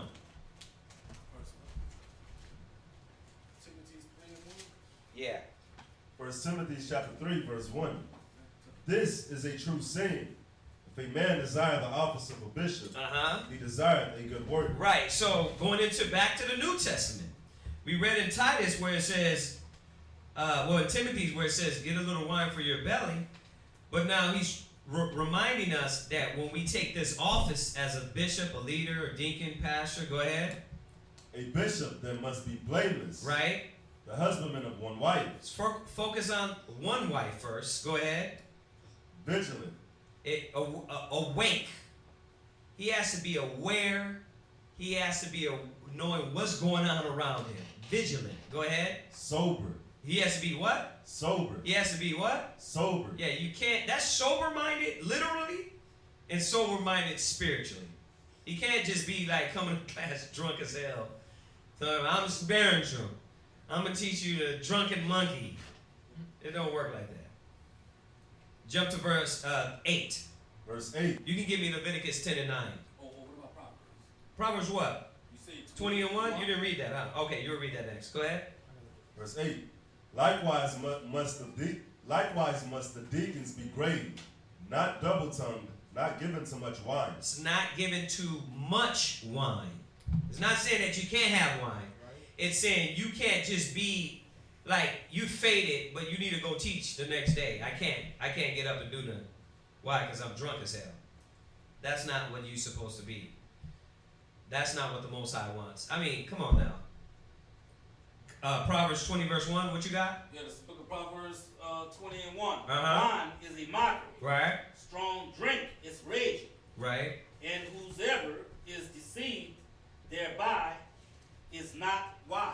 Right. So wine is a mocker. It can mock you. If you're foolish and you don't listen to the wisdom of the Most High, it will destroy you. So you see how we're going Old Testament, New Testament. Because there's some scriptures that these Christians pull, like, see, you don't supposed to drink. That's not what the Bible said. All through it. He just said in the New Testament, to get a little wine for your belly.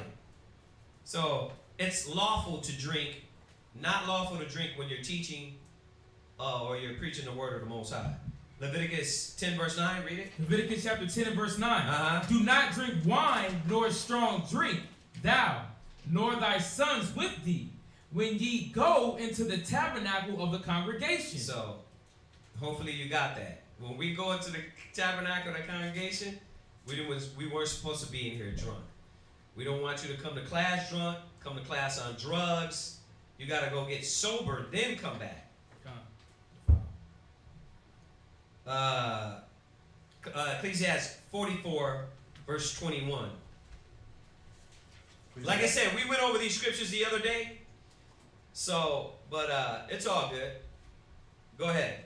Ecclesiastes 44, verse 21. 21. Therefore, he assured him by an oath that he would bless the nations in his seed, and that he would multiply. Ecclesiastes 44, 21. Ecclesiastes. I'm sorry. Forgive thou me. Ezekiel 44, 21. Ezekiel 44, 21. My bad. 44, 21. Yeah, scratch that. Correct that. Ezekiel 44, 21.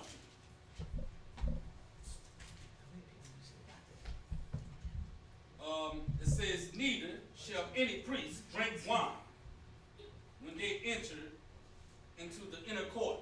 Right. Right. So, hey, Shalom, Mike. How you doing, bro? Shalom. Read it one more time.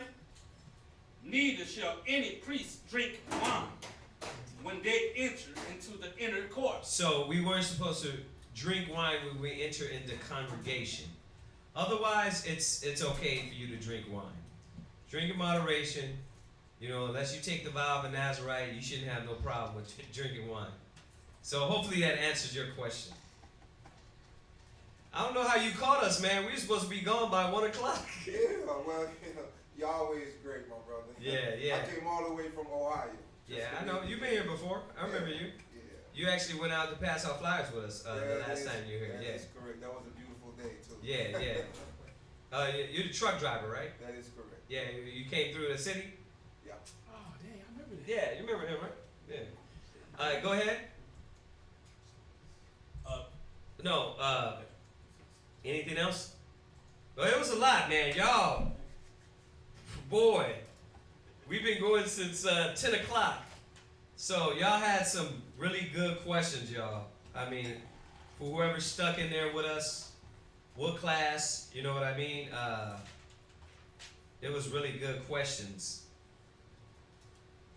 All right. How many we got a few of y'all still on there now. Okay, I mean, hopefully we edify some of y'all. If there's any, listen, once again, you know one class ain't gonna get everything out, but Mondays and Wednesdays from 7 to 10, we're here live. Fridays from 6 to 9, and then Shabbat morning class. If you want to partake in the prayers and all that, come join us. We don't put the prayers online and stuff like that. But yeah, come join us and be part of class. We also, having that reminder, yeah, if you're local here in Houston, on December 24th to January 1st is Hanukkah. It goes 9 days. So you can come partake. We're going to get together, eat. We will not have class. And I know there's a lot of y'all that have been watching us lately. So I'm going to say it again. We will not have class from December 24th to January 1st because nobody can really get together till after work. So after work, we're going to commemorate, try to get together and celebrate it as a body. So that's what we do here in our school, you know. So if you're local here and you want to participate and get together and We're going to be cooking at a few different houses. We're going to be getting together, going out and eating. We're going to be going out with the kids and having them do certain things. So just to show the kids, man, that all these holidays are garbage, and that we're supposed to be following the days of the Most High. All right, so remember that, and let me say it again. We got class in San Antonio, Texas, 4219 Center Gate Street, San Antonio, Texas, 78217. Look out for isbhpk.com. Kawakab in Guatemala, he teaches in Portuguese and he teaches in Spanish. Okay? And this brother, he's been out there 20 years, man, doing it in Guatemala. And he has a lot of subscribers, and this is in a whole nother language. So if you know anybody that speaks Spanish, Portuguese, let them know. Check out our website. We're also in Albuquerque, New Mexico, 501 Copper Avenue, Northwest, Albuquerque, New Mexico, 87102. All right? My number is 321-960-8411. If y'all have any questions outside of class, you can hit me up. It's all gravy. All right? So, other than that, is that it? It's a long one. All right, say shalom to them online, y'all. Shalom. All right, we'll see y'all next class. All right, and while she's closing that out with Imajim wa Panya Hapadam, which is standing facing east to finish setting up the Sabbath class finishing prayers. Oh, man.